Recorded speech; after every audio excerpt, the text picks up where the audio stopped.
every year it seems CanJam New York and CanJam SoCal have this kind of unofficial battle. Yeah. Which one's going to be the biggest CanJam ever? Yep. This year for 2025, I think CanJam New York is making a very strong case. It'll be interesting to see what happens with CanJam SoCal this year. Oh, yeah. But this one is going to be huge. It's our biggest ever. Yeah, it will. So this year, CanJam New York is happening February 22nd and 23rd, 2025. We are returning once again to the New York Marriott Marquis in Times Square. And this year, CanJam New York is sponsored by Campfire Audio, Qobuz, and Technics. So thank you so much to our event sponsors because we really couldn't do this without you guys. Yes, thank you guys. So again, this is so big that like last year at CanJam New York, we had to relocate the seminars because we had no space within the main exhibit hall. We located the seminars on another floor. This and thankfully people went to go check them out. So don't miss the seminars. This year we moved them to the 16th floor into what's called the Sky Lobby area. Yeah, I think that's actually a better venue. I actually think so too. So I think that's going to be a better place for the seminars. So make sure not to miss them. But anyway, we already know because we shot the preview already. Yeah.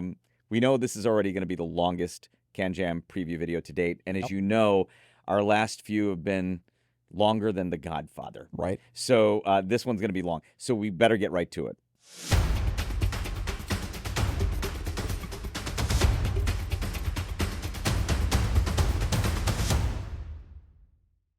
It wouldn't be CanJam without incredible talks, presentations, panels, and seminars from industry legends, experts, and of course our fellow headfires.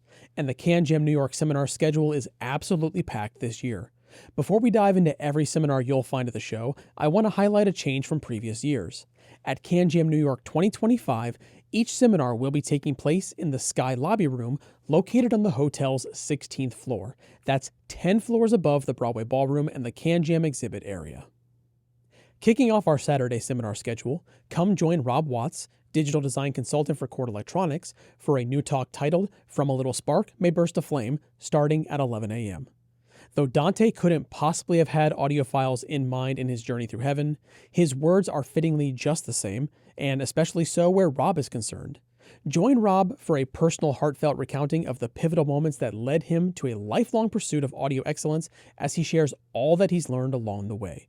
You might be surprised to discover how much Rob's journey mirrors your own, as we all continue our search for insight into the very human side of music appreciation and high-fidelity audio. Next up, come join Headphones.com's Blaine Lacrosse, better known in our community as Mad Economist, for These Are the Dark Ages, the problems of current headphone measurements, beginning at 12 p.m. Headphones have been measured for over 50 years now, and yet we still can't predict listeners' impressions of headphones like we can with speakers. In the absence of good predictive results from measurements, we've entered an era of fundamental doubt about the ability of objective measures to provide a full analysis of headphones, and many completely unevidenced measurements have been proposed to fill this gap. We have progress, but also dogma, mysticism, confusion, and fanatical interpretations of what audio data is and means. We are in the dark ages. These problems won't be solved quickly, but let's identify them to start working towards the headphone renaissance. Our third Saturday seminar gets underway at 2 p.m. when legendary researcher Dr. Sean Olive, Senior Fellow of Acoustic Research at Harman International, takes to the floor to discuss new headphone target curves defined on the BNK 5128. How different do they sound, and which one is most preferred? The release of the Brüel & Kjær 5128 hats in 2018 ushered in a new standard in accurate headphone measurements. Its introduction also meant that headphone target curves defined on the older standard were no longer valid when measured on the 5128. Since then, several different headphone target curves for the 5128 have been proposed, but most lack scientific validation based on controlled listening tests. This raises an important question. How different do they sound from one another, and which one is most preferred? Updated for 2025, this talk will give an overview of the various headphone target curves proposed, how they were derived, and some analysis of how different they sound from one another.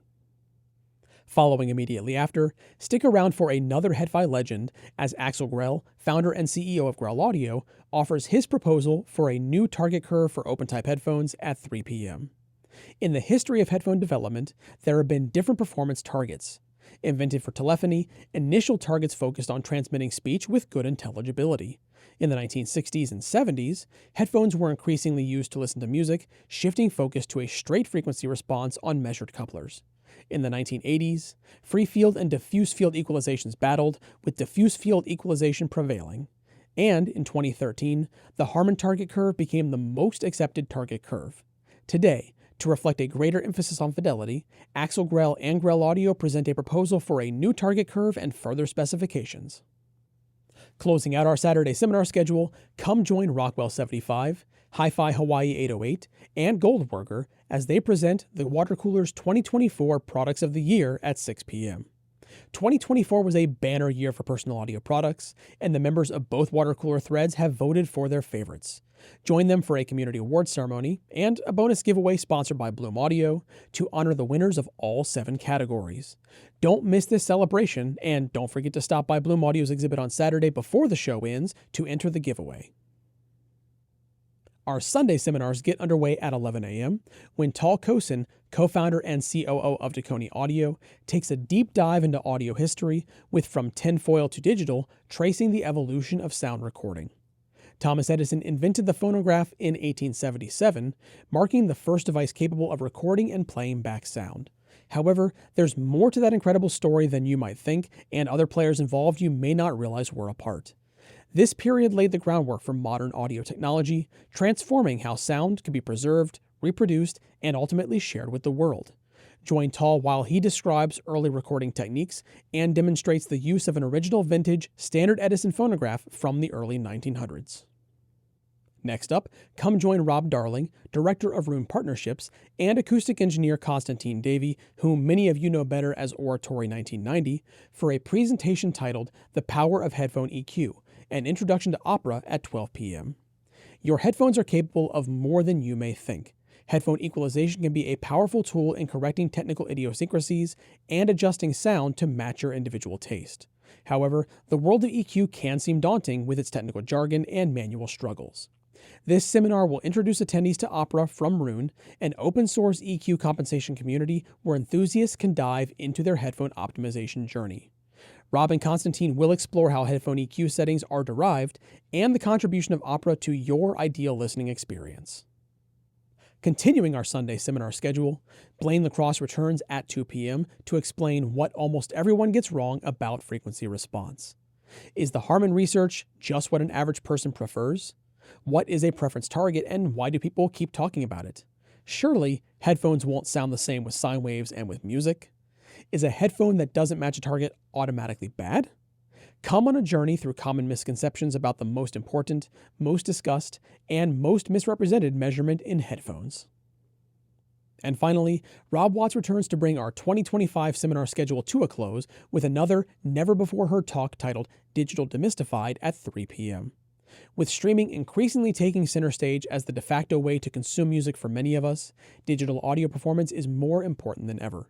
Join Rob for a comprehensive survey of the various digital to analog conversion topologies available to us. Learn all about Delta Sigma, R2R, 1-bit, and other conversion methods, including Chord's FPGA technology, to gain the firm foundation necessary to finding the optimal solution for your needs. Don't be mystified by digital any longer. Again, each seminar will be taking place in the Sky Lobby Room located on the 16th floor of the New York Marriott Marquis Hotel. Make sure you get to each seminar a little bit early to secure the perfect spot.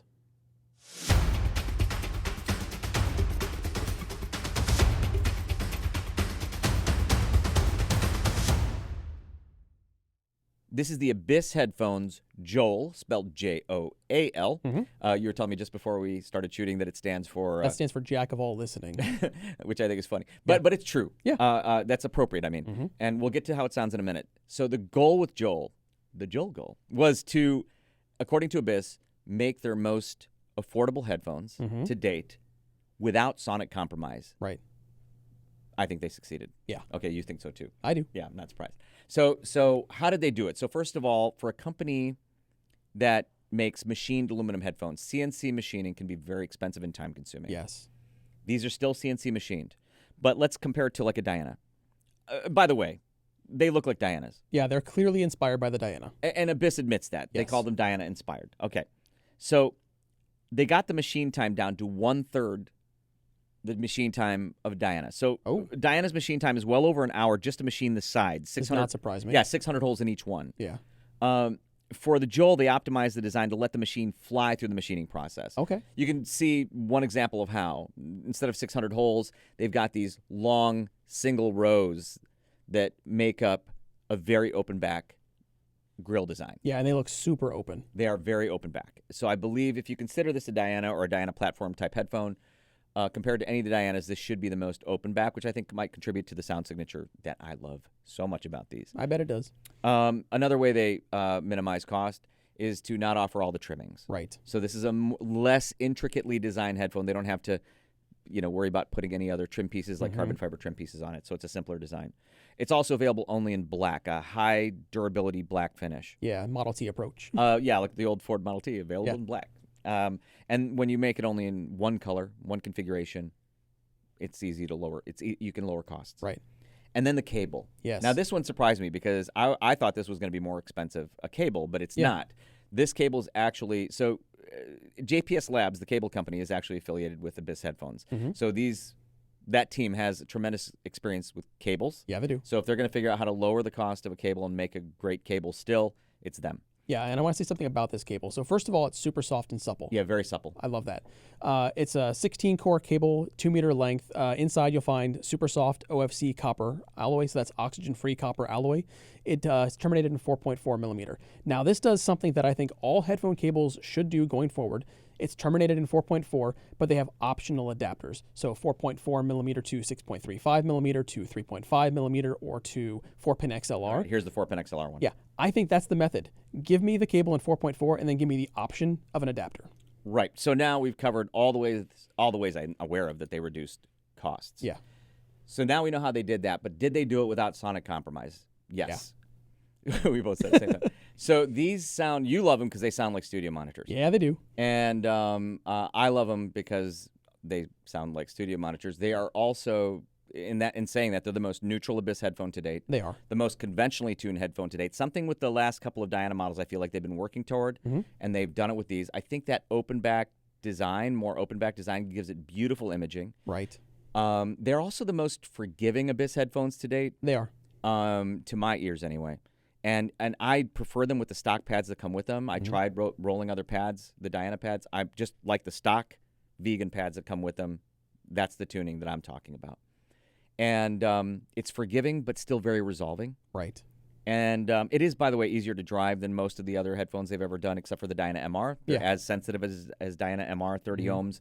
And with that forgiving nature, I can drive them with anything. Right. So they also couple very easily on my head. So there's no finickiness with fit. Just put them on. They fit like a conventional headphone as well. I think at CanJam, of all the Abyss headphones, this is the one that's going to most immediately, not just because of price, but that's going to be a big part of it. Yep. This will most immediately resonate with people, I think, at a CanJam. Oh, yeah. In our community. And I think this is going to be a massive seller for them. It's fantastic. This is the Abyss headphones Diana DZ. And what I'm about to say about the Diana DZ might be considered kind of like heresy to some diehard Abyss headphones fans. But know this, I am an Abyss headphones diehard fan. I think anybody that watches our videos would know that. So I feel qualified in saying what I'm about to say. The Diana DZ, for my tastes, is the best Abyss headphones to date. Abyss headphones headphone to date.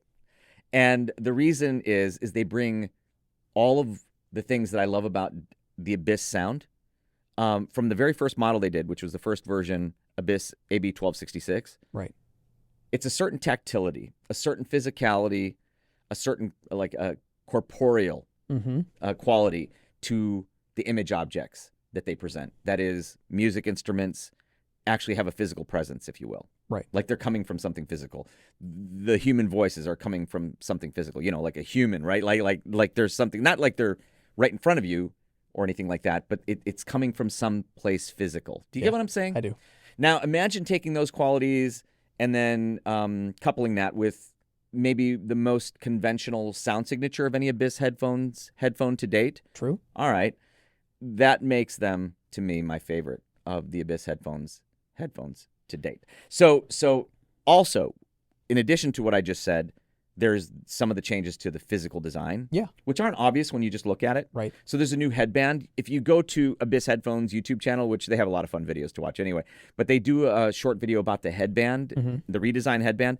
You can't understand what's going on, how intricate this is, without looking inside the headband. Right. I'm not going to tear this apart for the purpose, but they do. And look at that. Then you have these new pads. hybrid ear pads with soft ultra suede on the face. They come stock with these. Also very comfortable. And then the mass, low mass, 315 grams. If you're familiar with planar magnetic headphone weight, 315 grams is very lightweight. Right. Coupled with the new headband, the new strap design, the new pads, it wears more like a conventional headphone. Yeah. As well. So for all those reasons, this is my favorite. Now, I know you don't agree necessarily because you probably prefer the Diana TC. Yeah, I'm in the TC camp. Which I think is still officially Diana flagship. It is. I consider it the co-flagship with the DZ. Now, this is where a little bit of the heresy comes in, right? Because even versus any version of the AB1266, I would say I prefer the Diana DZ. Okay. So, and I love the AB1266. But for all those reasons that I've just given, this is my favorite Abyss Headphones headphone to date. Now, I want to talk really quickly about the appearance. Yeah. Because they're gorgeous. And you can see here we have the violet abalone highlights. You can also get them with Damascus forged carbon fiber and gold forged carbon fiber. And they're beautiful. And if you've ever handled an Abyss headphone of any model, they're built like tanks. Oh, yeah. Yeah, like billet aluminum everywhere. Just gorgeous. So for $3,995, they are premium price. That's U.S. pricing. But they're not the most expensive of the Abyss headphones. But again, they are my favorites. So at CanJam, make sure to check out the Diana DZ and try the different pads because you can also get lambskin leather or vegan ultra suede pads. I actually also really enjoy these with the vegan base port pads. Yeah. So try those too. Now at CanJam, if you're a high-end over-ear headphone enthusiast, then these might be, this is the Abyss headphones, the stand. These might be the single most important thing on exhibit that doesn't decode, amplify, generate, or emanate sound. I gotcha. These are the Abyss headphones, the stand. They are fantastic. We've had many headphone stands come through here. Yeah, we have. Okay, my opinion, these are unquestionably the very best. I agree. So you agree. So they're also $499. Yeah, they're not cheap. Yeah, which is why I say high-end headphone enthusiast. Because if you have a high-end headphone, which can get into the many thousands of dollars, then these are a way to help protect them. Yeah. We actually met at a Chicago HeadFi meet many, many years ago. Ages back, yeah. And so we've been to many HeadFi meets, many CanJams, and one of the most like hair-raising things to happen at those is when somebody gets caught up or trips on a headphone cable. Some very expensive headphone along with the stand goes tumbling to the ground, clattering to the ground, and everybody's like, yeah, right? I hate seeing that. Yeah, I hate seeing that. I've never seen it happen with these stands. We've never had it happen with these stands. Right. Because they are extremely stable. Yeah. So they weigh 5.2 pounds each. There is a heavy steel base underneath that wood base with big rubber footers, grippy rubber footers, and then that wood base. So all the weight's pretty much at the bottom. Then they have an aluminum riser, a beautiful design, simple design, that's lighter with the smaller pad on the top. That's textured wood, and that's grippy. Yeah. So that also holds onto your headphones. On Abyss's YouTube channel, they try to deliberately tip them over. I mean, they get them to some extreme angles. They do. And then they come right back. That's how stable they are. It's the closest thing you're going to get to a stand that is bolted to your desk without having to bolt anything to your desk. They're that stable. So they come in 3 woods. Did I already mention which woods? They come in order: walnut, cherry, and sapelli. Yeah. And we have 2 sapelli ones. We now have 4 of these stands. We are very lucky because we use them all the time and we love them. So at CanJam, if you're a high-end headphone enthusiast and you care deeply about your very expensive headphones, this is the stand that they should be on. This is the Drop Grell OAE1. That's Drop and Grell. And specifically, this is the OAE1 signature I'm holding, the signature edition. This was the launch edition. It's sold out. So the standard editions that you're going to see at CanJam most likely are the black ones with silver accents. Right. That has the exact same acoustic design, so they should sound exactly the same, but I do believe they reduced the caliper pressure a little bit. Yeah, it's a bit less clampy on the head. Yeah, we don't have that, but they should sound exactly the same. So at $249, which it is now the price for the standard edition, that now becomes the biggest no-brainer as far as I'm concerned at CanJam. You must hear these. These were designed by Axel Grell, who is probably the most legendary headphone designer, engineer in the world. He is the man behind most of Sennheiser's most legendary headphones, the Sennheiser HD 580, 600, 650, 800, 800S, 820, HE1, which I still think is the best headphone in the world, period. Right. And I know I missed several models in there, but you get the point. Now, after leaving Sennheiser, I believe the OAE1 would be Axel's first passive over-ear headphone, and I think they're absolutely fantastic. I also think they're one of the most misunderstood headphones maybe ever. I'll get to that in a second. So let's talk about what they are. They're an open-back dynamic headphone, and they're extremely open-back in their design. Yeah, they are. Yeah, we've seen this taken apart. It's super, super-duper open-back. It uses biocellulose dynamic drivers with a forward position angled back design. This is a design that Axel's talked to me about wanting to do for a very long time, maybe 15 or so years. I think he's been talking about this. And, you know, there were some versions of that, like with the Sennheiser HD800, for example. It had front-ish angle design, but this is like front. So when you put them on, like ear speakers, but not... But you know other ear speaker designs where they placed the drivers out front? A lot of times they just had no bass, like no low bass. These have fantastic bass. So what he's doing with that, I'm not sure, but they have fantastic bass, extended bass, impactful bass. I would describe the tonal balance actually as on the rich side of my neutral range. Ignore the measurements. Just listen to them because they're an unusual headphone. You just got to put them on your head and listen to them. I perceive them as on the rich side of my neutral range. Okay. Now, I think they're one of the most misunderstood headphones because of that front placement. I think the reviewers, sorry guys, I think the reviewers have overanalyzed, overmeasured, over-theorized about what this should be and what it shouldn't be. And I think just don't listen to them. And don't listen to me except for the part where I say to go listen to them. You just have to put them on your head and hear them. They image beautifully. Not out of head, though. So if you're expecting to be out of head imaging, then you will be disappointed. But yes, though influenced by speaker placement to some degree, they don't sound out of head. There's no DSP. These are passive headphones. All right. I want to go to MDAX real quick. So MDAX is multi-dimensional audio quality score. We've had several videos about it already where we talk about it from Head Acoustics.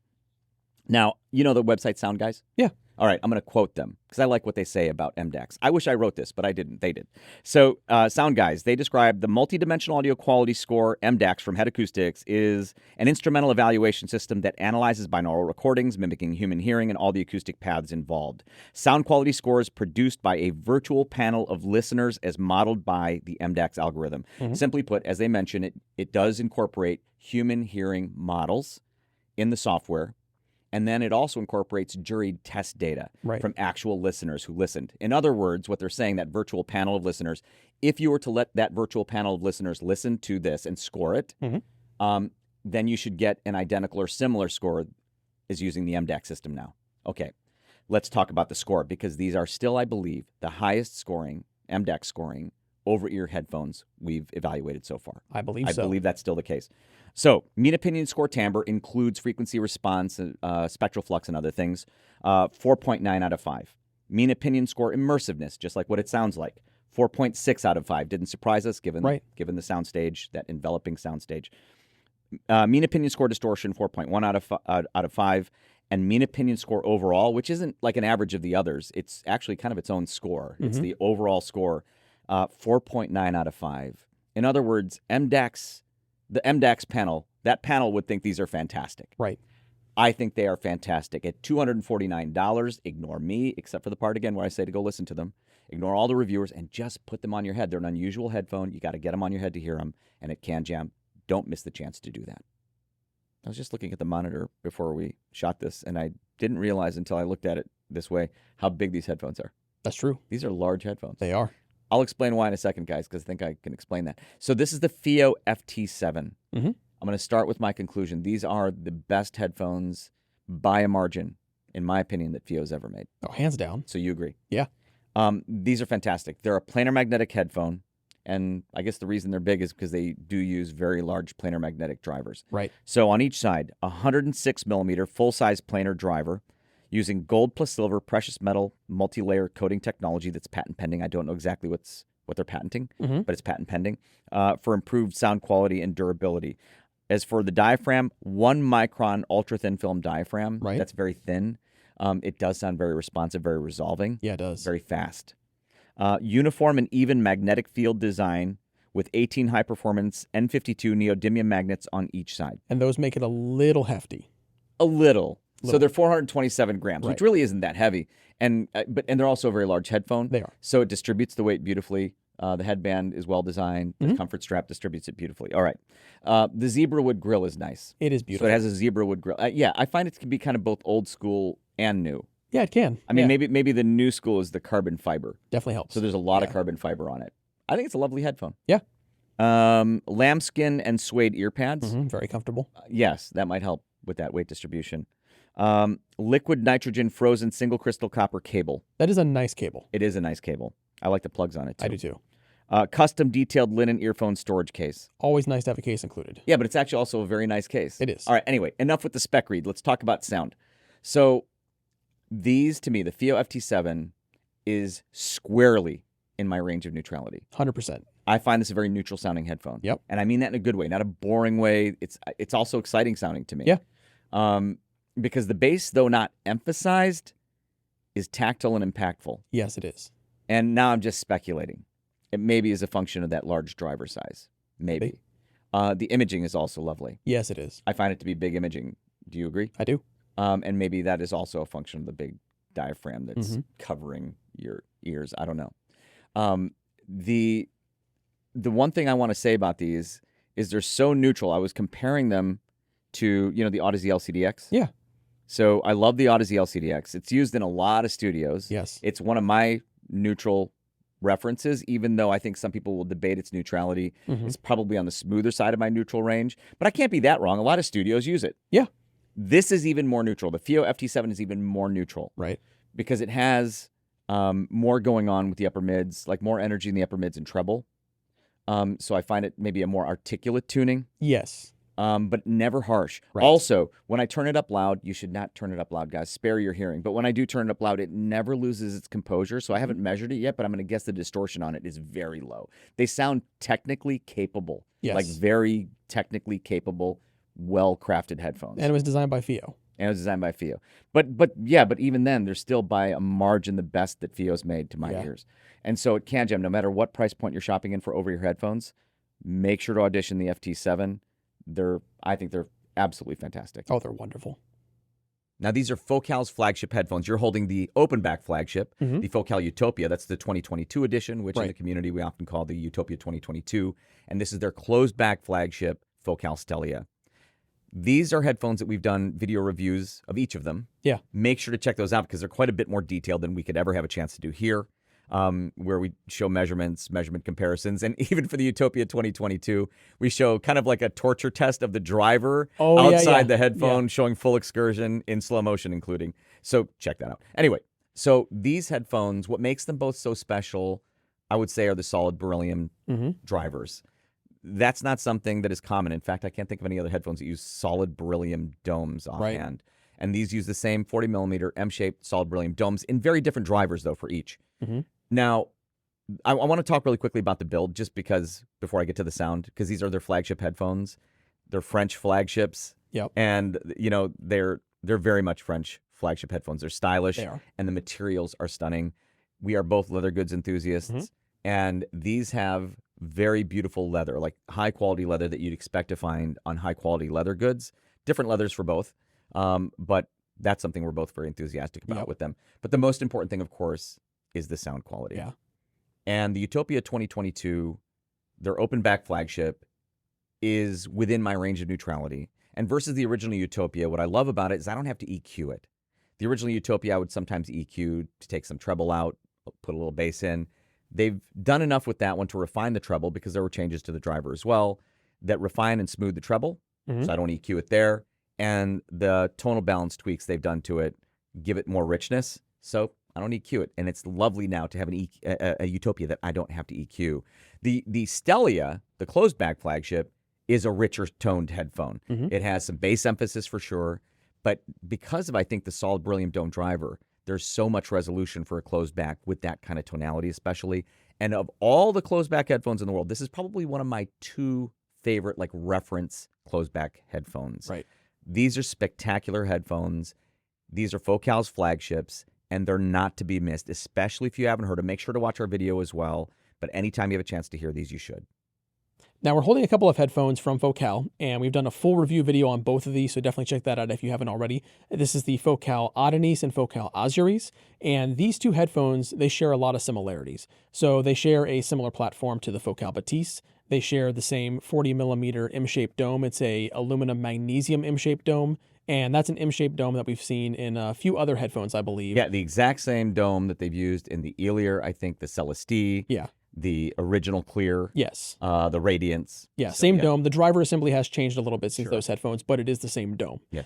They also share a 26 ohm impedance, and they both share a sound signature that could work in pro environments. Yes. So I'm holding the Audeze because the Audeze of the two headphones is my definite preference. It sounds fantastic. It has a very nice, clear, resolving sound, very linear.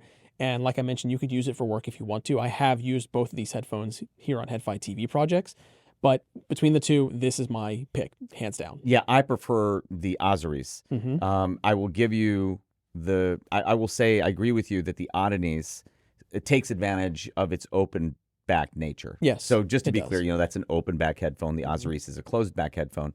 And the Audeze, I think, takes advantage of that, has some advantages that sometimes come with open back, right? Headphones. But the thing about the Audeze is being closed back. I live in a pretty small house, quite small actually. And so not leaking music to those who aren't wearing it is important to me. And so it gives me a lot more flexibility in terms of use cases go. But like you said, the sound signature for both headphones is, as I've described it, I think maybe in the video, well within my range of neutrality. Right. Like you said, you could use them in a studio environment if you want absolutely. to. And in the video, which Brian mentioned, the reviewed video that we did of these, we do have measurement comparisons, and of course, objective impressions. I think we even talked about the pro audio side.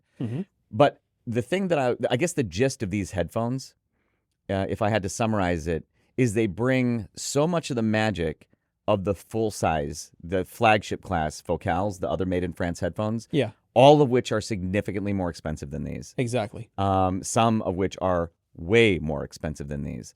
And it brings them to a portable platform. And that is why they're selling so well. Yeah. They are immensely popular, and they're just fantastic headphones for the price. And honestly, I think they're the best value headphones right now that Focal probably makes. And like I said, that's why they're doing so well. So if you haven't already heard the Audeze and the Audeze, make sure to do so. So this is the Focal Batiste. This is one of the only Bluetooth ANC headphones that you and I both use for listening to music. Yes. Dedicatedly. Yes. And that is an immensely important role, something that I love having the option to do. I agree. Because sometimes I'm moving around. I don't want to be tied by wire to a rig, and it's just me, my phone, and this. Yeah. And that I love. Actually, this one's the one you've been that's using. mine. So there's another colorway, the DUNU colorway, that's more of a what is that? A beige? It's off-white. It's creamy. Yeah. Creamy. Yeah. I'm colorblind, Sandy. so I have to count on you. Yeah, I prefer the DUNU colorway. You prefer this one. I like so black, we're happy that we have them both here. So this one's the one you use mostly. Now this headphone has 40 millimeter aluminum magnesium M-shaped dome driver. That dome is the same dome used in many of their flagship class models. Yeah. So that same dome. It has Bluetooth 5.1 with SBC, AAC, aptX, and aptX adaptive, which is very nice. If you use Android, it's nice because the aptX is there, or if you use some other device that supports that. But it still sounds beautiful with an iPhone. Yeah, I don't have aptX, and that sounds great to me. Yeah, I carry an Android phone and an Apple phone. You carry only an Apple phone. Yeah. So it has the active noise cancellation with silent and soft modes plus transparency. I do like that it has multi-stage active noise cancellation, which is nice. So yeah, the transparency function is also very nice because if you're in a work environment or at home, sometimes if you're around other people, you want to hear what's going on. It has 30 hours of battery life, which is good. Yep. And you can listen wired via 3.5 millimeter or USB-C. And then there's also a Mimi hearing app for personalization. I haven't used that. I haven't either because I just use the profiles that are built in. It does have EQ settings in an app, right? So those EQ settings are actually, and you can customize the EQ. Yeah. They're very useful. And there's even a Harman preset. Yeah. So if you want to hear it tuned more like Harman, then that's nice that it's available for you. I think some people prefer it that way. Yeah. The default signature for me is what I listen to the most. I tend to prefer that one's a little richer in tone than the Harman signature, but I still switch to the Harman signature as well sometimes. So this headphone, for those reasons, the fact that we can dedicatedly listen to music through it wirelessly, the fact that it has ANC and transparency is just such a huge win. And so the Focal Batiste for an audiophile is a rare type of headphone. Did I tell you about the very, very first time I heard about the Meze Audio Poet? No. Okay, so I get a chat message from Antonio Meze, and it says something simple like, oh, by the way, we're sending you the Poet. And I thought he was referring to that book that they'd sent us for the holidays. Yep. They sent us a book for the holidays. They're from Baia Romania, and it was a lovely book that involved Romania. And Antonio clarifies that he's not talking about the book. He was talking about a headphone that I obviously hadn't heard of at the time, called the Meze Audio Poet. This headphone. Not all surprises are good surprises. The Meze Audio Poet was a fantastic surprise. All right, let's talk about it. The Meze Audio Poet is an open-back planar magnetic headphone. It's priced at $2,000. Right. Now, though that is not inexpensive, its performance to my ears is more along the lines of their flagship class stuff. Yeah. And so that makes it, at least as far as I can recall, the most accessibly priced headphone they've made so far in that performance range. Yes. That's my opinion. It's an open-back planar magnetic headphone. It uses Renaro Isodynamic Hybrid Array MZ6. And I think that's the first time they've used that specific driver in a headphone. Now, I think you're right. I have not seen an exploded view of it, so I don't know what makes it different from their other drivers. But they have worked with Renaro Isodynamics to develop their other planar magnetic drivers, going back to their very first planar magnetic drivers. Magnesium chassis. Yeah. Absolutely gorgeous headphones. Pretty much all of Meze's headphones are gorgeous. This is no exception. Steel grill. Lovely grill. Also beautiful. Titanium alloy headband. I don't remember them ever doing a headband exactly like this before. Neither do I. Suede leather headrest, are referring to the comfort strap. This is a very comfortable headphone. Magnetic pad swapping system. Yes. All right, what I'm about to say, I think I can say very confidently. I'm trying to think of every pad swapping system I can think of right now. The magnetic pad swapping system on Meze's headphones is simply the best in the business. Can you think of a pad mounting system you prefer to these? No, I cannot. I cannot either. This is funny. 350 grams without ear pads. Yeah. Why are you weighing it without ear pads? I don't know. Anyways, so if you must know, without ear pads, they're 350 grams. That said, I wear the ear pads. I don't know what it weighs with the ear pads because we didn't weigh it, but it is very comfortable with ear pads. 55 ohms impedance. I find them to be very reasonable to drive. Yeah. I've driven them from portable digital audio players to various classes of desktop rigs, and it's always beautiful. And I want to talk about why I'm so excited about the Poet. To me, they're kind of a return to old school Meze, with a new touch. And I mean that with the highest compliments. Now for you, I know you prefer a more neutral sound signature. And so when they went from the Empyrean to the Empyrean 2, you preferred the Empyrean 2, which sounds more like a studio monitor. I preferred the more lush, romantic sound, which I found more unique of the original Empyrean, which they then did away with. This is kind of a return to that, right? Yeah. And I'm going from sound memory, not the most reliable thing. But when I listen to these, I'm reminded kind of like the original Empyrean, more romantic, smooth, lush, but still very resolving. Maybe somewhere between the Alcantara pads on the original Empyrean and the leather ones. Yeah. Just a beautiful signature. Image is gorgeous. And yeah, anyways, this is a return to form. And for that, I'm very excited. And at $2,000, again, though not inexpensive, that would make them more affordable than the Empyrean's original price, that was many years ago it was released. Right. And that, again, to me is a big deal. I think at CanJam, there's going to be a big line to hear the Meze Audio Poet. Now, this is a headphone that kind of shook up the Meze Audio headphone line, the full-size headphones. And I say it was a shake-up because this is a departure from the headphone that came before it. It's the Meze Audio Empyrean 2. And when we hear of a second-generation model, we often think about it being an evolution or a refinement of that original headphone. Well, they've gone a whole new direction with the sound signature. Yeah, completely new direction. And in my opinion, they've gone my direction. So the original Empyrean, you've described it before as rich, lush, very, very... romantic almost, yeah. I love that word. It's wonderful. This is more linear in terms of tonal balance, more referencey, more neutral, more studio-like, and I love it. I love this headphone. It's wonderful. Yeah, I was pretty confused because, like you said, we expected a refinement of the original signature. Yeah. And that romantic sound, but I think maybe that's what the Elite is for, which is still their flagship, and that was a refinement, more resolving version to my ears of like the original Empyrean. So they have that still. Yeah. That's still the flagship. So with this one, like you said, they went to I'd say more studio monitor sound. Now, the funny thing is, Meze Audio visited us here at HEDFI HQ, and Antonio Meze, Mircea Fănățan, and talking to them gave me a clearer insight into what they were doing. Maybe we can talk about that in more detail another time. But this headphone, I think, will have wider appeal more appeal to more people. Yeah, I think it's going to have a broader reach. Yes, and for the people like me who want that original romantic, Empyrean sound, again, there's still the Elite flagship. Yeah. Let's talk about the refinements they did make to this, because there have been obviously changes. Yeah. It uses still a Renaro isodynamic hybrid array driver with the switchback coil and spiral coil design. Now, that's not just marketing. The design actually works. Yes. It actually shows up in the measurements. All right, so it comes with dual flat ear pads, a precise blend of premium leather and Alcantara. Yeah, those are new for this headphone. New for this headphone, kind of a flatter, it's not angled. Yeah. But you can put angled Alcantara pads on it. But as far as I'm concerned, for the Empyrean 2 right now, those are the pads. But the other pads do fit. They do fit. Yeah. But those are the pads for it, sonically, to me. Matte black finish with silver accents, absolutely gorgeous. Yeah. I think we both agree that that's actually an improvement on the original Empyrean's looks, and I love the way the original Empyrean looked. It is, but the grill work on this is exquisite. The grill work is insane. Yeah, it's absolutely gorgeous. And yeah, so for me, this headphone, if you've listened to Meze Audio's flagships, and they were too romantic, too lush sounding, and you haven't heard the Empyrean 2, that's the headphone you have to hear. So this is the Meze Audio Elite. Yeah. Still the Meze Audio flagship, but it has recently become even more important to me than it was before.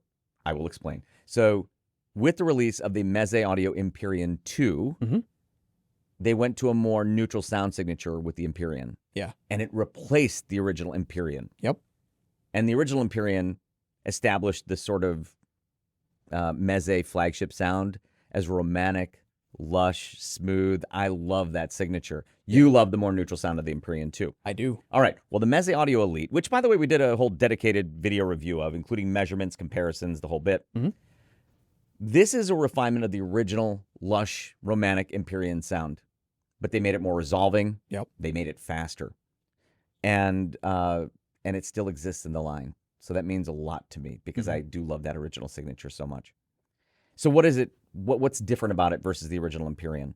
Well, it uses still a Renaro isodynamic hybrid array driver with the switchback coil design, but it uses a new one called the Renaro, well, new when the Elite came out, the Renaro Paris diaphragm.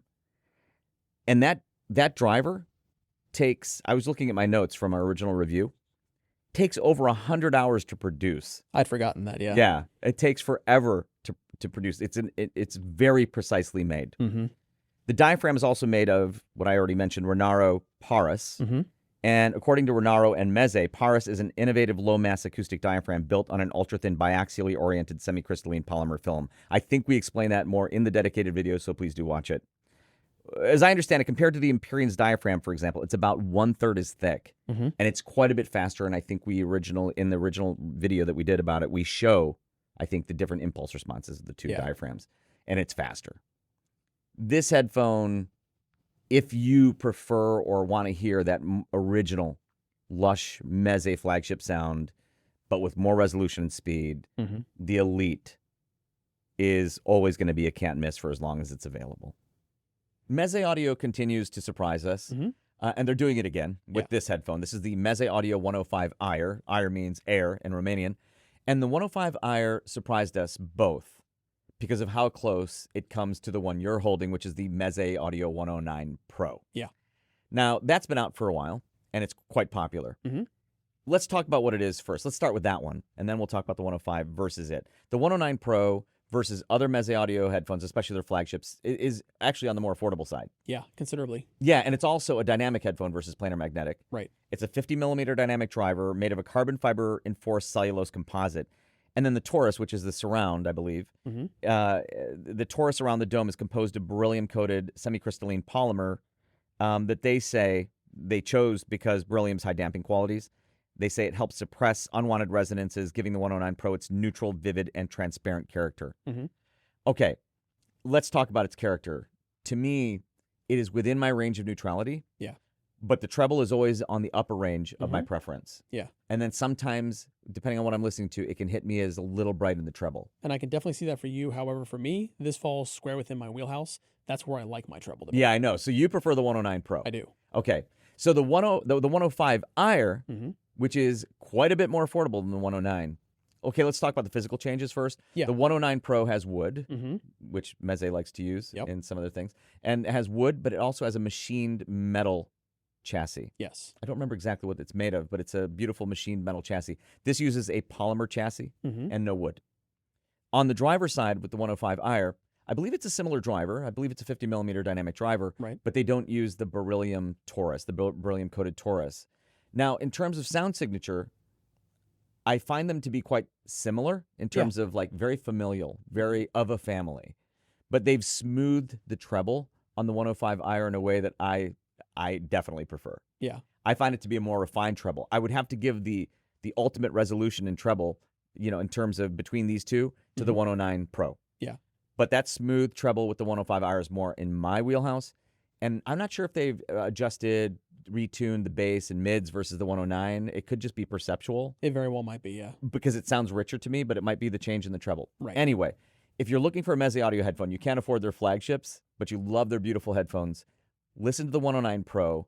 And if you like that, you're in good stead because it's quite a bit more affordable than their flagships. Yeah. And if you like that signature, you know, quite articulate, I like what they said here about it being vivid and transparent. I would agree with that. Yeah. But the 105IR, you're in even better stead if you prefer this because it's quite a bit more affordable, even more affordable than the 109 Pro. And if you want that kind of maybe a smoother signature than the 109 Pro. So these are can't miss headphones at CanJam. Now, you know I love me some electrostatic headphones. You do. Apparently, they make me use very bad grammar as well. I Yeah. talk like a caveman. But this is the Audeze Carbon 2. Mm-hmm. So very excited about this headphone. It was launched at CanJam SoCal 2024, and it incorporates a technology that Audeze developed for it called SLAM. Yeah. Which stands for Symmetric Linear Acoustic Modulator. I'm going to read what Audeze says about it. SLAM is tuned to enhance selected low frequencies while maintaining optimal air pressure distribution. SLAM gives Carbon 2 the most physical, lifelike bass response of any electrostatic headphone. SLAM optimizes air pressure distribution across the driver, allowing Carbon 2 to resolve more fine detail than any headphone in our history for incredibly immersive stereo imaging and soundstage presentation. Mm-hmm.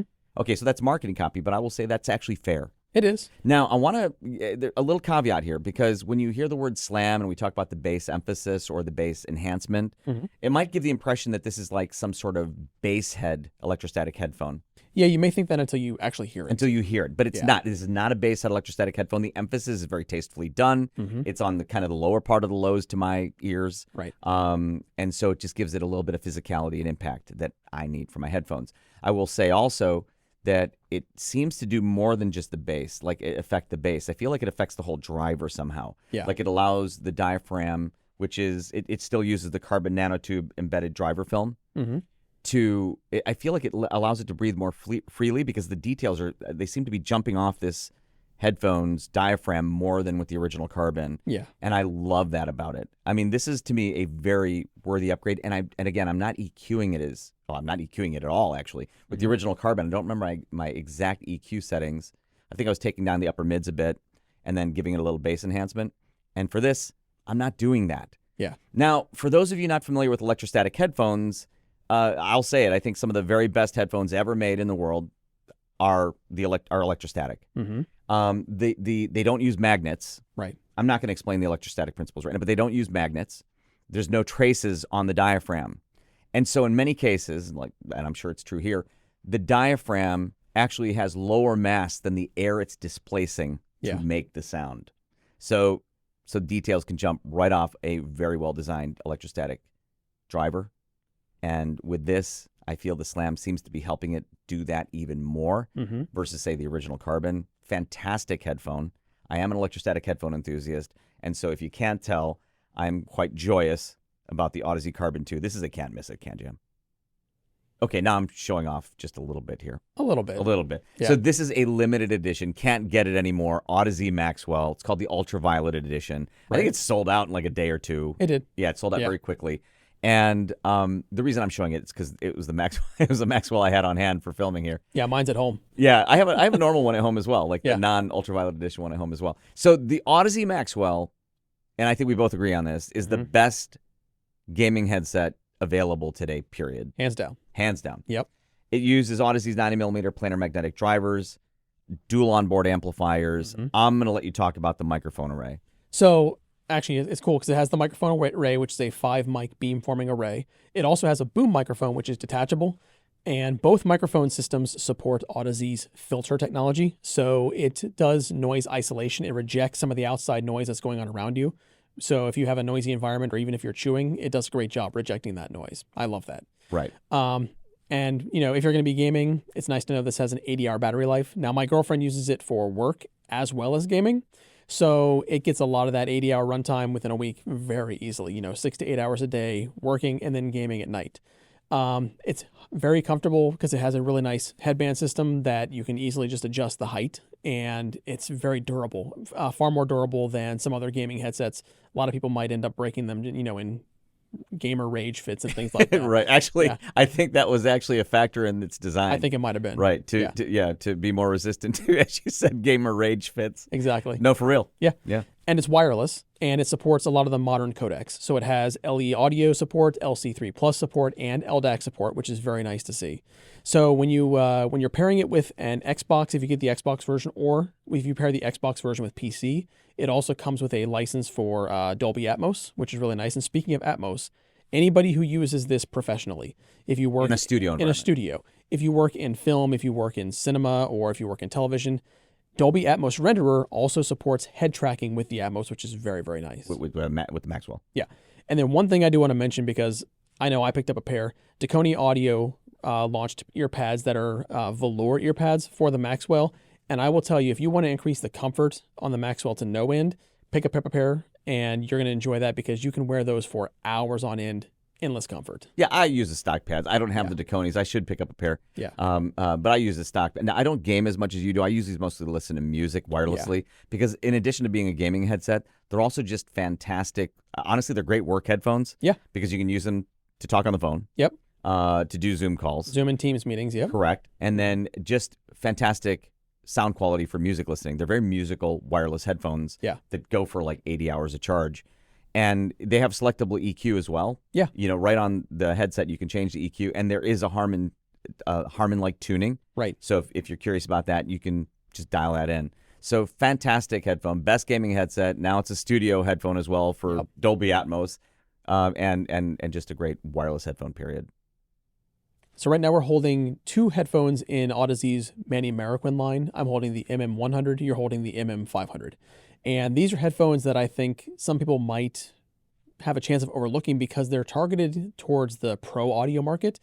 And I think that's doing them a disservice if you kind of pass over them because they're fantastic headphones. So the MM100, actually I should say both of these are a 90mm planar magnetic driver design. The MM100 is the more entry level, that is the flagship, the MM500. And the 100 has 18 ohm impedance, so does the 500. This is a little bit lighter. It's 475 grams versus the 495 grams of the 500. One of the reasons why this is lighter is the body. So this has a magnesium and steel chassis, and it has a headband like you'll see on Audeze's Maxwell gaming headset. That one has a machined aluminum chassis, and that feels more solid in the hand. But it also has their spring steel headband, which is a more premium and, in my opinion, a more comfortable headband on the headband. This is also a lot more expensive, by the way. It is considerably more expensive. So this one here is only $400 for the 100. It's $16.99 for the 500. Yeah. Now, if you can swing for the 500, get the 500. It sounds better, both for music listening and for work use. However, if you're on a tighter budget, go for the 100 because at $400, it's an Audeze headphone. It has Audeze's fingers all throughout the design. You can hear the sound. You can see it in the the accents and the detailing. This is clearly 100% an Audeze headphone. And one of the things that I love about this one that the 500 doesn't have is this has a single entry but dual-sided cable option, so you can connect your cables to the right or left side because that one is a dual entry. So if you have your source components on the right-hand side of your desk, plug into the right. If it's on the left, plug into the left. I appreciate that. So when it comes to being, at the workstation, I don't want to catch the cable, and that's going to make that less likely.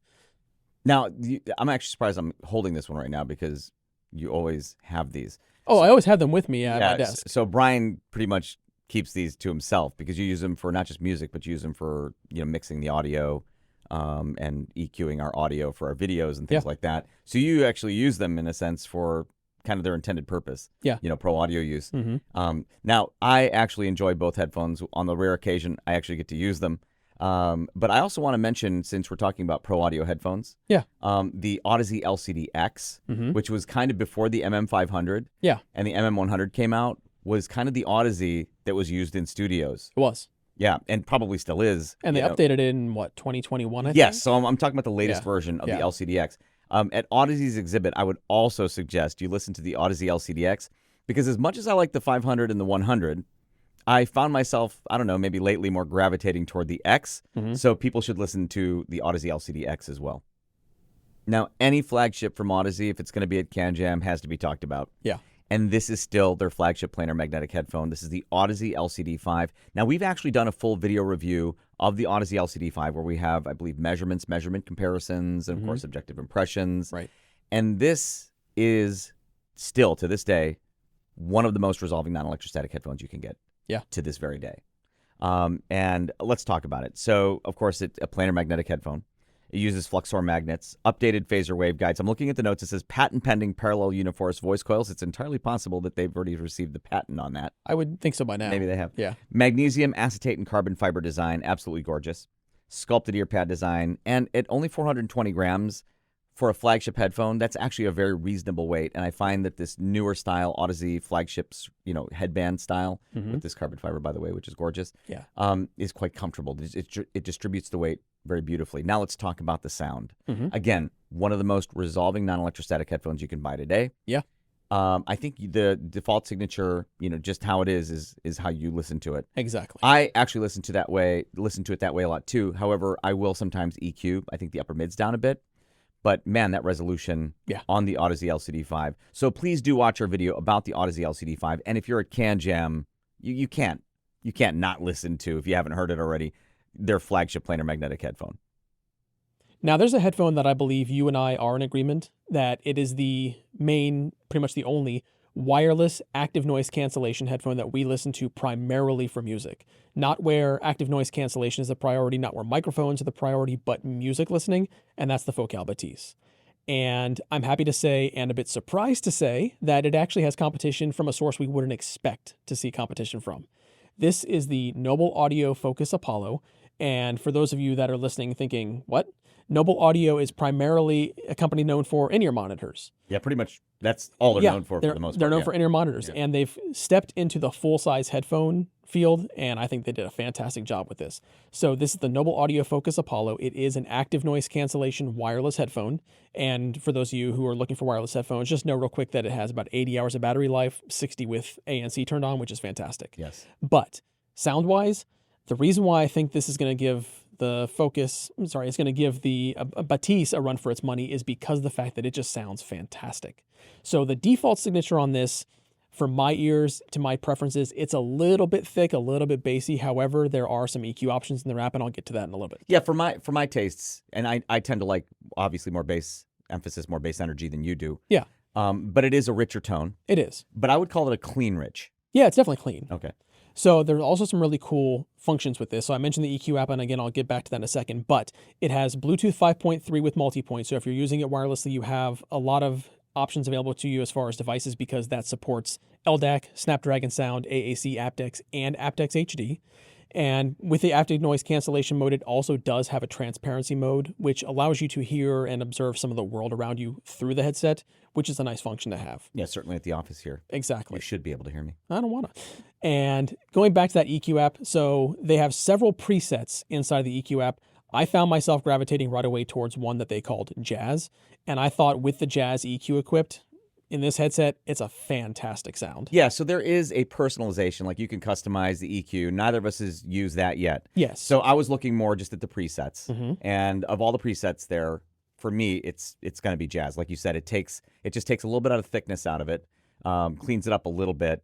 But for me, that's the one preset I'd use, and I use it either in the default sound setting, which is really nice for me. Yep. Or Jazz. Yeah, absolutely. And it also has a detachable boom microphone, which is really nice for anybody that's on the go. And it has a wired USB-C connectivity for anybody who wants to have a wired connection. Now, with that USB-C, it also has what they call zero latency mode for gaming. So if you're a mobile gamer, the boom microphone paired with your mobile devices, it's going to be nice to have that on the go, especially with, a long battery life. You're not going to have to worry about much. Definitely stop by Noble Audio's exhibit and give this one a listen. So about the Dan Clark Audio Noir X, I'm looking at their product page, and it starts off, it says, Noir X updates our iconic Aeon 2 Noir. Yeah. Okay. I think that's a very conservative statement. Yeah, it is. The Aeon 2 Noir was a fantastic headphone for its price when it was released. Now you have this, the Noir X, and it changes everything. I frankly find it to be a substantially better headphone than the Aeon 2 Noir. It's fantastic. In fact, I would say it's knocking on the door of the Stealth, and you know how much I love the Stealth. I do. So the Stealth for me is the best Dan Clark Audio closed-back headphone. Yeah, you're still reaching for it regularly around here. Regularly. It's one of my closed-back references. Yeah. I love its smoothness of resolution. Like, it's so resolving, but yet it's smoother sounding to me. This, though, doesn't sound exactly like a Stealth or anything like that, but it knocks on the door of the Stealth because as far as sound signature goes, I describe it as pretty much by my standards, my range of neutrality, dead center neutral, but with fantastic bass extension and impact. Yeah. So I need, as you know, that drive. I need that bass, and this has it with that neutrality. All right, let's talk about what it says here about, what makes this what it is. New Aeon driver, significantly more rigid than its predecessor. Right. Has the V-planar knurling. We've talked about that before. Acoustic metamaterial tuning system, AMTS. We've talked about that before, too, in some Dan Clark Audio review videos we've done. Yep. Found in Stealth, Expanse, E3, Corinna. Eliminates standing wave, sculpt sound. All right. The Noir X's black-on-black aesthetic. Yeah. What do they call that? When it's Blackout? Like, no, murdered out. Oh, murdered like out. Murdered Yeah, out colorway. Love it. Improved ear pads. Alcantara synthetic suede for skin contact. Self-tensioning headband. Kind of a Dan Clark Audio staple now. Right. Gorilla Glass 3 cups. They first introduced that with the E3. That's your favorite. My favorite, favorite, Dan Clark Audio headphones. And the thing about this is, again, dead center of my neutral preferences with that lovely impact. But the thing that Dan Clark Audio closed-back headphones do so well is that they sound open-back. They're some of the most open-back sounding closed-back headphones made, period. Yeah, they've been doing that for generations. They've been doing, for generations of headphones, absolutely. And it's not just the imaging, it's also the fact that the drivers almost sound, in terms of resolution and just airiness, like they're moving as freely as they do on an open back and on a high-end open back. So for me, for the price, I still sometimes fail. Okay, I want to read this real quick. It says, as is our custom, we never defeature a headphone at lower price points. Instead, we try to take the technology, comfort, and performance of our flagship headphones and cost reduce them to realize superior performance at lower prices. Right. They do. And sometimes it makes me confused by their strategy to offer something like this for $1,000. That's the price, $999.99. Yeah. That knocks on the door of the Stealth to my ears. My guess is the strategy is make it, sell gobs of them. I think they're selling tons of these things. I wouldn't be surprised. And maybe that's the strategy. But for it to knock on the door of the Stealth, for me, at that price, is incredible. And so at CanJam, if you're going to listen to a Dan Clark Audio headphone to start, especially if you're looking for a closed back one, start with the Noir X, then move your way up. So these are the Dan Clark Audio co-flagship headphones. Right. I actually love that concept, the idea of a closed back flagship and an open back flagship. Yeah. So this is the Dan Clark Audio Stealth. This is the closed back flagship. That's the Dan Clark Audio Expanse, the open back flagship. Right. The reason we're each holding the models we're holding is because you prefer the Expanse and I prefer the Stealth. All right, let's talk about it. The Dan Clark Audio Stealth, the closed back flagship, uses carbon fiber cups. And they are beautiful. So I should talk about you and I. This is kind of a bias of ours. You and I both love carbon fiber. We do. Like, I think a lot of people love carbon fiber, but we love carbon fiber. Yeah. So that leads me to say this is one of the most beautiful, like in terms of ear cup design. Yeah. I think this might be one of the most beautiful ear cup designs on any headphone. It's absolutely stunning. Yes, I think it's gorgeous. And it uses the 4th generation V-planar drivers from Dan Clark Audio, acoustic metamaterial tuning system, AMTS. Right. Now, I should mention that we've done dedicated review videos of each of these. So please check them out. We have measurements for each, measurement comparisons, and, of course, subjective impressions. So check them out. We also love this. I'm going to do this. Oh, yeah. Folding gimbals. Yeah, I do love that. So for a flagship headphone to be that portable, and it comes with a great tiny case to put it in, I think is really cool because you can take your flagship over ear everywhere. Exactly. And sometimes I do. And it only weighs 415 grams, this one. Yeah, that's a little lighter than mine. Yours is a whole 3 grams heavier. Yeah, but you got the carbon fiber. Yeah, 418 grams. So the Expanse is, again, an open back, their open back flagship, 3D printed acoustic cups. That grill design, by the way, incredibly intricate. I do love it. Yeah. I don't think there's any way to do that but 3D printing. I can't imagine. Yeah, I think it's the only way to do it. Also, 4th generation V-planar driver, acoustic metamaterial tuning system. Let's talk about why we each prefer the ones we do. I prefer the closed back stealth. You prefer the expanse. Well, both are well within the range of neutrality that I talk about a lot. Yeah. But I would have to say, we were talking about this before we were shooting, that I would have to say that objectively, to my ears, that is the more neutral of the two. Yeah. So that would definitely be the more neutral of the two. This has a more rich tonality. A little bit more smoothness. Yeah. Still, both are incredibly resolving. They are. But that smoothness and richness of the stealth that it has a little bit over that one, I prefer, and then you prefer that, which I would consider more squarely in neutral. Yeah. So as long as Dan Clark Audio makes these co-flagships, I think we'll always have to talk about them in our CanJam previews, because at any CanJam that these will be at, can't miss headphones. This is the Audio-Technica ATH R50X. And before we heard them, but were told about them and their price, we thought maybe they would be an open back version of the very popular closed back monitors from Audio-Technica, the ATH M50X. Yeah, we did. But they're not. They're their own thing, which is a nice thing, by the way. Yeah. So these are open back. This is the ATH R50X. They're $159, so in the same price range as the ATH M50X. Professional open back reference headphones, as described by Audio-Technica. I can see where they're coming from. 45mm dynamic driver. I'm going to get back to that driver in a second. Lightweight design, 207 grams. I thought they were very comfortable. Very light and very comfy. I agree. Replaceable ear pads, also very comfortable. Kind of a light touch on the head, by the way. Yeah. I like that. 2 cables, 3 meter and 1.2 meter. I like the shorter cable. So do I. 3.5mm terminated, 50 ohms. They're actually quite easy to drive. Now, about that driver, they say the headphones drivers are modeled after those used in the original ATH R70X, now re-engineered to deliver bass that's surprisingly powerful for an open-back model, plus an accurate upper mid-range to ensure the clarity of vocals and lead instruments without sacrificing overall balance. Yep. So we were talking about how they sounded when we first heard them, and that's actually consistent with what we were hearing. I mean, it's like we can kind of understand why they're saying what they're saying. Exactly. Now, if what I just read gives you the impression that these are bass heavy, I wouldn't describe these as bass heavy. The emphasis is there, but it's very mild, and it's not like a low bass emphasis. It's not boomy at all. It's more like mid bass as I hear it. Yeah. I mean, they are an open back dynamic, so there's that. Right. And they're very open, and they sound very open. Yeah, they do. Now, on the upper mid range, that they specifically mention that is interesting, because I feel like for these, what they were going after was like a more articulate sound. Yeah, I agree. And at this price range especially. And to do that, I feel like they kind of gave that upper mid-range, lower treble, like a crispness to it. It has like a crisp signature. It does. And then that bass gives it a nice rhythm. It's actually a very nice signature at the price. So it's its own thing. It doesn't sound like an open back ATH M50X to me or to you. Right. But at that price, it's always exciting to have something affordable that's this nice and open from Audio-Technica. So this, I think, at CanJam, you'll want to audition this. In our community, when we're discussing excellent, reasonably priced open back headphones, a model that comes up a lot is the Audio-Technica ATH R70X. Right. Deservedly so. I love that headphone for the price. But I'm very excited to say that in my hand is what Audio-Technica describes as the enhanced version of the ATH R70X. This is the Audio-Technica ATH R70XA. Yeah. I love this headphone. Yes. All right, let's talk about it. This is what they say. Flagship professional open back reference headphones. Agreed. Enhanced version of the ATH R70X. Right. We both also agree there across the board. Yes. We'll cover that point for point.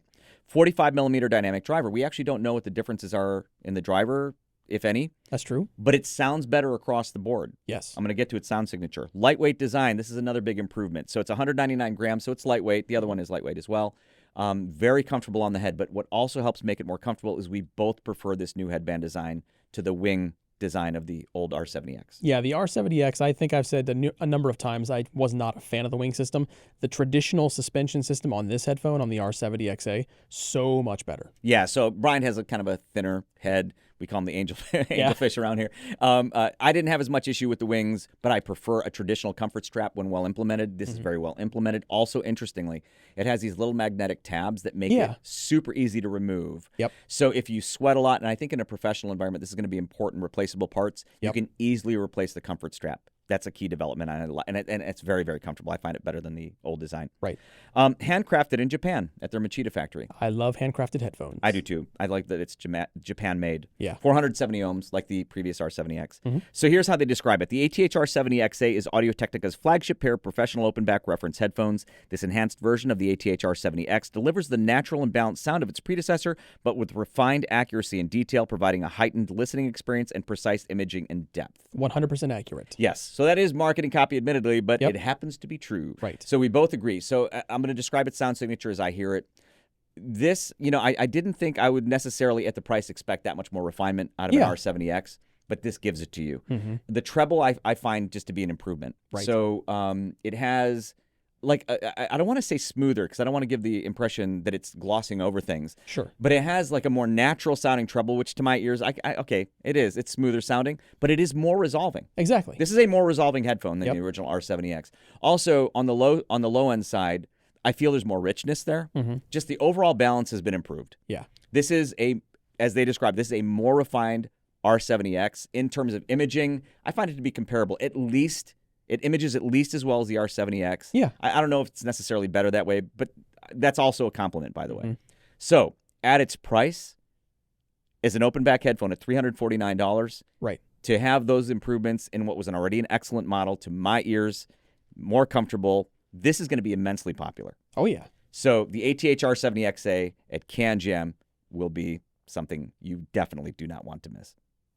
Dekoni Audio is best known in our space for their line of premium aftermarket ear pads replaceable for your full-size headphones. IEM ear tips, too. They make IEM ear tips. They make full-size headphone cases, which the Savior case is fantastic. We have a number of those around We here. have like a dozen of them now. Yeah. They're fantastic cases. They are. Yeah. And Dekoni Audio is getting into a new category in the headphone space, and that excites me. They're getting into cables, and I have one right here. And you're probably wondering, wow, why is that cable so short? Well, when you think about premium replacement headphone cables with swappable terminations, every single time it's swapped at the termination side. And for Dekoni Audio, they've gone with a different direction. They're swapping it, they're doing the split at the Y splitter. So they're two separate parts. One stays connected to your headphone, one stays connected to your device, and you can just swap between them back and forth as you needed. They're keyed. They have a locking detent system, and they just snap right into place. It actually feels nice. Yeah, and then it locks, and I love that security. So they come in a couple different versions. So what I'm holding here right now is a cloth-wrapped silver in a Dekoni blue sleeving. They also have a braided silver plated copper cable, and we have that currently connected to the HD 660S2 up here on the table. Now you notice we have a couple different headphone models because they have a couple different terminations for the headphone side. A few different ones. Yeah. So they have 3.5 millimeter dual mono, which we currently have connected to the HIFIMAN. They have the 4-pin mini XLR, which we currently have connected to the ZMFheadphones.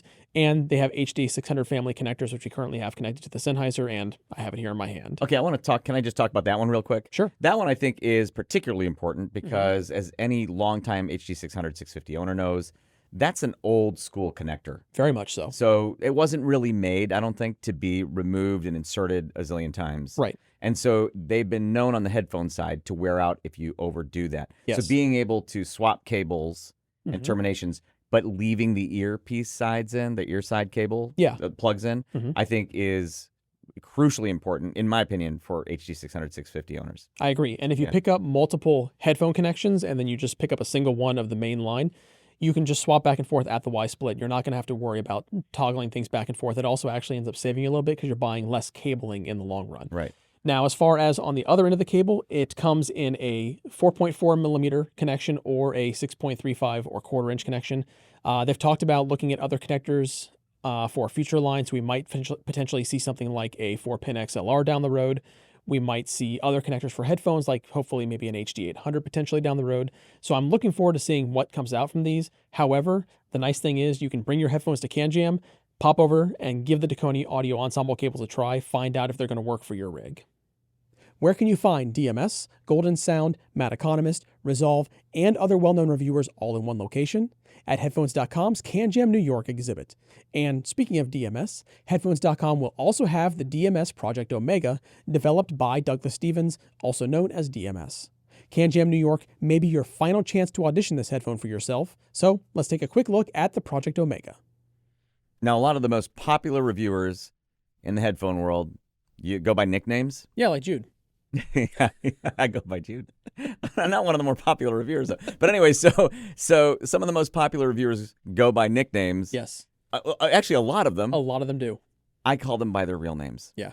So Douglas, I'm calling you Douglas, but you guys know him as DMS. Yeah. And DMS developed a really cool headphone called the DMS Project Omega. Unfortunately, we don't actually have one with us right now. We don't. But we have had it before. Correct. Yes. A couple times, actually. Yeah. And spent time with it. Lovely headphone. Yeah. I would say in terms of tonal balance, because he was, I don't remember neutrality was something I think he was definitely shooting for. I think so. And I would say it's on, for me, the lighter side of my neutral range in the bass. Yeah. Right? So I would say a more perceived flat sounding bass. Yeah. But I still really enjoyed them. I think you did a fantastic job there. Yeah. You really liked it. Yeah. Yeah, so because I think that one kind of hits more in your range. It's closer to me. More Between the the center two of your of range. us. Yeah. I guess we should talk about what it is. It's an open back dynamic headphone that DMS, Douglas, has designed and manufactures. Yeah. With a 3D printed housing, handcrafted in Tennessee, with a repairable modular design.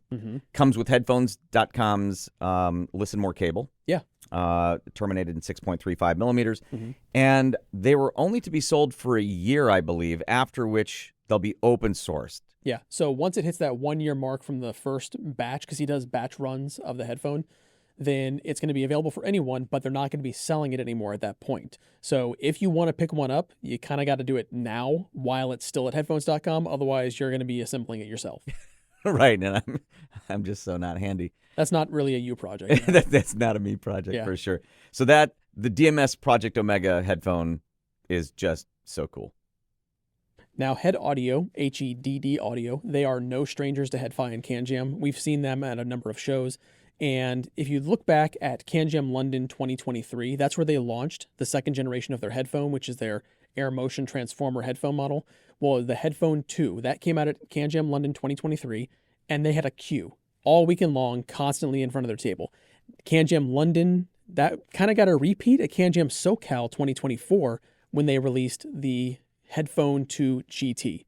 Now, you've probably heard the term GT before, Gran Turismo or Grand Touring. It's, to me, that invokes the feel of comfort and relaxation and distance driving in a vehicle. And they were getting a lot of feedback from headfires and non-headfires alike that the Headphone 2, which is more of a studio headphone, isn't really something that they would listen to for long periods of time. They wanted something a little more mid-range presence, a little more low end, something a little more comfortable. So they said, okay, let's take that feedback, go back, make some tweaks. That came out with the Headphone 2 GT. Now, at CanJam SoCal 2024, they were at the headphones.com exhibit, and there was a constant line for that headphone. I didn't get to hear it myself because it was just steady all weekend long. I didn't get to hear it either. Yeah. So HEDD is known for their AMT drivers. That's Air Motion Transformer drivers. Yeah. Very resolving drivers. Very fast. Yeah. Very resolving. The Headphone 2, that one, I enjoy that headphone immensely. Yeah, it's wonderful. But it is quite incisive.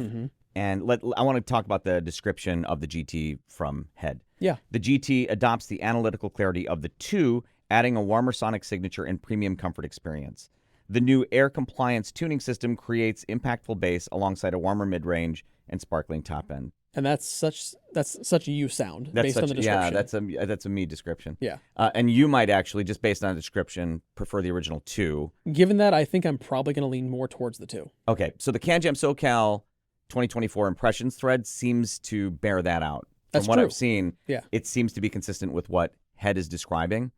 And again, that's something I need to hear. I didn't hear it either at CanJam SoCal 2024. So, I think for both of us now at this CanJam, we have to make sure to hear it. Yep. So this is the HIFIMAN HE1000 unveiled. Yes, the HE1000 has now received the unveiled treatment that started with the Susvara unveiled. Yes, What that simply means is there is a magnetic veil, a magnetic cover that you put on when you're not listening to it to protect the back of the driver, because when you take that magnetic veil off, which you must always do when you're going to listen to it, it exposes the back of the driver completely. Yeah, because it's extremely exposed. Extremely exposed. Yeah. And this would make it the second fully open back design planar magnetic headphone from HIFIMAN. Yeah, fully open back. That's the key word, is fully. And as with the Susvara unveiled, it's designed to eliminate the negative effects of sound wave reflections. Now, there's something about that unveiled concept that definitely seems to be working. I agree. Because there are some consistent changes between this and the original HE1000s and the Susvara Unveiled and the original Susvara. Right. Let me explain. So when I first heard the original HE1000, because there's been a few different models of it. Yeah. I first heard the original one, I don't even know. That was ages ago. Yeah, a zillion years ago. Yeah. I think it was at a CES. And I was completely blown away by it because of its flagship resolution. Yep. And I think it was the flagship in the HIFIMAN line until the Susvara was released. Yeah, and if I'm not mistaken, it was also the first headphone to come out with their nanometer diaphragm. Yeah, you're not mistaken, actually. You are correct. Yeah. So that HE1000 has been a staple in this community ever since the first model was released. Yeah. For good reason, for that flagship resolution. This does, though, again, what the Susvara Unveiled did for the Susvara. It improves resolution, but it also, to my ears, has a smoother treble performance than maybe any other HE1000 I've heard. Okay. So it would be the least bright to my ears. Right. I haven't measured it, so I can't say I confirm that with measurements or anything, but to my ears, it sounds smoother, and it has the most balanced signature of any of the HE1000s I've heard, and that's saying something. So, and yet it's more resolving. Right. And that's kind of how I describe the Susvara Unveiled versus the original Susvara. Yeah, exactly. So an incredible headphone has become even more incredible. Frankly, it's a lot less expensive than the Susvara Unveiled. Oh, no question. Like way less expensive. Yeah. But I guess that's what we deal with in this industry, right? Is kind of diminishing returns. Yeah. So the Susvara Unveiled is unquestionably more resolving. It is the better headphone objectively. Just it's incredible. No doubt. But this comes way closer to it at its price than I would have expected it to. Yeah. It's that good. So this beast of a headphone is the HIFIMAN Vana. Yeah. The Vana was launched at CanJam Dallas 2024, and it was met with a lot of praise. People were having fun with the Vana. I will say it. I'm having a tremendous amount of fun with the Vana. Let's talk about what it is, because it's a very unique headphone. So it's a closed back, dual driver, hybrid over ear. It uses HIFIMAN's high-end planar magnetic full range drivers. So it uses their nanometer thickness diaphragm and HIFIMAN stealth magnets. So it's one of their higher end planar magnetic drivers. But they couple it with dynamic drivers. Yep. So for the dynamic drivers, they cover the lows up to around 300 hertz, I believe. And it's an oval-shaped subwoofer design. So you can see where the drivers are on the back here on the back edge, and they went with oval drivers to get it to fit. Yeah. And I don't know why, but when I think of oval drivers, I always think of one of my favorite loudspeakers of all time, which is the Lin Isobaric, that also used oval woofers. Anyway, just makes me think of those. Yeah, one of the coolest things about those drivers, I'll say, is actually the angling. So inside, the planar magnetic is in a more conventional place, but the dynamic driver is actually off angle, and they do that to address phase issues. And I gotta say, they did a fantastic job incorporating them, and I think that's such a cool feature of the headphone. Oh yeah, and yeah, it works really well, and they image beautifully as well, very wide. And let's talk about that sound, by the way. So the sound with these, okay, so if you think of planar magnetic headphones, most of which are open back, they generally have very linear frequency response down through the bass. Yep. Very flat. These don't. Because of that subwoofer, they are unabashedly a subwoofered planar magnetic headphone, closed back, by the way, again. Right. And I love that about it. So I tend to listen at low volume levels. So when people take a headphone from me, they usually end up turning up the volume. Sure. And if you're familiar with equal loudness contours, or what people call the Fletcher-Munson curves, that's the older version, then you'll understand why. So at lower volume levels, it doesn't really sound as bass emphasized. Right. But when you turn it up, it is a bass emphasized headphone, unquestionably, unabashedly, right? But it's still beautifully done. I enjoy the heck out of these because now you have, again, a high-end HIFIMAN planar magnetic headphone. And at the price, it's like $2,900 US. Yeah. This is one of their higher-end planar headphones. But with the fun and slam and physicality, that palpability of those subwoofers. So I really enjoy these, and I definitely enjoy them, especially when I'm listening at lower listening levels, to have that presence still in place with the resolution of the planar drivers. Fantastic. And again, they image beautifully. So this is a can't miss at CanJam just because there's nothing else like them.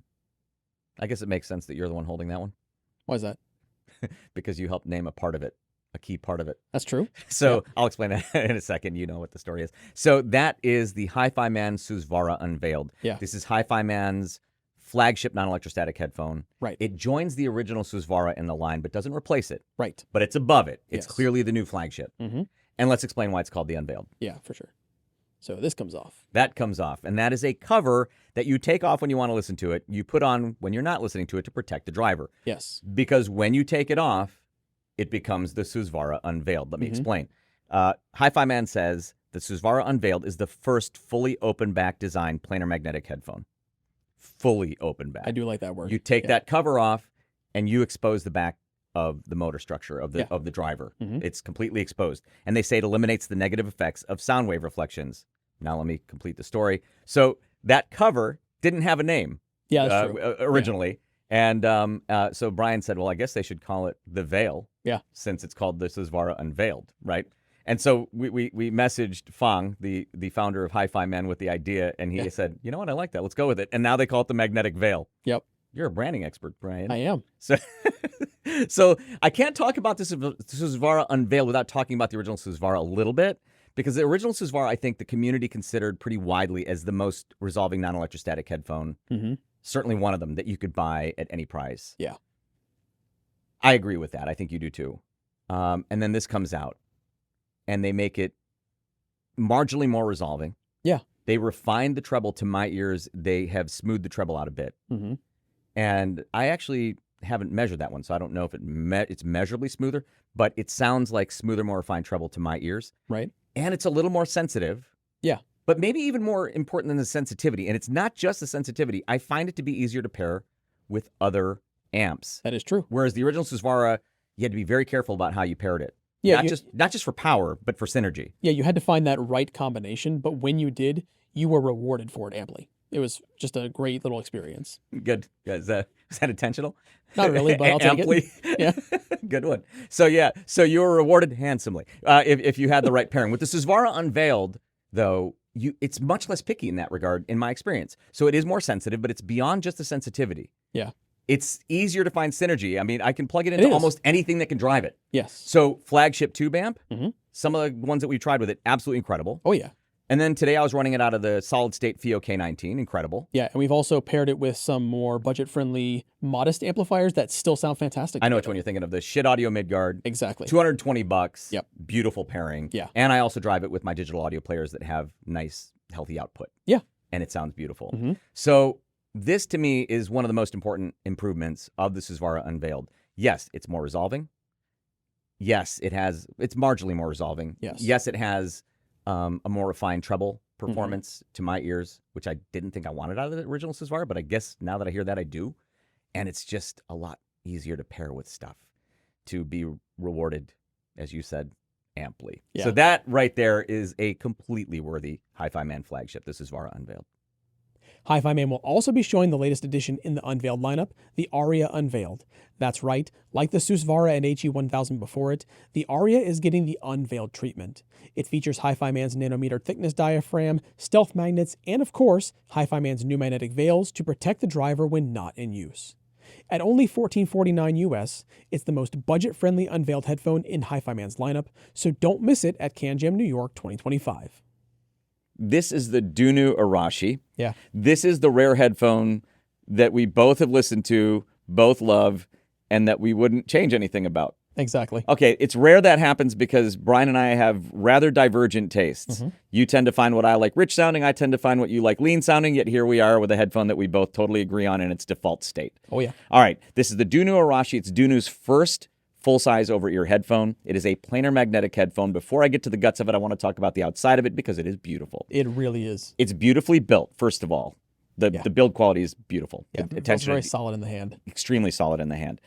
And I love the way it looks. Don't know how it shows up on camera, but it is a beautiful headphone. Reminds me of the original Stax Omega. Yeah, it does. I feel like it has to be. I haven't asked DUNU, but I bet you it's influenced by that. Yeah. And that's a high compliment because it's a beautiful headphone. But to be clear, this is not electrostatic. Again, it's planar magnetic. All right, let's talk about the guts now. It uses something they describe as a multi-layer composite film diaphragm. DUNU mentions damping, rigidity, and elasticity layers. Fine voice coil, very thin, high-quality coil. And they say the fine voice coil significantly enhances micro detail performance and overall dynamics. It has a dual-sided magnetic circuit, and it is quite sensitive, DUNU points out. It is.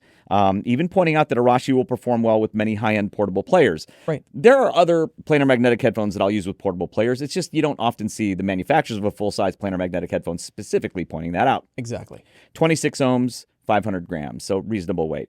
All right, let's talk about how it sounds. Yeah. All right, so why do we both love the way this sounds which doesn't happen often, without EQ. Neither of us EQs this headphone. Solidly neutral is how I described it. You agree? Yes.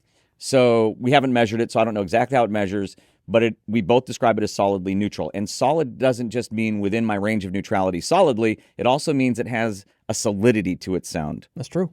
Bass extended, but not emphasized, at least that I hear. I don't hear emphasis, right? But the solidity sometimes maybe gives it that sense that it might be. Again, I don't really know how it measures. So, but that's why I think that we both have landed on this so well. All right. And again, I say, I don't know why I repeated myself, but perceived flat tuning, almost dead center of what I'd call dead center neutral. So there you go, a neutral headphone. I could see this being used, for example, in a professional setting. Oh, absolutely. As a monitoring headphone, but it's just a beautiful audiophile headphone as well, image as well. But that solidity I really love. And it sounds like a headphone that's taken years to develop. Congratulations, DUNU. So what's the price? Like, I think $1,399 US. So $1,400 US. I would say for planar magnetic headphones in that price range, the DUNU Arashi is ultra competitive. It definitely is. This is the Sendy Audio IVA 2. But when they first arrived, I actually thought we'd received a second set of the Sivga P2 Pros. Oh, they do look a lot alike, yeah. They look a lot alike, but they don't sound a thing alike. No. So let's clarify what it is. I want to clarify first the whole Sendy Sivga thing. So Sivga is very popular in our community. Yeah. Sendy Audio is like a sub-brand of Sivga focused on more premium headphones. Right. All right. So the Sendy Audio IVA 2 uses ultra nano double-sided magnetic composite planar diaphragms. It's a planar magnetic design. The diaphragm is 1 micron, and it's a composite planar diaphragm. Very thin diaphragm. Very responsive. Yeah, I mean, it can be, right? But in this case, it is. So, yeah, this is a very responsive sounding headphone. CNC wood chassis. Beautiful. Beautiful chassis, natural zebra wood. Inlaid with an etched stainless steel mesh that's designed to look like mermaid scales. It's a neat look. I like it. Yeah, it is a neat look. They have interesting inspirations because their flagship, the Peacock, the grill looks like peacock feathers. It does, yeah. It's actually lovely. Ergonomic design, ear pads developed using analysis of different facial shapes. I like these ear pads quite a bit. I do too. I find them very comfortable. They have unusual curves to them, but they fit my face very nicely. I guess it's designed to do that. And then 30-degree rotation in all directions. What are we talking about? Basically, every single angle you can adjust it. It's going to get the perfect fit on a lot of heads. Yeah, I find it very comfortable on my head. 32 ohm nominal impedance. Accessories, hard shell case. Actually, it's a nice case. You like the fact that it's a stand, too. I do. It's a really cool feature. Yeah, it's a headphone stand. 6N single crystal copper headphone cable. Nice cable. 4.4 millimeter to 3.5 millimeter adapter. Which should always be the case now. Yeah, whenever we get those adapters from Sendy, we steal them and use them on other headphones. They're really lovely adapters. They are. And they're $599. Yeah, it's actually one of the most, if not the most affordable Sendy audio headphone. Yeah, and what I find interesting, comparing it to the flagship, which is the Peacock, the Peacock has what to me is a more romantic signature. Yeah. Smoother sounding. And this has a more neutral signature. Yeah, this is squarely more my taste than the Peacock is. Yeah, actually, before we were shooting this, Brian was saying, does it sound to you like it has more going on in the upper mids and treble? Yeah. And I said, yeah. And I think that tuning makes the bass sound a little leaner than the Peacock, for example. Yeah. But not lean. No. Just leaner than a Peacock because of just the way the way that tonal balance, the way it's tuned. But I find it maybe to be even versus their flagship, the Peacock, more resolving at the top. Yeah, because there's just more going on there. But these are lovely. But they sound nothing like. To be clear, when you see them, and if you're familiar with the Sivga P2 Pro, you might think they're the same headphone. They are absolutely not. Right. So yeah, for $599, I think this is a strong value. Oh yeah. Now I've said before, the Sennheiser HD600 family of headphones is unquestionably the most legendary family of headphones in all of HEDFI. And so the Sennheiser HD660S2, which is the latest version of a Sennheiser HD600 open back headphone, is a very important headphone. It's also my favorite of all of them. Right. Why? Because I love the Sennheiser HD600, HD650, and the models that came after it. But the 660S2, they tuned to have more bass. Right. And more bass extension, and that gives it a richer tonality. This is what I wanted, all along, but it was just something that I learned to accept wasn't part of the equation, wasn't part of the calculus of an HD600, HD650. And now you have an HD600 sounding headphone with real bass. Yeah. and more present bass. That's a very big deal for me because I'm not. I mean, I joke around that I'm an audiophile bass head. Okay, maybe that's not so much a joke. I kind of am. What I'm saying is I need that presence down low. Yeah. That I have it with the HD660S2 and an open back. Because with their closed back 620S, you get it, but that's a closed back headphone. Right.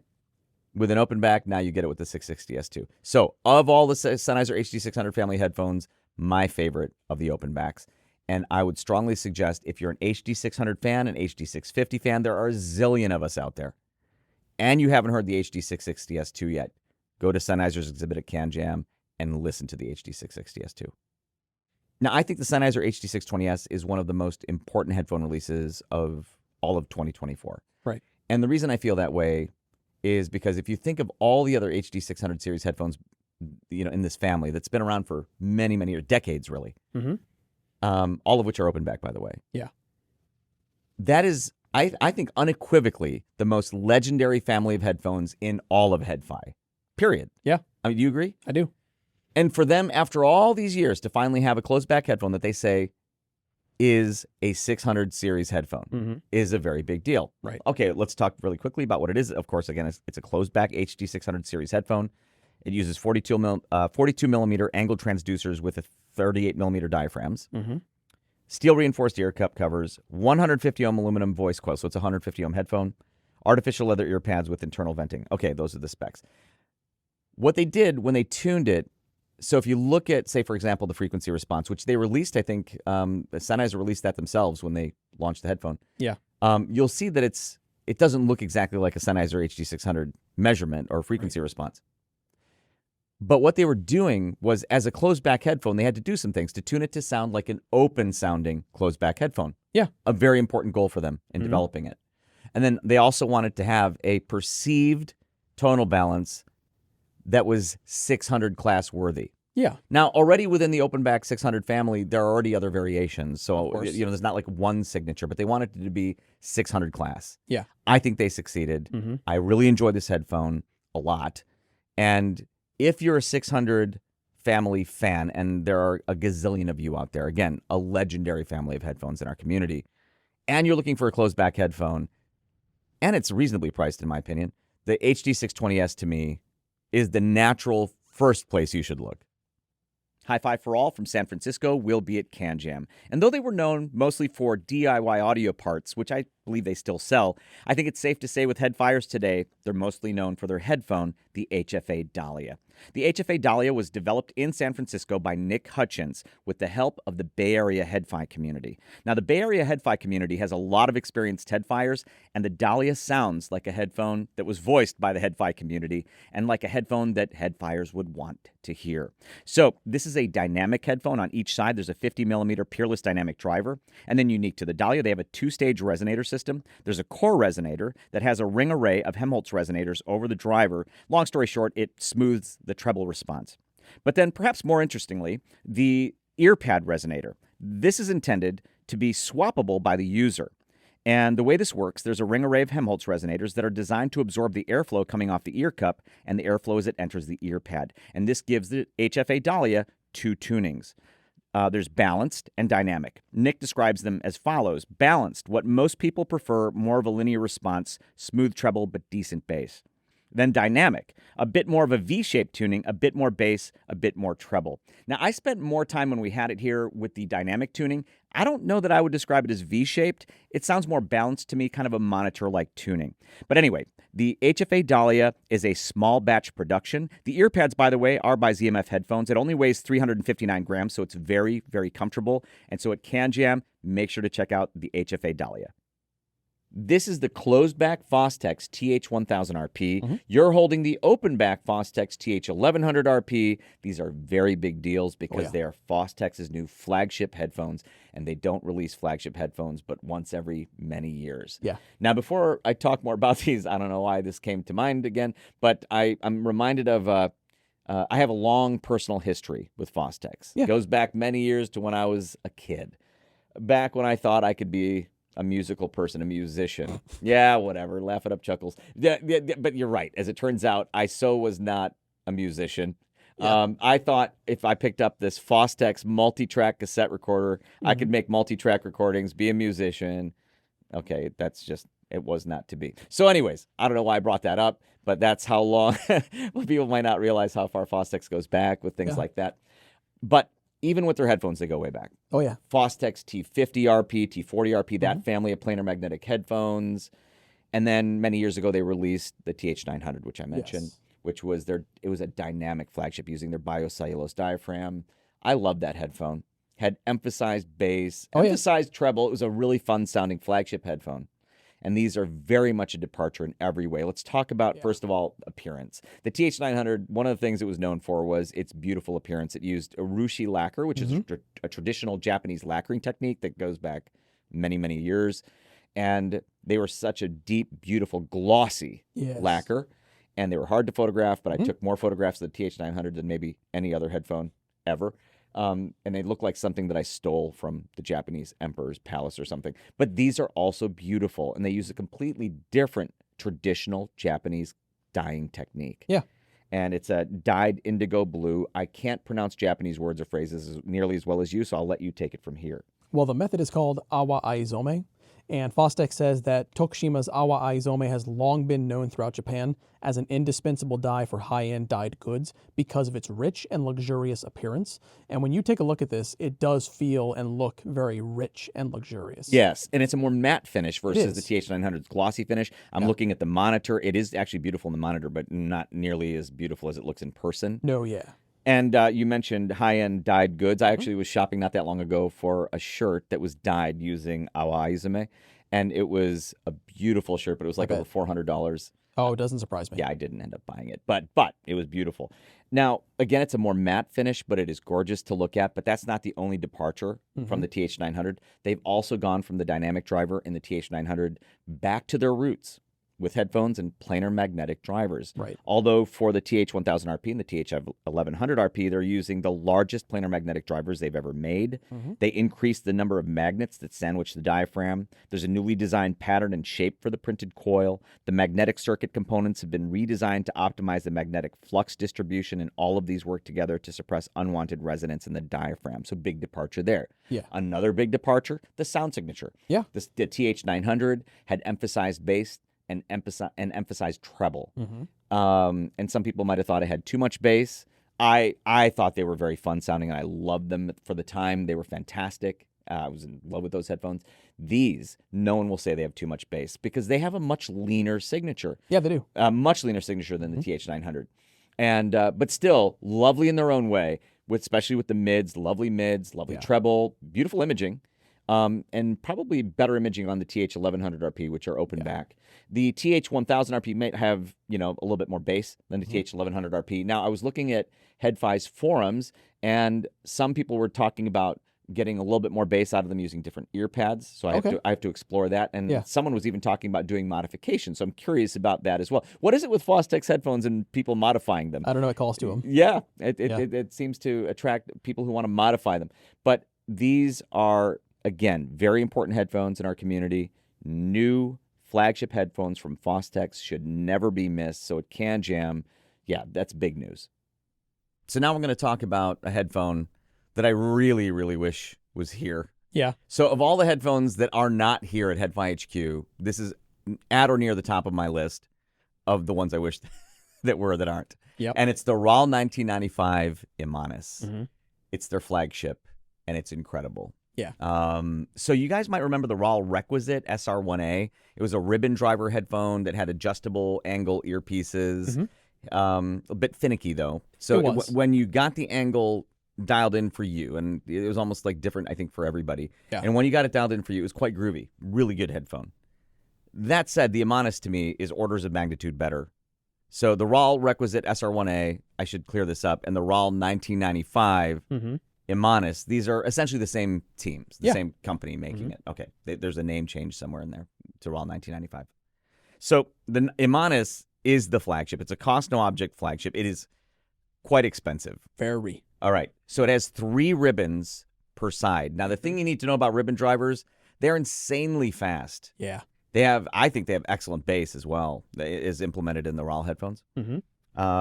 So versus the SR1A, the Imanis has, according to them, under the hood, everything is new. This is the next generation of ribbon drivers that in certain areas parted ways with the old but inherited the best features of the previous ones. And they say for the 3 ribbon drivers per side, each ribbon is tuned slightly differently so they cannot repeat errors in the same way. Yeah, which I think is a brilliant design. It's a neat way to put it. Yeah. Now, they do require a transformer with most amplifiers to use because I believe the native load coming right off the headphone is, or into the headphone is too low an impedance for most headphone amplifiers. So you will require a transformer most likely. I think there's an amp or two that can drive them directly that are purpose-built for it. There's an optional transformer that has a built-in headphone stand, an optional transformer with high-low impedance inputs. And the ear pads, I should mention, are made of lamb suede with perforated leather, and they're extremely comfortable. Yeah, they are. Now I want to talk about the sound signature of the Imanis. The Imanis, to me, is an incredible headphone. It is within my range of neutrality, but there's something about them, and I think it's those ribbon drivers, the 3 ribbon drivers per side, the speed of them. I don't know what it is about those driver types, but it's like everything within the entire spectrum just jumps off those drivers. It's like physical texture. Yeah. And I love it about it. So the bass is visceral, but it's not emphasized to my ears. I've not measured it, not seen a measurement of it, but that's how I'm going to describe how it sounds to me. And that's what makes it so special. And I think the RAAL Imanis is probably, the RAAL 1995 Imanis is, I would say, one of the best headphones I've heard. It's certainly one of the best headphones available today. Absolutely one of the most resolving, if not the most resolving non-electrostatic headphones I've heard. And just a can't miss cost no object flagship headphone.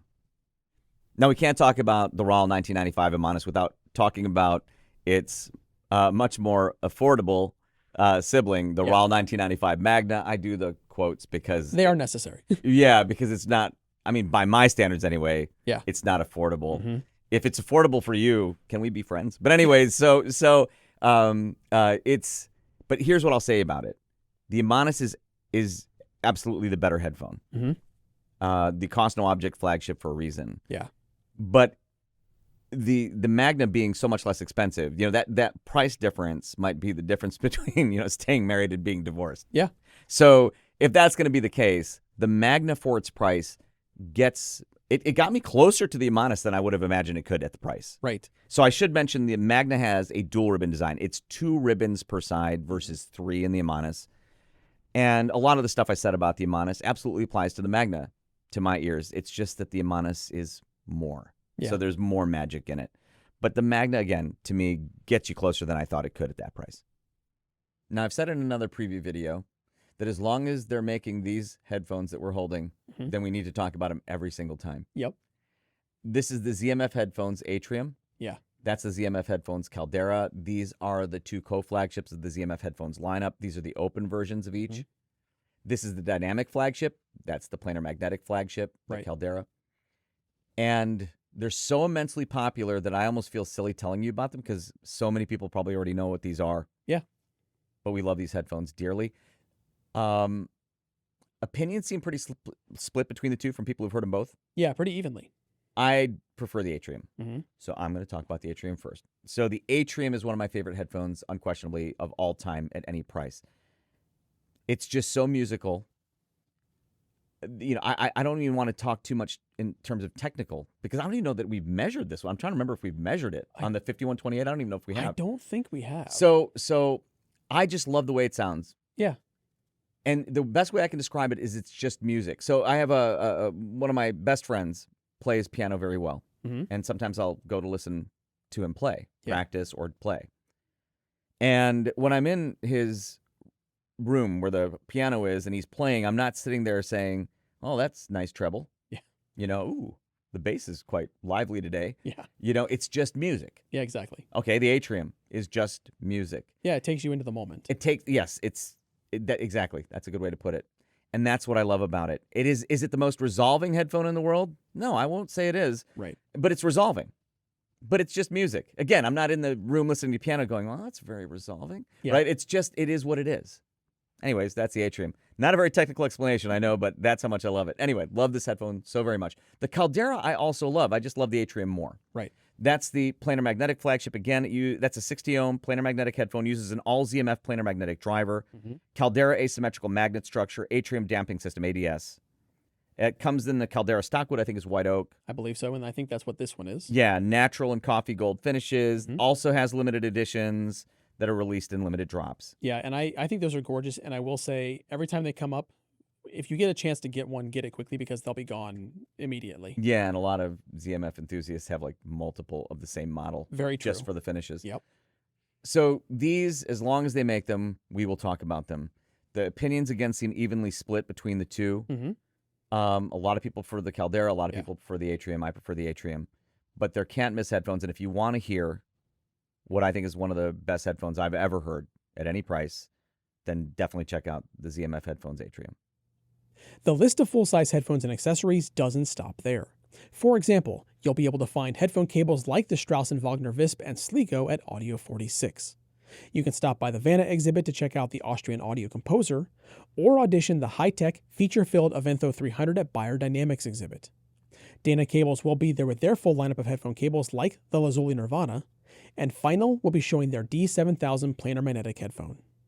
If you're interested in trying out the latest from Grado Labs, don't miss their signature HP 100 SE, and Shanling will have their full-size HW600 planar magnetic headphone available for you to try. If you've been looking for the latest from T+A, don't miss the Solitaire T and Solitaire P headphones at their exhibit. And at Headphones.com's exhibit, you'll be able to audition a premium, cost-no-object flagship electrostatic system co-developed with well-known reviewer Golden Sound, the Warwick Acoustics FIIO Golden Sound Edition.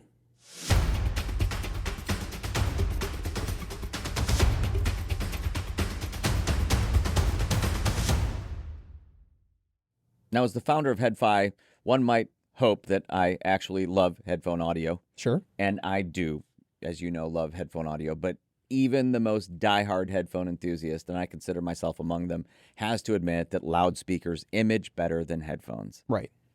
Headphones are great for inner detail. And, yeah. Yeah, but and they can image well, but loudspeakers image better. That is, take a recording, play it through a fantastic loudspeaker system. Take that same recording, play it through a fantastic headphone system. The loudspeaker will win in terms of imaging pretty much every time. Right. Why? Headphones introduce a bit of a problem, if you will. The right ear only hears the right channel, left ear only hears the left channel. With loudspeakers, your left ear still hears the right channel, albeit a little delayed. The right ear still hears the left channel, albeit a little delayed. Those tiny little delays, measured in milliseconds typically, because the human hearing system is so sensitive, the brain is such an incredible thing. Right. All those little differences mean a great deal. And I'm simplifying this grossly. That's the reason, effectively, that headphones don't sound as natural imaging. And the more exaggerated the stereo, the more exaggerated the left is to the left, the right is to the right, then the less natural it'll be with headphones. This is my very long-winded way of introducing this phenomenal piece of gear on the table. It's an Italian masterpiece. It's called the AUDMA Maestro HPA-1. It was invented by a gentleman named Cesare Mattoli. So he's a genius as far as I'm concerned, because he's come closer to solving that problem than anybody I've come across yet. It's called ELISA, the technology inside the Maestro HPA-1. It stands for what does it stand for again? Oh, Electronic Loudspeaker Imaging Simulating Amplifier. It's simple to use. I don't even know exactly what all it's doing, but clearly the timing. There's a lot going on in there. Oh yeah, because so many different solutions have come up to try to solve it, but yet nothing's done it as well as this that I've heard. All right. There's three knobs, effectively. You turn one to turn it on or off. The second knob is called ELISA Stage. That adjusts the essentially the intensity of the effect. Then there's ELISA Angle, which adjusts the angle of the placement of the virtual speakers relative to the listener. Simply put, turn it more, it will widen the image. Turn it less, and it'll not widen it as much. Yeah. But in any case, no matter how I adjust it, essentially, I get a more natural image with so far with pretty much every stereo recording I've used through it. And the more exaggerated the stereo, the more I need it. Right. And I would love to have that in my system full time, but there are two little problems with it. Sure. Number one, it's expensive. Yeah, I think it's $9,600 US. $9,600 US. And then it's also bigger as a full rack size component than is ideal for my desk. That said, it's so good that I've gladly made the space on I pushed things off my desk to use it. It's that good. Right. And it's not just ELISA, by the way. At CanJam Dallas 2024 and CanJam SoCal 2024, this was a huge hit. It was. Because it was at both of those CanJams, and everybody was talking about. All the high-end guys were loving it. The guys from Water Cooler were loving it for it just as a headphone amplifier. Yeah. With or without Audeze. Yeah, it's phenomenal as an amp. Yes, and it's built to an extremely high standards internally. For example, audiophile grade components, Nichicon electrolytic capacitors, WEMA Red Series audio capacitors, Alps Alpine motorized potentiometers, dual mono power supply, custom built audio transformers inside that. It has VU meters. Yes. We love our VU meters. We do. There is a built-in DAC built around the AKM 4490 REQ DAC with AKM's Velvet Sound. Wonderful DAC for an internal included DAC. That said, I've been mostly using it with higher-end external DACs. Right. But it's nice to know that there's a DAC inside, and it's good. It is designed to drive any headphones over 6 ohms, dynamic headphones over 6 ohms. I used it with Susvara. Susvara Unveiled drives them beautifully. Used it with in-ears. Drives them beautifully. There are digital inputs. Like I said, there's a DAC, USB optical coax, analog input, stereo RCA balanced XLR, headphone outputs, 4-pin XLR, 6.35 millimeter and 4.4 millimeter balanced. Analog output, stereo RCA balanced XLR, because you can use it to pass through into your hi-fi system, right? Your loudspeaker system, and bypass the effects. Yeah, if you can't tell, and you know this already because you essentially live with me here at the office, I love this thing. Right. And I can understand completely why people were just going nuts about it at those 2 CanJams. It will be at CanJam again, and you absolutely cannot miss the AUDMA Maestro HPA1. I love this thing. Now, as you well know, and now you're going to know, on the table is one of my most prized audio possessions. Yep. That's the ZMFheadphones Aegis tube amplifier, and that is, it's as pure a tube amplifier as they come, essentially. There's no silicon in the circuit. Right. So as they describe it, it's an old school tube amplifier design featuring Lundahl transformers and chokes. Now, I picked it up for the sound, but there is another aspect to this that adds charm to what it is. And that's the fact that it was designed by a HEDFI DIY community member who goes by Lord Gwyn. Not on his birth certificate. His real name is Keenan McKnight. And Keenan has become somewhat of a celebrity in my head because whenever I listen to the Aegis, you know, this guy designed one of my favorite amps, which I think is very cool. Yeah. And he's a HEDFI community member. That's really neat. So let's talk about what it is. It's a single-ended tube amplifier. It's built around, as I mentioned, DIY plans from Lord Gwyn. It's a tube roller's dream. I'm not much of a tube roller anymore. I used to be when I was younger. Maybe I should try experimenting again. So for the rectifier tube, you have 5-volt 2-amp types. GZ34 5AR4, 5V4 GZ32, 5R4 274B. So there are a lot of rolling options there. For the input tubes, pair of 6SL7s, and they have to be 6SL7s, but there's still rolling options. You can try any number of different 6SL7s. Right. On the output tubes, pair of power pentodes, 6V6, 6L6, EL34, EL37, KT66, KT77, KT88, 6550. As I'm rattling all that off, I'm thinking I really should try tube rolling again. Zach was kind enough to include some bonus tubes when we ordered it, and I definitely need to roll more. Again, it's a tube rectified design. There are high and low output impedance toggles, so it gives you more flexibility with different kinds of headphones, and I would suggest using it mostly, if not entirely, with over-ear headphones. Right. I guess if you have some less sensitive in-ears, you can venture it. I don't turn to the Aegis for in-ears. I use it strictly for over-ear headphones. So let's talk about why I love it so much. Because it's a tube amp and sounds the part.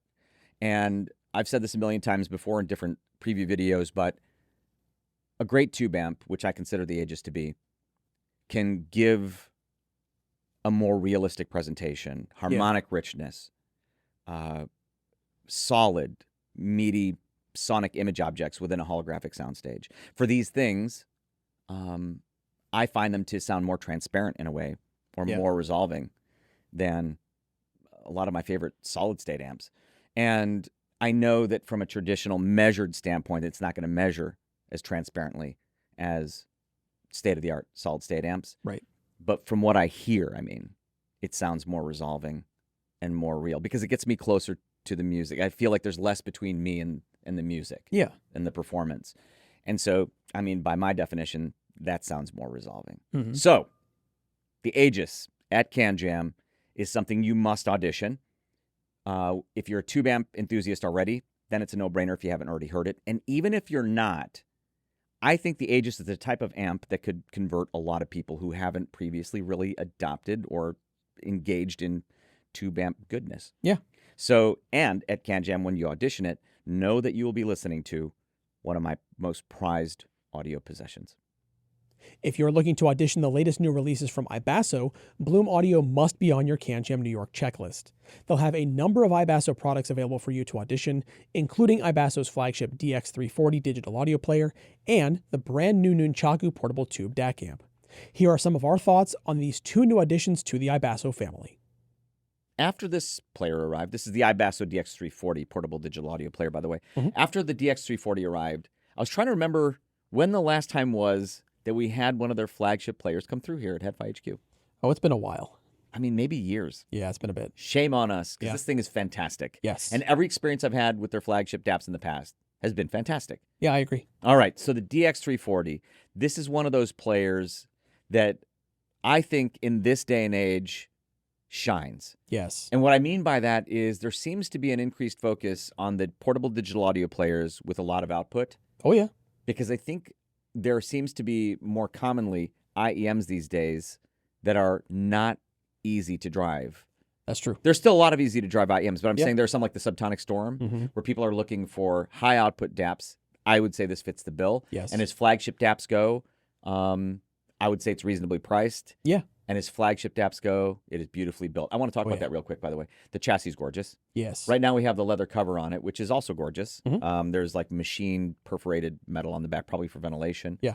But if you take this off, I think it looks even better. But I can understand why you'd want to protect it. Yes. The chassis is gorgeous. So do we have photos of it without the cover? Oh, yeah. I've got photos of it undressed. Oh, good. Because it looks beautiful. It does. Yeah. Anyways, let's talk about the DX340, what it is. The DAC section of the DX340 is built around a 1-bit structured discrete DAC. And that consists of 16 sets of cascaded 8E PWM DACs. That's pulse width modulation DACs. Yeah, that sounds complex. It does. So if you go to their website, iBasso's website, I was trying to look at the description of the DAC architecture to see if I could summarize it easily for this segment. No such luck. So make sure to go to their website because it's actually interesting reading on the DX340. Yes. The amp section outputs up to 2150 milliwatts into 32 ohms. Like I said, a lot of output. Now that's using the super gain mode that requires the DC power supply. So even without the DC power supply, though, still a lot of output. Oh, yeah. And again, everything I've wanted to drive with it, I've been able to drive with it. So I'll get back to that. It runs Android 13 or Mango OS. A Qualcomm Snapdragon 665 SoC. Nice and snappy. Very snappy. That matters a lot to us. Oh, yes. We've complained. I mean, one of our chief complaints about older DAPs, which is, these faster ones are becoming more common. But the older DAPs, some of them had a lot of lag. Yeah. This one does not. Let's be clear. That's snappy. 8 gigs of RAM, 256 gigs of memory, micro SD expansion up to 2 terabytes. And that's kind of how I roll. I'll usually run a 1 terabyte or 2 terabyte micro SD card. 6-inch 1080p AMOLED display. Yeah. Which is gorgeous. It is a beautiful display. It's so bright, you actually asked me to turn it down a little bit. I did. For the shoot. Yeah. I hope it shows up on camera. That is an absolutely beautiful screen. What album is that, by the way? Cat Power in Your Face. Good album. 6-inch 1080p AMOLED display. Dual battery structure. Yes. So the dual battery structure, it basically just means that you have a single battery for the analog, single battery for the digital, and I love separation like that in any device. I do too. I should have known what that meant. You saw the look and confusion on my face and answered, but I should have known what that meant. And again, beautiful chassis, 316 stainless steel chassis with user removable back cover because it has swappable amp modules. Yes. It comes default with the amp 15 module, and there are other swappable modules available as well. Oh, that's good to know. So again, with this with the DX340, there just hasn't been anything that I would ever think to plug into a DAP that I haven't been able to drive beautifully with it. Exactly. It is a very articulate, detailed sounding DAP to my ears. Yeah. But not in any way harsh. It's a beautiful sounding DAP with a lot of drive. And I think it is this on the flagship side of things, again, is reasonably priced. But it's built as beautifully as any of them. And it performs, in my opinion. So no matter what you're shopping for, no matter what price point you're shopping for, the iBasso DX340 at CanJam, you definitely want to try. I was just looking in the monitor, and even in my small hands, the iBasso Unqiue looks quite tiny. Oh, yeah, it does. I love this thing. So this is the iBasso Unqiue. It's a portable dongle DAC with dual tubes, and each Unqiue is a pair of Raytheon JN6418 tubes. I am a tube audio enthusiast. I've said this a zillion times, and so I therefore love this thing because the implementation is beautiful. It's so hardcore. Oh yeah, I want to mention real quick how hardcore that is. So for each pair of tubes, they're using an Audio Precision APX 555, measuring each individual tube and using those measurements to pair and match the tubes together. So when you think about how involved that process is, it's probably not much of a surprise that they're only doing about 50 pairs a day into the nunchakus. And I love that level of detail, that attention to detail. I'm 100% here for it because that is so meticulous. Love to see it. Yeah, that's important, especially with tubes, but that's a level of attention to detail I don't think is typical at all. It's not. For those of you who don't know, the Audio Precision APX 555 is the best audio analyzer in the world. Right now, we have one here at HeadFi HQ. I'm trying to imagine the process of matching tubes with it. I can see why they only do 50 pairings a day. That even seems like a lot. Yeah. But okay, so the DAC section of the nunchaku is built around dual CS 43198 DACs. It uses dual op amp ×4, buff 634A ×4, and has up to 525 milliwatts output into 32 ohms. Which is a lot of juice out of something that size. That is correct. It sure is. It has, for outputs, 4.4 millimeter and 3.5 millimeter.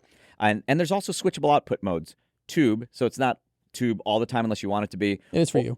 For almost. Or Class AB. Yeah. So solid state Class AB. I do use that. But I am mostly in tube mode, admittedly. So for those tubes, it has a pour-on suspension. Yeah. So when you're plugging in, for example, sensitive in-ears, you're probably going to hear a little bit of tube ring. Yeah, but it's nicely damped. It's nicely damped. Goes away quickly. Right. So that's something to be expected. That's if you're a tube audio enthusiast, you know that. It has a 0.96-inch OLED display, a lovely display, by the way. And a multifunction volume knob, so it turns and clicks so that you can select things on the menu. Beautiful chassis, by the way. Oh, yeah. I love the attention to detail, the construction quality, absolutely gorgeous. And I love the color. Yeah, I do love the color. It does come with a lovely protective case. I hate covering this chassis, but I do want to protect it, and it's a very nice case. The nunchaku is the type of dongle DAC that I think will convert a lot of headfires from being DAP enthusiasts to dongle DAC enthusiasts. Yeah, especially at the price point. Because when you think about what the cost of a DAP with tubes built in is cost, this is only $300 US. Yeah, that's very affordable. Very affordable, very small. Yep. You can use it with your phone. I use it with my Android phone and my iPhone and my computer. Right. And for that price, again, I think a lot of people will become dongle DAC enthusiasts over time as these dongle DACs get so good. And this one is so good. So at CanJam, this is definitely one you'll want to check out. Qobuz is one of our CanJam New York 2025 sponsors, and we'd like to extend a special thank you to Qobuz for helping make CanJam New York possible this year. Now let's take a look at what Qobuz will have to audition at CanJam New York 2025. There's one category we don't often discuss in these preview videos: music. It's so foundational to our experience that it's impossible to separate it from our gear. All across CanJam, you'll find a massive array of test tracks, chill tunes, and even some lo-fi beats. However, you might struggle to find your favorite songs at every exhibit. That's where preparation comes in. You've likely heard of Qobuz.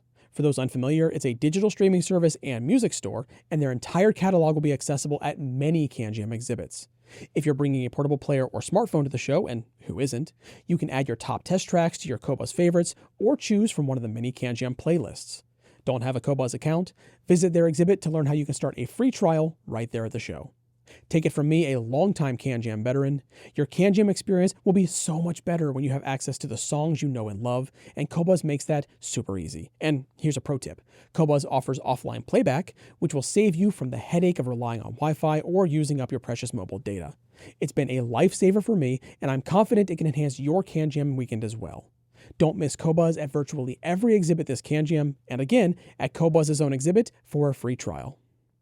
This is the FIIO K17, and as you well know, I've fallen in love with this FIIO K17. So let's talk about what it is. The FIIO K17 is a fully balanced desktop DAC amp. I love that it has a relatively compact footprint because, as you know, I don't really have much room on any of my desks, so that's always nice. Now, the DAC section of the FIIO K17 is built around AKM's flagship AK4191, AK4499EX combo, and there are two of the AK4499EXs in there, so the DAC section is extremely capable on the K17. But the amp section is also very capable. It's actually a discrete Class AB transistor amplifier circuit. I love that it's a discrete design. I love that it outputs up to 4,000 milliwatts. It has quite a bit of drive. And I also love the fact that it's so flexible in its drive and so quiet in terms of self-noise that I can plug the most sensitive in-ears into it. No self-noise whatsoever. It's what I call, that amp helps it become what I call a reviewer's amp. In that you can plug anything into it. including hard to drive over ears or, like I said, super sensitive in ears. I love the flexibility of FIIO's desktop components these days. They have so many inputs and outputs. Oh, yeah. For example, the USB inputs on this. Yeah. Back and front. Yes, I love seeing USB-C on the front because if I have something like a phone or a laptop that I don't want to get behind the unit and plug it in, right. I can just sit down, quickly plug it in, get to listening. Exactly. My main computer is plugged into the USB-C input on the back. Yeah. And on the front, if I want to use, like you mentioned, like a tablet or a DAP or my phone and just DAC it really quickly using the K17, it's nice to have that front access. So that's a lovely thing. And then, again, a slew of inputs and outputs. It also has Bluetooth, which we both actually really appreciate. Yeah, and networking support. Oh, yeah, networking support. Ethernet, Wi-Fi. And it's dual band, 2.4G, 5G. I do love that it has, for balanced headphone outputs, as well as unbalanced, by the way, but it has 4.4 millimeter and XLR. Yes, it's nice to see both. Again, makes it more of a reviewer's amp. Yeah. Right? So no matter what you have, you can plug it in. Okay. Now, on HEDFI's forums, FIIO confirmed for somebody who asked if this was the successor of the very popular FIIO K9 Pro, and they said, yes, it is. Okay, they look nothing alike. They look nothing alike. And the K9 Pro is immensely popular. Yeah. But the K17, and something I love about it, is it has that retro look. Yes. It has that retro look, and it's also a retro sort of touchy-feely thing, too, with the knobs. Yeah. So, for example, the gain settings that I talked, 5 different gain settings on that amp, from, low to whatever the highest is, like ultra or decibel. I don't remember what they call the highest setting. And it's done with a knob that has such a nice feel. And I like having that instead of going through a menu setting to change gain settings. I love that it's just a knob. And the funny thing about it is the screen also looks kind of retro. Yeah. It's kind of this basic looking screen, but that's also just, kind of the style. If you swipe left to right, and it is a touch screen, which may not be obvious when you first look at it, and it comes with a remote, but you can swipe left to right on the touch screen, and it just unveils, like right away, a slew of options. Yeah. Right? So anyways, we won't get into that. But one of the options we should mention, 31-band high-precision lossless PEQ, a parametric EQ, right, including some presets, which are nice. I actually used the Jazz preset with a headphone that I was driving with it just before we shot this. And I should also mention, as with anything from FIIO these days, especially in terms of their electronics, they use the highest quality components inside. They do. And this thing is loaded. Yeah. All you have to do is look through those top vents, and you can see the electronics go like right up just underneath the top surface. So I bet you if we open this thing up, it probably just has layers of stuff going on inside. Yeah. So the FIIO K17 to me is so easy to fall in love with. I think it's a fantastic successor to the K9 Pro. I love the retro look and feel. It's a very exciting piece. You can see why I've fallen in love with it. It's a can't miss at CanJam. So, Brian, that's the FIIO S15, and when it was announced, we were both pretty surprised. Right. So I was surprised because I didn't know FIIO was going to be releasing a full-size desktop dedicated media streamer, media server component. I did not know. And so I was pleasantly surprised. I have been increasingly interested in incorporating a dedicated streamer into my system, mostly because a few of my hi-fi friends, including Ethan, who goes by Third Eye on the forums, he produces our CanJam shows, has been telling me I need to incorporate a streamer in my system. Right. And he uses an Inuos. We've had an Inuos come through here. Yeah. We had a Hi-Fi Rose as well. Hi-Fi Rose, Eversolo. Yes. We've never had them long enough to live with. Right. All right. Now I've had this one long enough to live with, and I will say I get it. All right. So let's talk about what it is. Again, it's a fully balanced desktop high-res audio streamer. Functionality-wise, so much functionality, but it has media streamer, local playback, decoder, preamplifier. It is fully balanced. The architecture is fully balanced, including everything from the DAC decoding to the preamplifier stage. So the whole thing fully balanced. I love that it has a preamplifier functionality. Right. That is not entirely common in all streamers. So I love having that. I'll get to that in a minute. The DAC is built around AKM's flagship AK4191 and AK4499EX combo. So flagship AKM setup for the DAC. That's lovely. Snapdragon 660 processor, reasonably snappy performance, which I like. Yep. And then dominating that front panel, as you can see, is a very large screen for this type of device. 7.84-inch touchscreen display. They say that it's automotive grade, which I can understand because it's quite bright and responsive. And it has capacitive navigation buttons on the side, and then it is a touchscreen. Audiophile grade components inside. No big surprise from FIIO. Yep. Elna audio capacitors. I'm not going to name them all. Dual high-performance, ultra-low-noise femtosecond crystal oscillators, WEMA film capacitors, and a 35-watt low-noise linear power supply. Yeah, built in. Built in. So you guys who like to try to find linear power supplies for your devices, you're not going to need to. There's one built in. Yep. And there's just so many other components. I'm not going to list them all here because it looks like an audiophile parts inventory. Yeah, it does. Full digital, analog, and power separation. I love seeing that. I do too. So what I mean is those sections, the digital, analog, and power sections, are all physically separated and shielded from each other. Right. And yes, like you, I love when they do that. Android 12, streaming app support, full Google Play Store. I came in the other day, and you were running YouTube on the built-in screen. Oh yeah, because I wanted it as background music. It was great. So he was watching and listening to YouTube on the built-in screen. I thought that was funny. Input, so many inputs. I'm not going to list those all either. USB optical coax AES, Bluetooth 5.1. We love that it supports Bluetooth. Yes. SD card slot, and USB 3.2 M2 SSD expansion. Right. All right. When you told me it had that, I said, I want to be able to store music locally on it, which is what it's for. And we went out and got a 4 terabyte SSD to put in that slot, which is nice that it goes right into it, and filled it with 4 terabytes of outstanding music. Well, you might not like all my music, but anyway, 4 terabytes of music, and I love that I can listen to that separate from a computer setup, just completely separate from anything, that it's a standalone media server at that point. HDMI ARC decoding, which you love. Yep. Right now it's here, but when I get home, it's going to be back on my desk. Yeah. And it's right next to me. But one of the things I think might happen is I might start using it because it's hard for me to not want to use all of that functionality and put it in the front of my living room, maybe. Yeah, I would. Yeah. I think I'm going to have to do that. Digital outputs. I don't think I mentioned that yet. Did I mention that? No.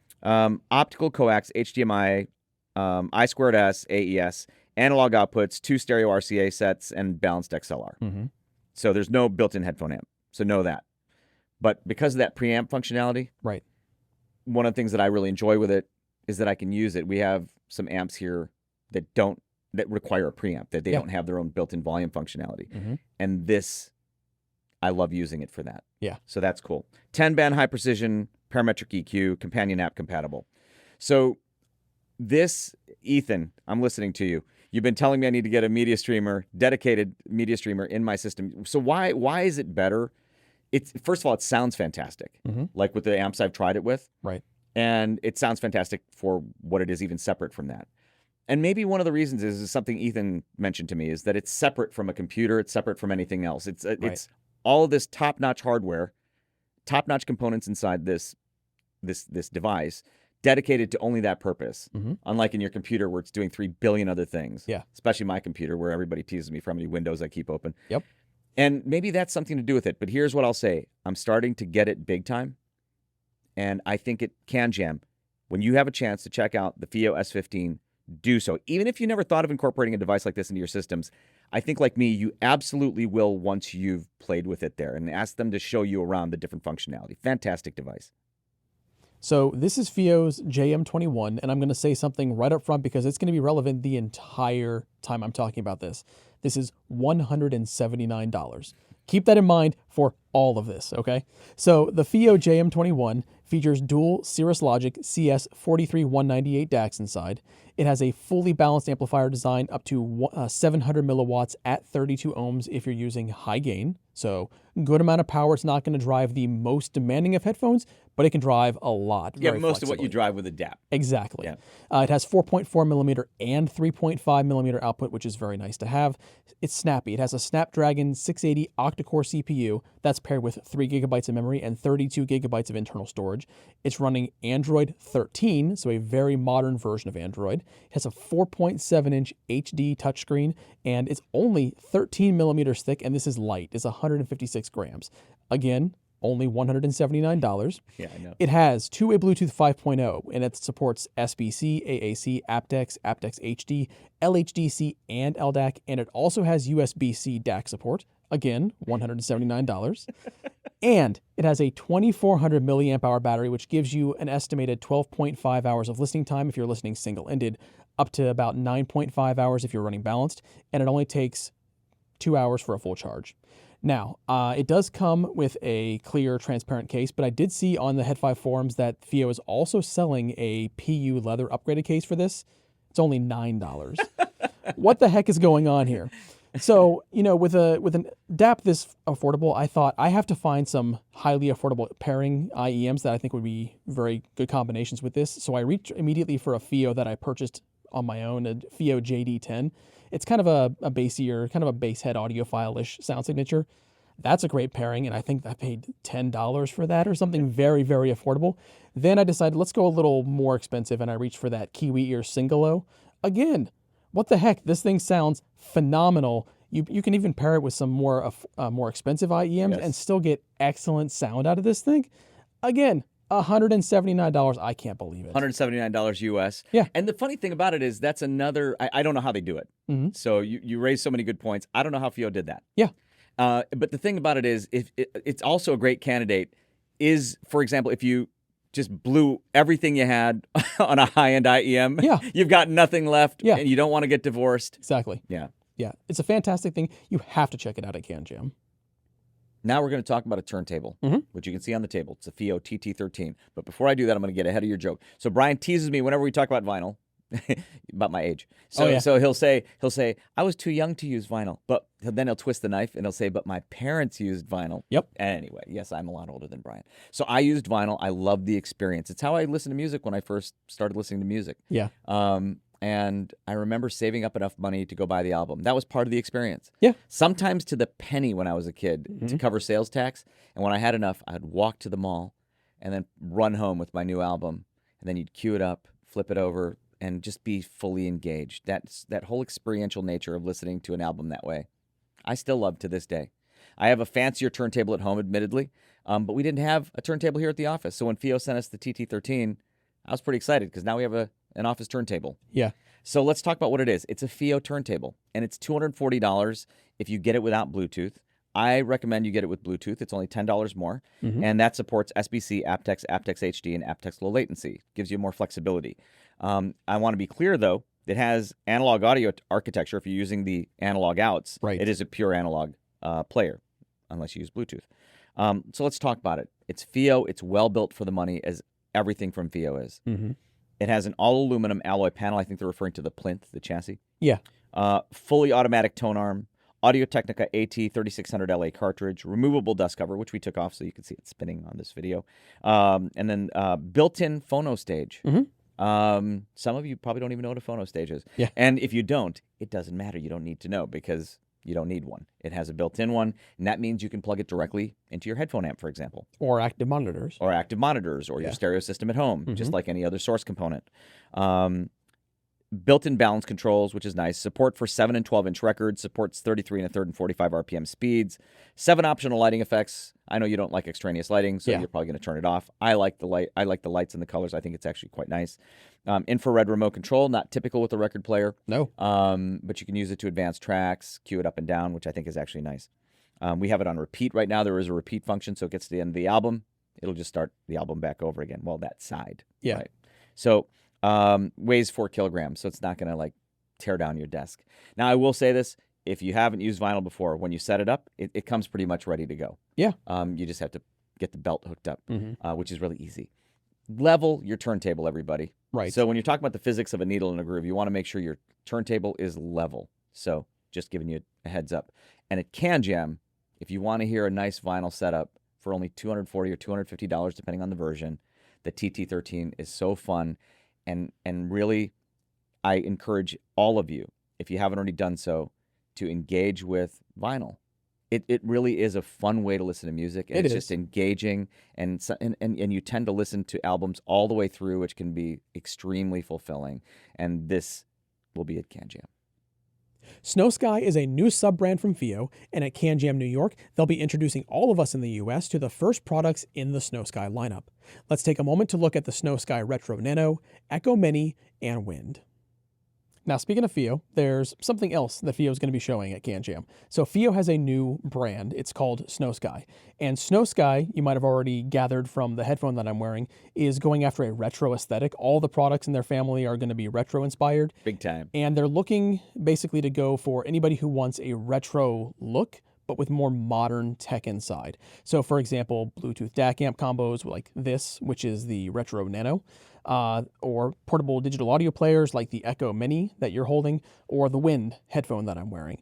The Retro Nano is the one that I've spent the most time with. This is the one that I connected with most. It's a very compact Bluetooth DAC amp combo.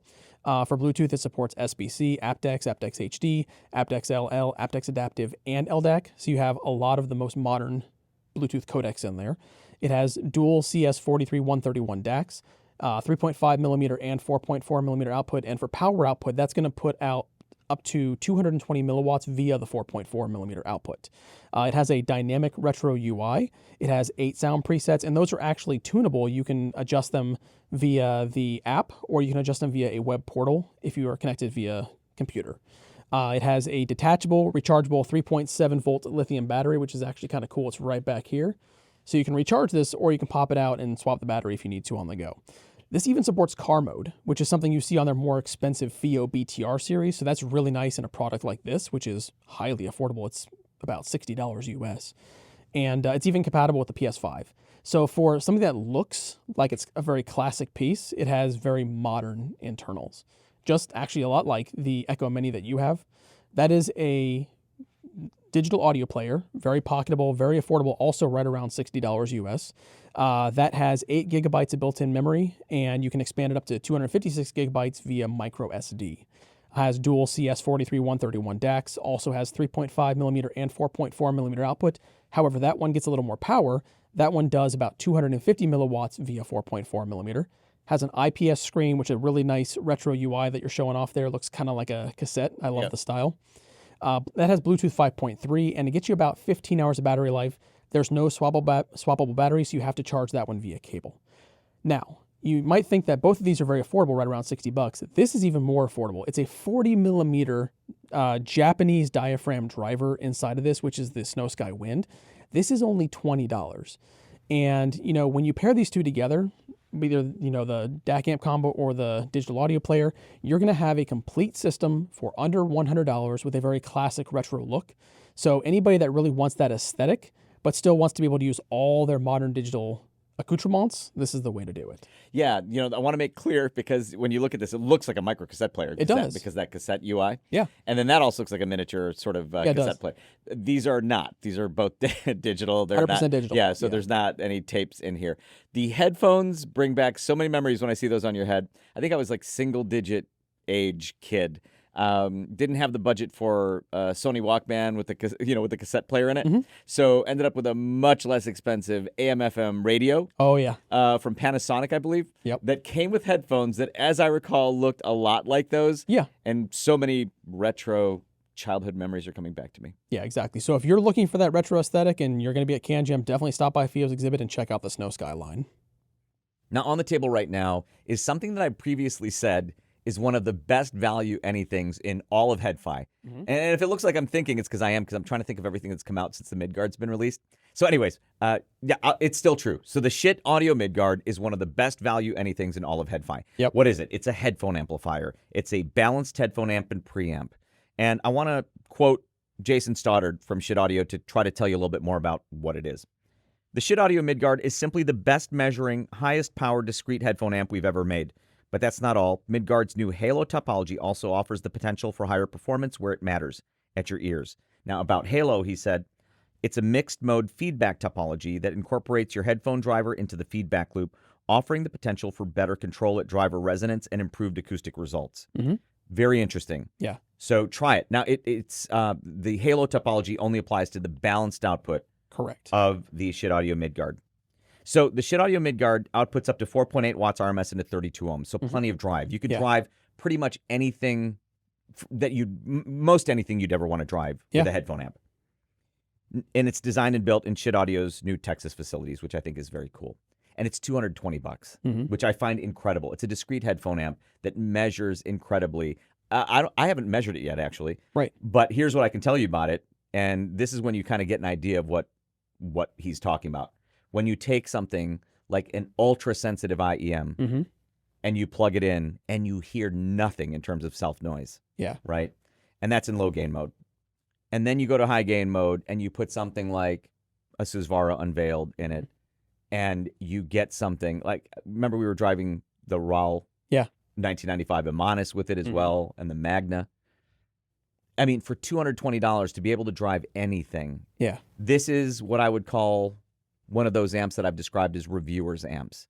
You know, a reviewer would want to just take any number of devices, I mean, headphones and earphones, that they can just plug into an amp and know that it's going to work beautifully. And the sound of the Midgard, I love it because it's not clinical, but it's still very resolving. And I still can't believe it's only $220. I don't know how they do it with a discrete headphone amp. So the Midgard, to me, yes, still one of the best value anythings in all of HeadFi. Always a can't miss then at CanJam. Schiit Audio will also be giving CanJam New York attendees a first look at the upcoming Valhalla 3 headphone amplifier. The Valhalla 3 is a pure tube headphone amplifier in all the best ways. No capacitors, no transformers, just 100% pure OTL tube goodness. It can deliver up to 750 milliwatts into 32 ohms, or 250 milliwatts into 300 ohm, and can drive a wide range of headphones thanks to its built-in impedance multiplier.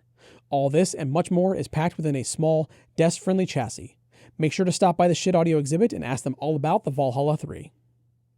So Jude, on the table right now is something I didn't think we would ever see.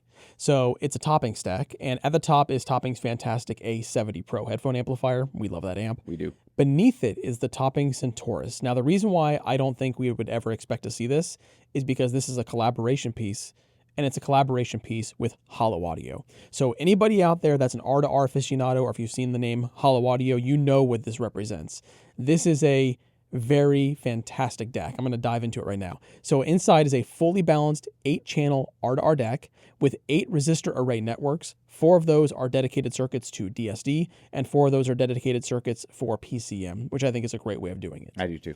It has 3 selectable modes, so you have oversampling, non-oversampling, and best. And the way Topping describes best, they say best automatically selects the optimal sampling rate based on the source's sample rate and the DAC's internal processing capabilities. It has a preamp mode, so you can use it with active monitors, or if you have a stereo system you want to run into, you can do that as well. Has a beautiful 2-inch full-color touchscreen on the front with 3 capacitive buttons, and it does feature their Aurora UI. So it has 9 selectable background colors. You can swap between an FFT display, VU meters, or playback information, and I like that flexibility. I do love VU meters so much. I noticed that you chose it for the amp. I did. Yeah. And it looks real. It really does. It actually looks like a physical VU It has nice depth to it, even though it's a display. It has a 10-band parametric EQ and Bluetooth 5.1 support. As far as codecs, you're going to get SBC, AAC, aptX, aptX HD, aptX Adaptive, and LDAC. So you get pretty much the full gamut for the most part. That. Inputs and outputs, it has pretty much everything you could possibly want in a DAC, especially a compact one like this. Including I2S. Including I2S. And when you pair it with the Topping A70 Pro, I think this might be the recommended pairing for this. It is? Okay. Yeah. I love this combination. I do too. Like, I need to spend a lot more time with this because here at the office, we've been listening to it with a number of headphones, a number of different test tracks, and my gosh, it just kind of takes your breath away at times. It's a fantastic system. It is. So, like you already mentioned and emphasized, the Hollow Audio thing is a significant thing. Yeah. And there are a lot of R2R DAC enthusiasts in our community, and this will give them a taste of why Hollow Audio is Hollow Audio and why they have such a reputation. Yeah. I think this is a fantastic sounding system. For those of you not familiar with Topping, I think most of you are familiar with Topping. Right. But in case you're not, they're known for making reasonably priced gear that just objectively performs like incredibly well. That is, their measured performance is usually impeccable. Yeah, and speaking of price, Hollow Audio gear is never cheap because you get what you pay for with Hollow. This is just about $1,000 for the DAC. Right. Very affordable as far as R2R high-end DACs go. Yeah, this is Hollow Audio I can afford. Yeah, it's fantastic. So this is Questyle's CMA 18. It's been around for a little bit. I know a number of headfires have had the chance to audition it. However, I am certain that at CanJam not everyone will have, so I do want to mention it because it will be there. Now the CMA 18, admittedly, I haven't seen this. We haven't seen it here in the studio for a little bit because this has been the primary go-to for my girlfriend. She stole this and has been using it nonstop since I once took it home some time ago. I was quite literally wondering where it was. Yeah, we had it. And it's a phenomenal piece. I understand why she loves it because I should be spending more time with it now that it's at home with us. So let's talk about what's inside. Everyone knows that Questyle has gotten their start with current mode amplification. Several years back, they started, joining the HeadFi community, showing off their desktop headphone amplifiers with the full-size rigs that they had. All of those had current mode amplification. Well, they've taken that, shrunk it down, put it inside of something that's pocketable, portable, very travel-friendly, and yet still deceptively powerful. Now, inside of this, it has AKM's AK4493 DAC, and for those that don't know, that DAC can output PCM 768 32-bit or DSD 512, so no matter what resolution of music you're going to throw at this thing, it's pretty much going to support it. And it has Questyle's high-energy current mode amplifiers. Now, this has 4 sets of their patented self-developed current mode amplification chips inside, and you can see them. I love that it has a transparent display. You can get inside and look at the guts. I always like seeing that. I do too. And then each of those chips develops a peak power up to 5 watts and a peak current of 2 amps. So like I said, for something this small and pocketable, it is deceptively powerful. It has 2 gain settings. It has a number of inputs like USB-C, optical toslink, Bluetooth, 3.5 millimeter and 4.4 millimeter inputs. So you can use it as a portable amplifier if you want to as well. Outputs, you've got 3.5 millimeter and 4.4 millimeter headphone outs. Now I mentioned Bluetooth, so it does support a number of Bluetooth codecs like SBC, AAC, aptX, aptX HD, and LDAC.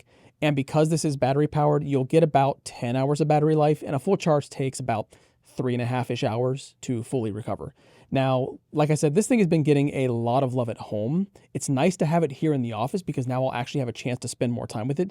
It's been a little bit, and I love this thing, so I really want to just reacquaint myself with how wonderful it is. Yes, so do I.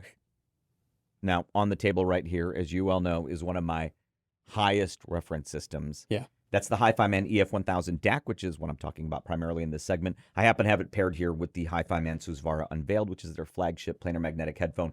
Together, as a system, I would compare this system to anything at any price. Phenomenal system. Yeah. Again, one of my highest reference systems. Anyways, let's talk about what the EF1000 DAC is. It's HIFIMAN's flagship DAC amp combo, obviously desktop size. As you can see, the EF1000 DAC is a very full-size DAC amp. Now, the DAC section inside it uses their top-of-the-line version of HIFIMAN's Himalaya R2R ladder DAC architecture called Himalaya Pro. Right. And there are actually 4 Himalaya Pro DACs inside the EF1000 DAC. Now, R2R DAC enthusiasts watching this are probably familiar. You might remember the PCM 1704 DAC. That's another R2R DAC. The highest realization, I think, of the PCM 1704 was the PCM 1704K. I think so. 4 Himalaya Pros, which, again, the EF1000 has inside, the EF1000 DAC has inside, outperform 4 PCM 1704Ks in every technical respect. Right. And that's really saying something. So, phenomenal R2R DAC inside the EF1000 DAC. Now let's talk about the amp section. The amp section is also very noteworthy with a newly developed, fully discrete operational amplifier module in the input stage and a fully balanced amplifier output with a combination of field effect transistors and standard transistors. The amplifier uses a huge, also if you opened it up, there is a huge transformer inside using oxygen-free copper, quad-paired output transistors, if I didn't mention that already, high-end AC coupling capacitors, and a step potentiometer volume control. Yeah. I really like that because I get perfect channel matching throughout. Phenomenal amp. It can output up to 13.7 watts into 32 ohms. It's designed, of course, to drive their flagship headphones. Of course, they're going to say that. Yeah. But they'll drive anything. Yeah. So no matter what your flagship headphone is, even if it's not made by HIFIMAN, at CanJam, if you have a chance to use an EF1000 DAC, you must. Because what I'll say is, if you're shopping for a flagship DAC, still check out the EF1000 DAC. If you're shopping for a flagship headphone amp, try the EF1000 DAC. Because it just happens to have both of those things in one single very large chassis. Yeah. Connectivity I want to mention very quickly too. It uses some pretty classic audiophile component design, right? It does. With what we're talking about. But there's some new touches as well, kind of new tech touches. So in addition to the RCA inputs, outputs, and then the XLR, You also have the USB input, of course, for the DAC. Optical coax. Optical coax. And Bluetooth. That's what I wanted to get to, is the Bluetooth. So it also has Bluetooth, which is cool. Yeah. And that supports AAC, SBC, aptX, aptX HD, and LDAC. Yeah. I found that quite unexpected, and given the type of component it is, but it's actually very cool to have. I agree, and there's something else unexpected too on the back of this. There's a toggle for oversampling and non-oversampling modes. Oh yeah, that's right. You can switch back and forth between those while you're listening. Yes, so that the effect happens in real time, right? The change happens in real time, so you can hear the difference between oversampling, non-oversampling modes. Thank you for reminding me. So again, no matter what you're shopping for, whether it's a flagship DAC amp combo or a flagship DAC, flagship amp separately, you have to try the EF1000 DAC at CanJam with your headphones because it's phenomenal. Now, I want to take a second to talk about an R2R DAC that I think is going to appeal to R2R DAC aficionados who are on a budget, or even potentially R2R DAC aficionados who are yet to become aficionados. Yeah. This is HIFIMAN's EF500, and the EF500 is the most affordable desktop DAC amp system, I believe, with HIFIMAN's Himalaya architecture inside of it. This one has the Himalaya LE, so that's their entry-level DAC. And even though it's an entry-level R2R DAC inside of this, it has some excellent specs. So the EF500 comes in under $500, so just keep that in mind. This can output up to 4.5 watts into 32 ohms, so it has a good amount of drive. And we've even used it with great success on the Susvara and Susvara Unveiled. Yes, we have. So when you think about it, you're driving flagship class headphones with a headphone DAC amp combo that's definitely not flagship in price. Right. One of the amps that you should consider, if you've gone broke. Yeah. Buying a Susvara. Yeah. Yeah, exactly. So inputs, you have standard USB, but that's USB-C, which I appreciate. It does have coax, and it also has Ethernet LAN, so you can network connect this, which is very, very nice. Outputs, pretty standard again. You've got dual 3-pin XLR stereo RCA on the back. On the front for headphones, you got 4-pin XLR and 6.35 millimeter outputs. It also has a really cool dial on the front, which allows you to switch between a couple different modes. 2 of those are high and low gain, pretty standard, but they also come with different pairings for oversampling and non-oversampling modes. So you've got a high gain oversampled, low gain oversampled, etc. You can switch back and forth between them. So if you're running a low gain device, you can pop back and forth between those two and actually hear the difference. Yeah, especially live. The difference between oversampling and not oversampling. Yeah. Right, which I think a lot of people are curious about. You'll hear it and try them both. Yeah. And it's also pretty quiet too, as far as a fantastic Self-noise. system. It's very, very flexible with what you want to pair with it. Yes, I agree. So stop by the exhibit. Definitely check out the HIFIMAN EF500. It's probably safe to say I am older than the average headfire. Yeah, that's pretty safe to say. I knew you were going to agree very enthusiastically and way too quickly, but it's true. It's true. I'm older than the average headfire, and that means I'm old enough to remember the more the experience of listening to music the old way. Right. A more experiential way, which was going to the record store, picking albums, with me, vinyl. Yeah, for me, cassettes and CDs. There you go. And that, of course, cassettes and CDs for me as well later. And today we don't do that. No, because back in the day, I would have enough money for one album. You go to the store and then you're thinking, I have 3 or 4 I want to choose from, but you have to choose the one that you're taking home that Right. week. Yeah, exactly. Because I had a budget for maybe 1 or 2 albums when I was young. And so that's just something that I think a lot of young people can't understand today, because everything is at their fingertips now. Right. But it made you cherish the music in some ways even more. Like you gave thought. Anyway, this is my way of introducing a product that I am so incredibly excited about, that I frankly didn't realize how excited about it I would be. And it's the DUNU Concept R. R stands for retro. It is, as you can see on the table, a portable CD player. Right. And I call it more of a transportable CD player. But it's such a beautiful piece of kit. When it arrived, I went downstairs where my CD collection is. I have a pretty big CD collection. And I was so excited to revisit every one of these albums because, well, not all of them. There's a lot of them there. But a lot of these albums, again, every one of them, though, in the collection that I gave thought to. Yeah. That meant something to me and that means something to me. Brought a handful of them up, queued them up. I'm loving the Concept R from DUNU. So let's talk about what it is. Again, portable CD player that has a very retro design. Yeah, I love the styling on this thing. I love the styling. It's kind of an amalgam of any number of old components. Yeah. It doesn't just look like a portable CD player. It looks like a lot of things could be happening with it. Right. And it's also beautifully built. So I've never had a portable CD player built to this level. I mean, this is the chassis is CNC It's CNC machined aluminum, Right. aircraft grade aluminum, aerospace grade aluminum. Retro inspired digital slider for precise volume control, and it feels beautiful. Yeah. I love that control. That's a very old style control. It is. Intuitive single button track navigation. Yep. You know, that's a big deal in the CD days. With a lot of portable CD players, you had to hit sequentially the track you wanted. So that meant if you want to go to track 10, you had to hit it like 10 times. Yep. With this, you can just go to track 3, hit 3. There's a keypad for it. Track 9, hit 9. Reference grade tuning tailored for audiophile precision and tonal accuracy. And they achieve this by giving us not just a retro CD player, but giving us what headfires today want and expect from a piece of kit. They accomplish that with an R-to-R DAC, for example. Right. And they say it's the world's first fully discrete R-to-R portable CD player. I'm not surprised.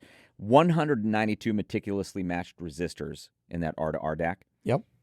And you might be wondering why such a complicated R-to-R DAC for CD, which is 16-bit, 44.1 kilohertz. It's because it's also a high-res USB DAC. Yeah. So it's also a discrete R-to-R USB DAC, which I think is fantastic.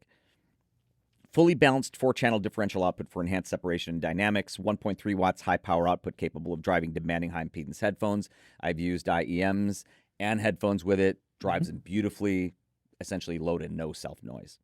Switchable Class A and AB amplification. Yeah. So far, I've just kept it in Class A. I'm sure I can find a use case for Class AB, but I've used it almost exclusively in Class A so far. Beautiful sounding player. Yeah. Beautiful sounding USB DAC. And it got me re-engaging with a collection that means a great deal to me. I know a lot of people today, a lot of young people, younger than me, are into vinyl. And I think they enjoy that experience. Right. CDs, if you haven't gotten into that yet, I'm serious, try it. Because I am enjoying the living daylights out of going through my CD collection again because of the Concept R. What a beautiful piece of kit. For me, it's kind of an important piece of kit because it got me downstairs again, looking through my stuff. And I love it. So at CanJam, Concept R cannot be missed. So on the table right now, we have DUNU's Model 53 Waldstein, and it's unique in a number of very different ways, and a lot of them quite nice. Yeah, its name is unique too. Yeah, the name is definitely unique. Yeah. So DUNU says the Model 53 Waldstein, its design pays homage to Beethoven's Waldstein Piano Sonata No. 21, aiming to replicate its sense of awakening and clarity, so that's why it inherited that name. Now, inside of this is a quad-channel, fully balanced, battery-powered headphone amplifier. We'll talk about that battery in a second here. It's designed in collaboration with NewNew Audio, and it is the official headphone for DUNU's full-size headphone, their planar magnetic Arashi. Now, it's their first full-size desktop scale headphone amplifier designed for their first full-size headphone. I think that's a wonderful combination. It's fantastic. A headphone we both love, by the way. Oh, we love these two, and they sound phenomenal together. They do indeed.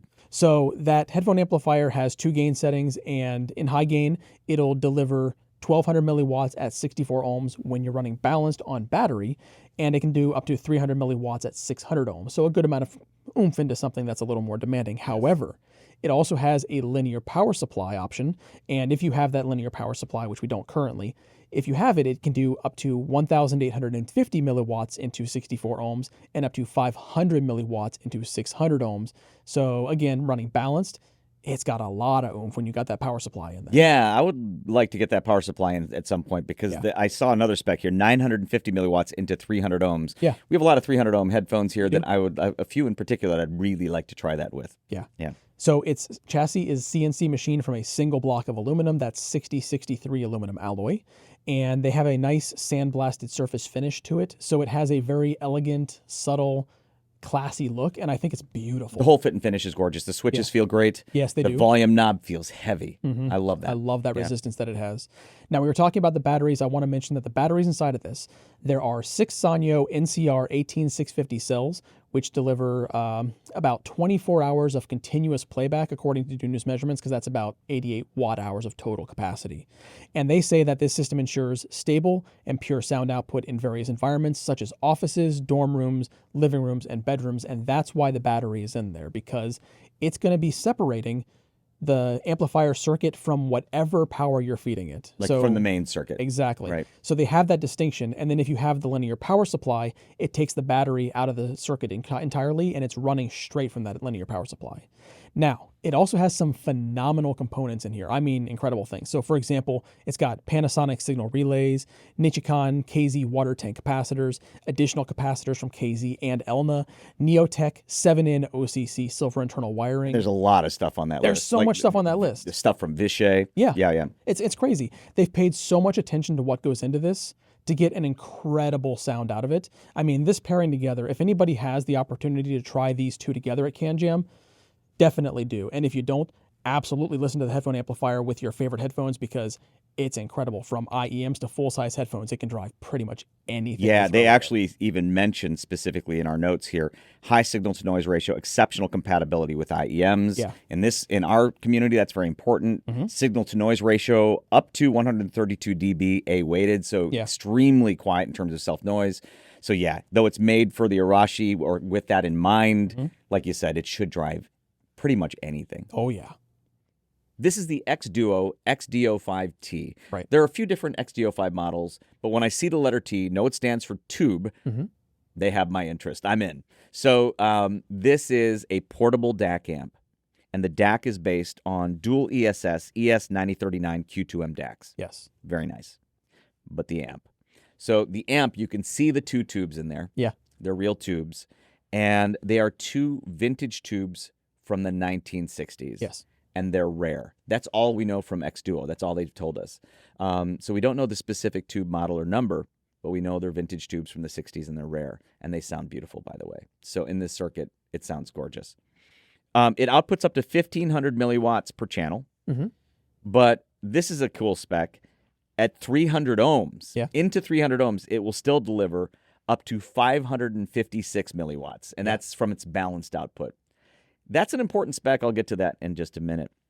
It has 2 precision volume chips, 99 steps of volume adjustment. So when you're using sensitive IEMs, that's very nice to have. Yes.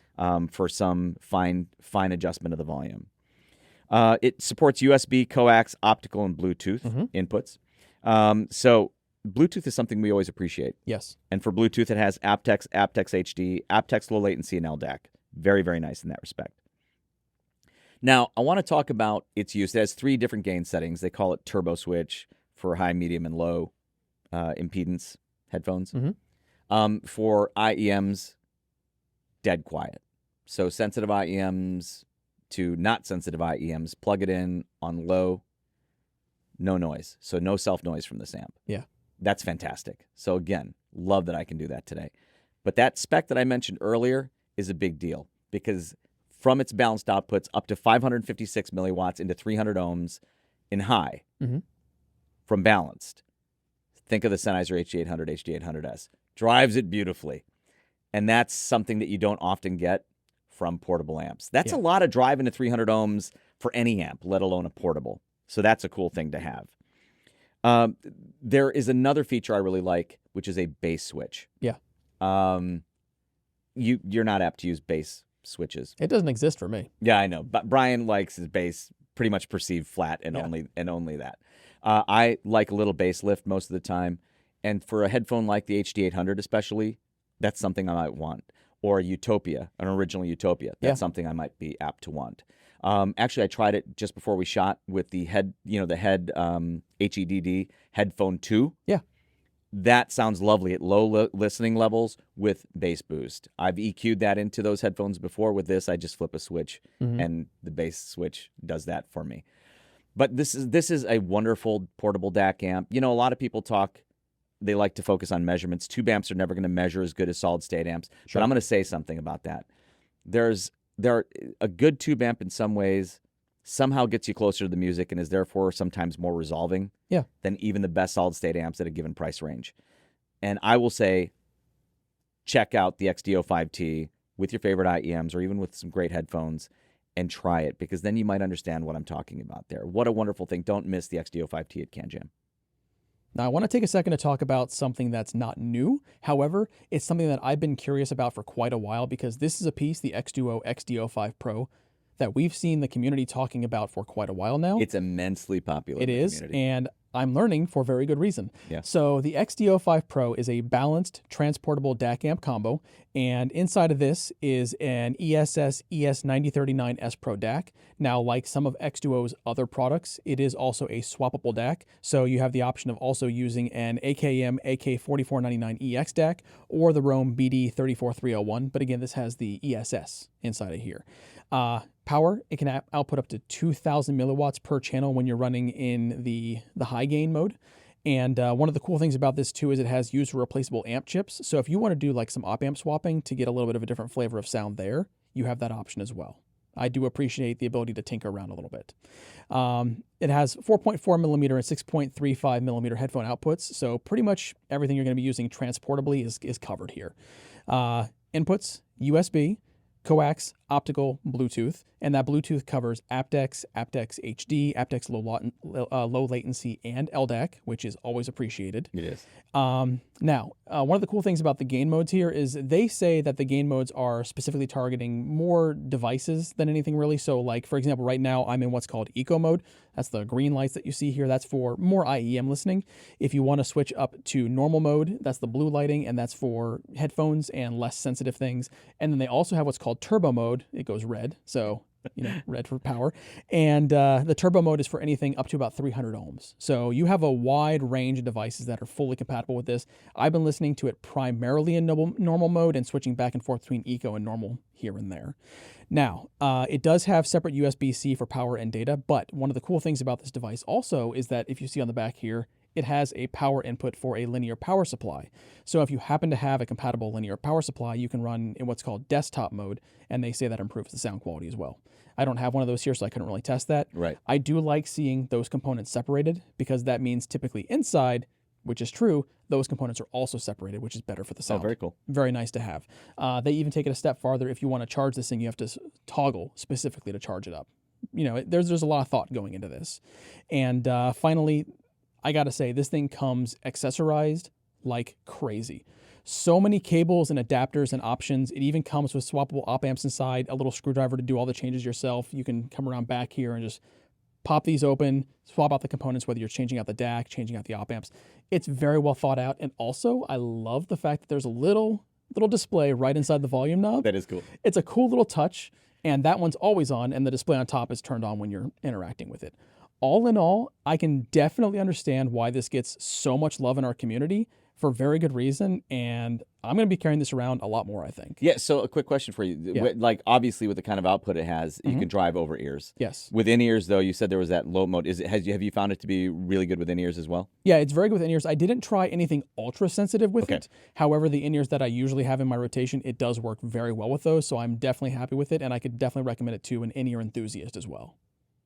Now, Brian, if you look around us, if you look behind us, anybody who's watching our videos a lot knows there's a tube audio thing going on in this office. That is true. Yeah, you like tube audio gear. Yeah. I am definitely more the tube audio enthusiast in this office. Right. And this is the Xduo TA32. I love this thing. For what they charge for this, it's fantastic. Let's talk about what it is. The Xduo TA32 is a desktop DAC and tube balanced headphone amplifier, simply put. The DAC section's built around the Roam BD34301 EKV DAC. Now, it is modular, so you can swap out other Xduo DAC modules. We've only used the stock module, this Roam DAC module. I will say this. I've enjoyed this as a DAC. I have not felt any need to swap in any other external DACs with it. Okay. So, enjoying this as a DAC. But now let's talk about the amp, because I think that's where a lot of the magic comes with this. The TA32's amp uses two ECC82 tubes, or 12AU7 tubes, for signal amplification. And the post stage uses high-quality transistors as a Class A buffer. Yeah. So that it has the delicacy and richness of tubes combined with the speed and robustness of solid state. Mission accomplished. Inside, by the way, they use really high-quality components. Not surprising if you're familiar with Xduo. So you'll see things like Japanese components, for example, from Elna and Nichikan. Nice. Now, from its unbalanced output, the TA32 can drive up to 2,300 milliwatts into 32 ohms. And from its balanced outputs, up to 3,000 milliwatts into 32 ohms. So again, mission accomplished. It has a lot of drive, and it does sound very tubey in a good way. Yep. And I want to get to that, because now if you're familiar with the Xduo TA22, which I haven't heard or used myself, but I think a lot of Xduo enthusiasts are familiar with the TA22. The TA32, one key difference between that and the 22 is it has tube rectification. So X-Duo added tube rectification to the tube amp on the TA32, and I love them for it. So it uses the 5U4G tube for rectification. And anybody familiar with tube rectified amps versus chip rectified or silicon rectified amps knows that in general, tube rectified amps have a certain tubiness, a certain lushness, and I mean that in all the best ways possible. So loving this thing. I've used it with the Focal Utopia 2022. Love it with that. Great pairing, because that can be a very fast sounding headphone, sometimes ruthlessly resolving. Yeah. Even if it's more forgiving than its original, the original Utopia, but still beautiful pairing. Dan Clark Audio Stealth, another beautiful pairing. That's one of my closed references. Now, for IEMs, if all you use is IEMs, this would not be my first recommendation. Right. But it works well with IEMs as long as they're like moderate sensitivity or less sensitive IEMs. Plug it in, you'll get a little of that microphonic noise come through, but it dies down very quickly to almost no noise as long as it's moderately or less sensitive. So it works very well. I was using it with the melodic artification Alter Egos, sounded beautiful with those, and the Forte Ears Macbeths before we were shooting here, sounds beautiful with those. But if all you use is IEMs, there are more purpose-built IEM-friendly tube amps and DAC amps and things like that to consider. All right. So this, to me, for the price, a tube-rectified X-Duo DAC amp, love it. It also, by the way, I should mention that though I used USB mostly with it, it also has AES, coax, optical, and Bluetooth. Right. And you and I both always appreciate Bluetooth capabilities, and this has aptX, aptX HD, aptX low latency, and LDAC. So that's another thing that's just a bonus as far as I'm concerned. So the X-Duo TA32 can't miss for tube audio enthusiasts at CanJam, or if you just want to hear a really lovely tube implementation and you're not as familiar with tube amps. Another, again, for you even, a can't miss. This is the MASS-kobo amplifier that I wanted second most. I get you. Yeah, okay. you know which one. You know which one's number one. So the MASS-kobo Model 465, which is their flagship desktop amp, is the one I'd want most. But it has this really big glitch. Oh yeah. Yeah. You know what the glitch is. I can't afford it. So yeah, you know exactly where I was going with it. I can't afford that because it's a phenomenal amp. So confident are they in how great it sounds that they show it with a very modest headphone at CanJam. You can plug whatever headphone you bring to their exhibit, but if they exhibit it at CanJam, they will show it with typically a Sony MDR CD900 ST. Oh yeah, that's affordable. Yeah, $140. Yeah, $140. And it sounds magical, and everybody that hears it always asks the same question: which Sonys are these? Okay, plug them into whatever you're probably using, and it's probably not going to sound quite that magical. Yeah. Unless you have a Model 465, or actually a Model 475 as well. So I can afford this. I bought this, and what I love about the Model 475 is it brings a lot of that magic of the 465 to something obviously much more affordable and also portable. Yeah. And so even with the MDR CD900 STs, which we have here, it sounds like it's powered from a MASS-kobo amp. Right. And then, of course, with IEMs. Now, of course, the desktop one's going to have a lot more more difficult to drive headphones. This one may not have.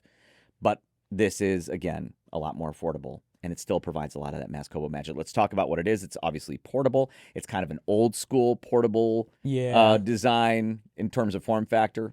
It's not the smallest portable amp. No. It runs on 4 AA batteries. I use rechargeable batteries with it, but you can't charge them in the unit because there's no charger circuit. You have to charge those outside the unit. Or you can use alkalines if you want. I use rechargeables because the flatter discharge curve. Gain switch is also inside the battery compartment. You have to use a tool to flip it up and down. So again, a little bit fidgety. You can also power it via USB-C. So when I'm using it in a desktop, I use USB-C on the front to power it. And again, it's just magical. Let's talk a little bit about specs. Maximum output, 165 milliwatts balanced, 45 milliwatts unbalanced. It has a maximum output level, peak to peak, 7 volts balanced, 3.5 volts unbalanced. That's 30 into 32 ohms, I believe. Yeah. So it has drive. Yeah. And it's just not 465 level drive, but if you can't afford the 465 and you want MASS-kobo magic, oh my gosh, don't miss the Model 475. I'm thrilled to have this amp here. So, Jude, I don't even think you've seen the Fosi Audio K7. No, quite literally. I think this is my first time seeing it. Yeah, I'm pretty sure I stole that right away. So it's a gaming DAC amp, and it will be at CanJam. Now, I do like what's going on with this. There's a lot of really cool stuff inside and some really cool features. So let's dive in real fast. The Fosi Audio K7 has AKM's AK4493 SEQ DAC inside, and that is paired with a custom-designed balanced headphone circuit, which delivers 2100 milliwatts at 32 ohms via the balanced 4.4 millimeter output on the front, or 600 milliwatts at 32 ohms via the 3.5 millimeter output. It supports headphones with an impedance range from 16 to 300 ohms, so a wide range of headphones are compatible with it. Generous amounts of digital inputs. It's got USB, optical, coax, and Bluetooth 5.0, and that supports SBC, AAC aptX, aptX HD, and aptX LL. You'll also notice that because it's a gaming DAC amp, it does have a microphone input, and this is compatible for the mic system with PC, PS5, PS5 Pro, Nintendo Switch, and it has a noise reduction muting circuit built into it as well. It has stereo RCA outputs on the rear, so if you wanted to pair this to a dedicated amplifier for, say, like an electrostatic system, or if you wanted to run to like active monitors or whatever, you have that option as well, which is very nice. I do like the chassis quite a bit. It's a CNC aluminum alloy chassis, and it has a lovely sandblasted finish. I love matte finishes, and it looks very nice to my eyes. Size-wise, too, this fits perfectly on my little tiny postage stamp of a desk at home. It's just the right size for me. It does have dual volume control knobs up top, and it has shortcut buttons. Now, I want to talk about some of the features that you can control with these buttons. For example, it has a built-in EQ system that I think is very intuitive and easy to use. You have plus or minus on bass, you have plus or minus on treble, which I find comes in handy if you're using it as a gaming amp for games where you want more specific areas of focus. So in a game that's single player and I want explosions, I might boost the bass a little bit. If it's more competitive and I want to potentially get a little competitive edge, boost the treble, kind of get, clearer footsteps or bullet sounds, that sort of stuff. And it has a quick bypass mode. So if you're at the desk and you're listening, for a game, you have it in one mode. The second you want to switch to music, just hit that bypass, switches right over. All in all, it's a very well thought out system. And I think, once we're done filming this, I'm taking it back home and putting it on my desk again. And I probably still won't see it. Yeah, exactly. We are always excited to see Chord ELectronics gear at CanJam because Chord makes some of our reference sources here at HIFI HQ. If you're looking for portables, be sure not to miss the Chord ELectronics Hugo 2 and the Mojo 2, two incredible portable DAC amp combos. Chord ELectronics will also have some of our high-reference desktop gear at their exhibit, sources like their flagship Dave, their reviewer's dream source, the Hugo TT2, and the imp scaler, which can take both the Dave and the Hugo TT2, and even the portable Hugo 2, to all new heights.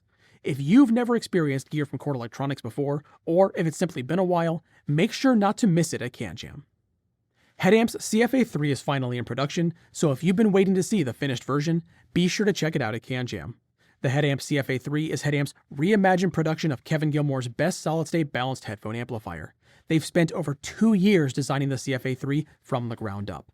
So, make sure to check out the CFA3 alongside the rest of Headamp's headphone amplifiers, including the amp that's still regarded by many as one of the very best electrostatic headphone amplifiers with their Headamp Blue Hawaii. Before we move on, there are a few more products you'll no doubt want to try at CanJam New York this year. You'll be able to find Ferrum Audio's line of products, including the updated Ferrum Urco Gen 2 at Vana's exhibit. iFi Audio will be showing their entire family, including the popular GoLink Max dongle DAC. Linear Tube Audio will be showcasing their Z10E electrostatic headphone amplifier alongside the popular Microzodal MZ3. Shanling will have their M8T flagship DAP, the budget-friendly CR60 CD transport, and a brand new R2R DAC called the EH2. Upscale Audio will be bringing a variety of tube amplifiers like the Felix Audio Envy and the Pathos Acoustics In-Pole Ear. You'll be able to discover the entire Viva Audio family, including the flagship Belva, at the High End by Oz exhibit. And if you didn't get a chance to experience it at CanJam SoCal or CanJam Dallas last year, do not miss the WA24 20th Anniversary Edition at Woo Audio's CanJam New York exhibit.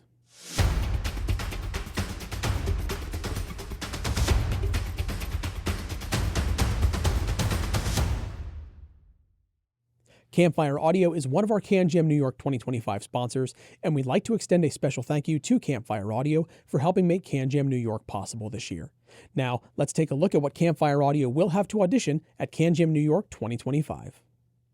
So this is the Campfire Audio Astrolith. Yeah. This is actually a pretty unique IEM. As driver configuration goes. Definitely. It's a dual planar magnetic IEM. I'll talk more about that in a second. So I remember talking to Ken Ball from Campfire Audio a while before they released the Astrolith. Yeah. He was so excited about this one. I think if you were to ask him, he'd probably say this is probably among the very best IEMs they've made so far. Right. I can see why he's so excited about it. So let's talk about it. Again, it's a dual planar magnetic IEM, which is quite unusual. It uses a 14 millimeter driver plus something called AAOI for the lows through mids. AAOI stands for Additive Acoustic Optical Inclusion Housing. These chambers are carefully engineered to create precisely controlled acoustic volumes and ensure the targeted vision for Astrolith sonic performance. Right. It also uses a 6 millimeter driver plus PPR for the highs. PPR stands for Particle Phase Resonator. Campfire's PPR smooths and tempers the 6 millimeter driver while still allowing it to shine and do what it does best, create lightning fast transients, resolution, and top-end detail. And that it definitely has. It does that. So it's, as far as the chassis goes, it's a 3D printed acrylic body with a mirror finished stainless steel faceplate. Actually, it's a lovely looking piece. It definitely is. All right, so now let's talk about the sound. So when they released the Astrolith, Campfire Audio also released a measurement. Now the thing is, I don't know what measurement fixture they used for that measurement, but that measurement, at least to me, doesn't look like what I'm hearing. Right. For whatever that's worth. And I haven't measured it yet, so I don't know what my measurement will look like and if it'll look like what I'm hearing. But it doesn't sound to me like their measurement looks. The tonal balance of the Astrolith, to me, it's on the rich side for sure. I mean, would you agree with that? I do. Smooth sounding overall, but it has this like a sparkle to it, a sparkly detail to it that, I mean, I'm guessing that's a 6 millimeter driver.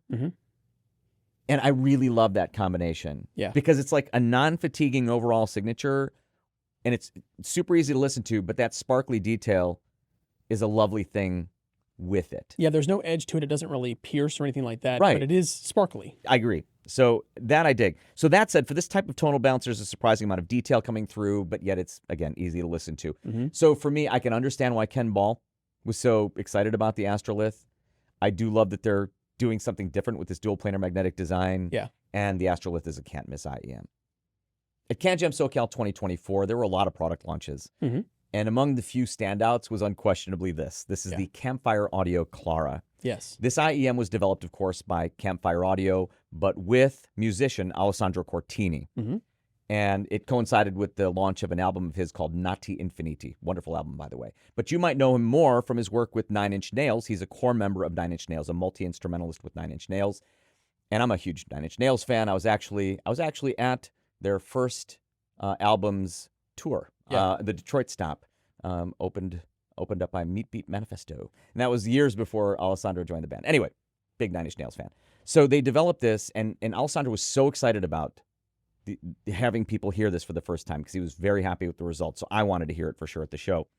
Now, Ken Ball from Campfire Audio had this to say about it. He said, "This model is, in my opinion, the best hybrid we have ever made, but I'll let Alessandro talk about the sound and voicing when that time comes since he guided me on its development.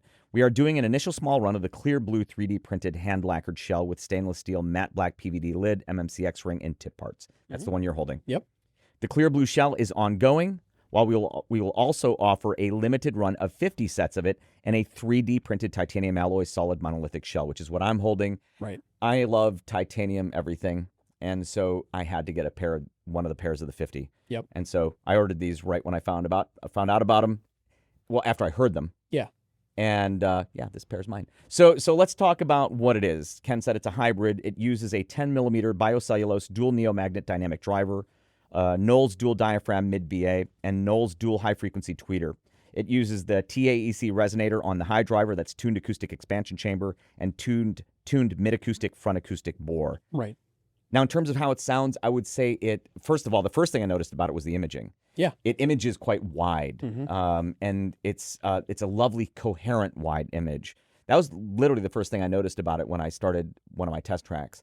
And, of course, it doesn't image out of head. You need DSP pretty much to get it out of your head. But as IEMs go, it's a nice, wide, coherent image. I love the way everything's staged. In terms of tonal balance, I would call it on the rich side of my neutral range for sure. Yeah. Love the bass emphasis. Very tastefully applied, very impactful. the mids are bell clear. They are. And I love that about them as well. And the highs are detailed, but never bright for me. So yeah, I love these. Now for you, the bass is probably a little on the heavier side of your range. It is. You tend to like things that are bass tuned, perceived flat sound. And these have some emphasis, which I prefer. That's more. So these were squarely in my tonal wheelhouse. Yeah. So with that imaging, just a beautiful sounding pair. And the moment I heard them, I ordered the titanium pair, which I'm so happy to have. So at any CanJam you go to where they have a Clara, listen to it because I think it is the best sounding IEM that Campfire Audio has yet made. Campfire Audio will also have something so new we haven't heard it yet. Campfire Audio will be unveiling the updated Axion at CanJam New York this year. The Axion originally launched with extremely limited quantities during Campfire Audio's Multiverse sale last year, and at CanJam New York, you can be among the first to experience a new, updated version of the Axion.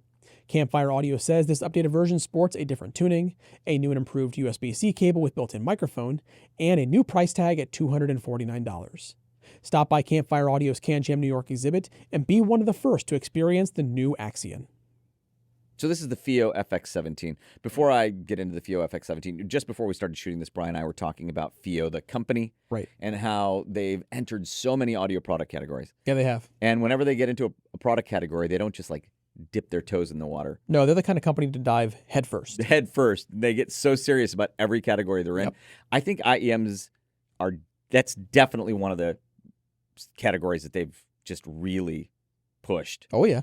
The last couple of years, they've gotten very serious. So like the FA19, like we both love that IEM. Yeah. And they also have different kind of subcategories within that category, which is, hybrid, tribrid, all BA, all dynamic. Yeah. Yep. Anyway, this is a tribrid. This is a 13-driver tribrid, the FIIO FX17.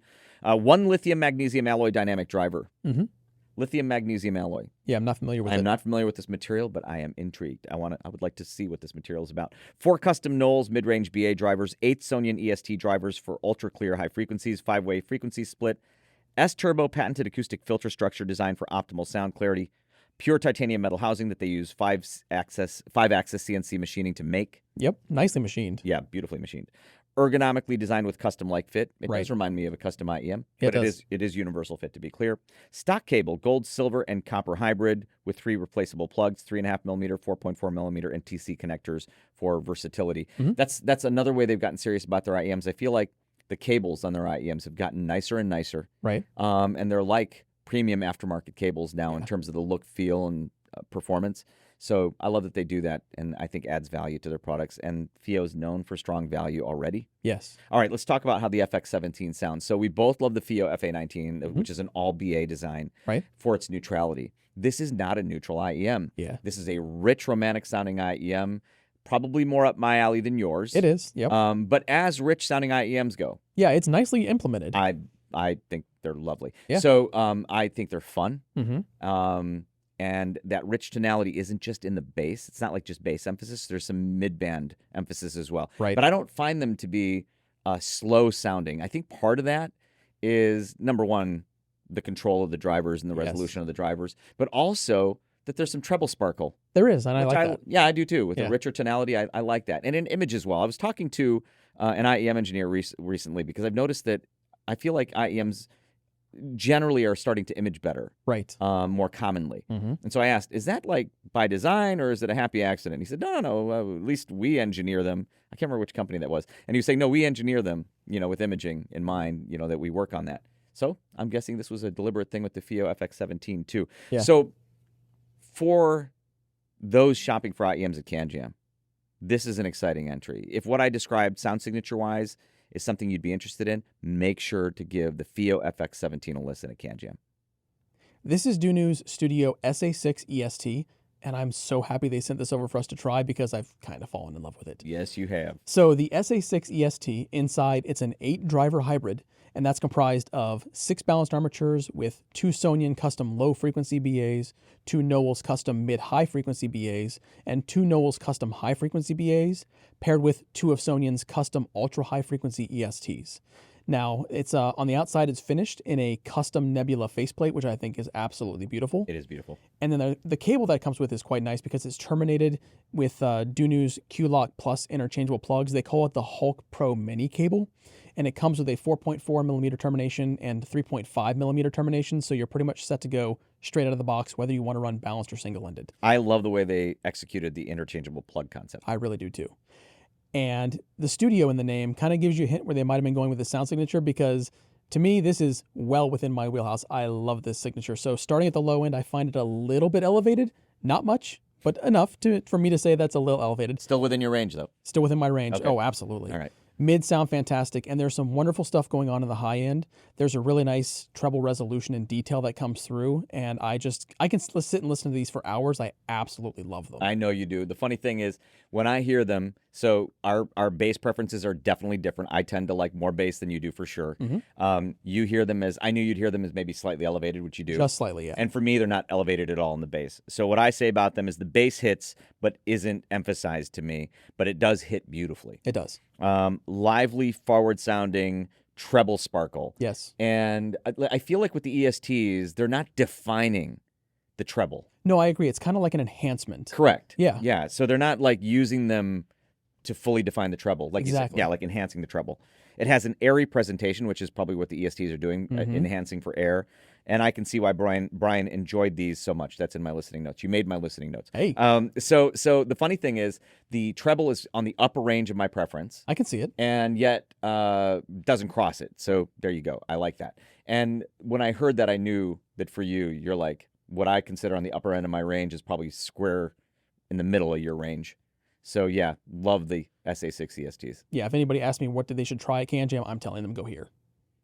This is the DUNU DK3001BD. Yep. Now, we both love the way these look. Yeah. They're kind of kitschy looking. Now, I'm a lot older than you, so when I see these, I'm reminded of like maybe a prop from 2001 Space Odyssey. Yeah, great movie. Yeah, but you're a lot younger. The intended reference wasn't lost on you. No, because these are the DK3001BD, and shortly after they arrived, we learned that BD stands for brain dance. So if there are any cyberpunk players out there, hey, because that's a core mechanic to the cyberpunk gameplay, and they have a very cyberpunk style to them. I love the look. Nerd. Yeah. But anyways, so let's talk about what they are. Inside, they are a 9-driver tribrid flagship Glacier low-frequency dynamic driver. I'm not sure what that means. That's DUNU's driver, yeah. Okay. 4 balanced armatures with custom mid-high balanced armatures, and 4 planar magnetic drivers. Yeah. So very interesting driver complement. Very. The shell is aerospace-grade aluminum alloy housing with zirconium ceramic-coated shell. I love the finish. And again, we both love the way it looks. The cable comes with Q-Lock mini interchangeable plugs, 4.4 millimeter and 3.5 millimeter. Yeah. We both really love that interchangeable plug system that DUNU developed. Now, here are my listening notes. Treble sounds forward to me at the upper end of my personal preference range for treble, not to be mistaken for harsh. But see, that's my favorite part of the signature. I knew it would be. Yep. I knew, but he likes treble. Yeah. I love treble too, and that, as long as it doesn't cross my upper range, we're good. And with these, we're good. So I said I really enjoy the treble detail with the DK3001BD. It adds nice texture to the signature, so you'd agree. Bass is strong, but taut. Mid-range being spared any of the bass's boost. Yeah, they controlled it very well. Yeah, so there's some bass elevation for sure, but the mids seem untouched by it to my ears. Imaging, nice separation. Yeah. That's all I put in there. I could have done better than that. It images very beautifully, actually, especially for the price.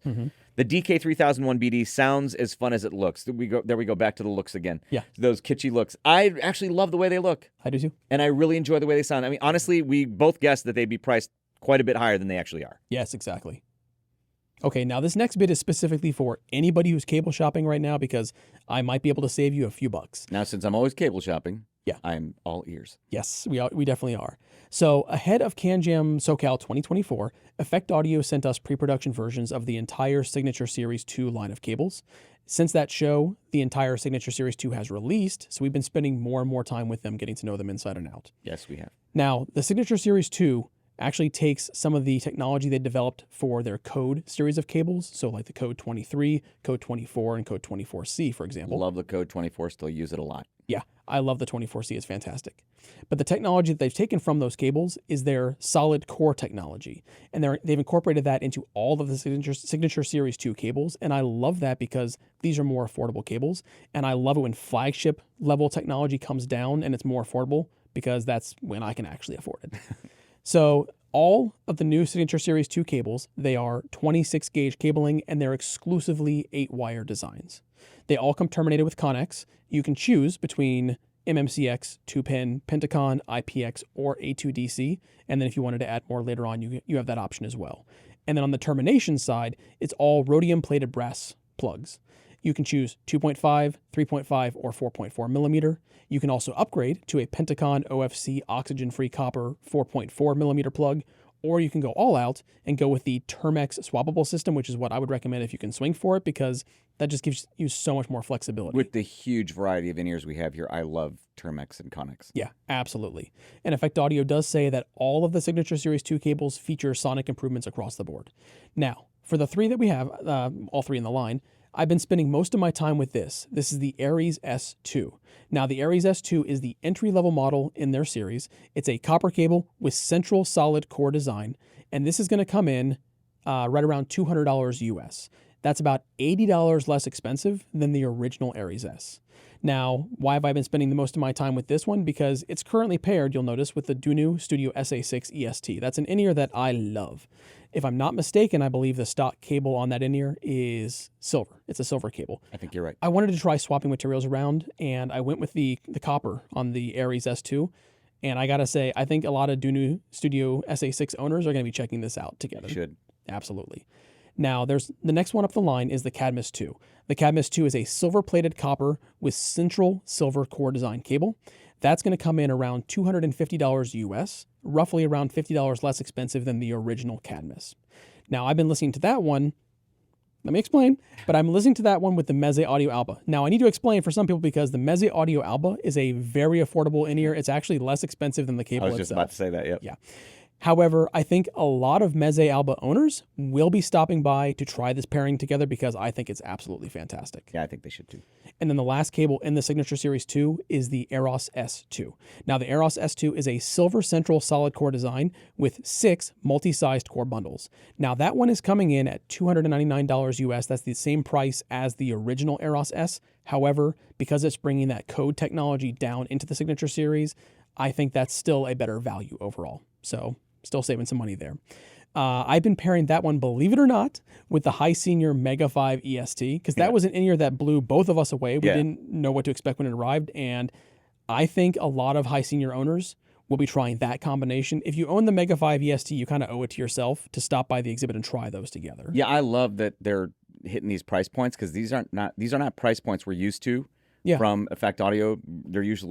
They're known for their much more expensive cables. Yeah. I've visited Effect Audio's headquarters in Singapore, several times now, I think. Yeah. And they are very serious about what they're doing there. They really are. And I love that they're hitting these price points now. Yeah. So anytime you can try an Effect Audio cable at CanJam, do yourself a favor, you have to hear it.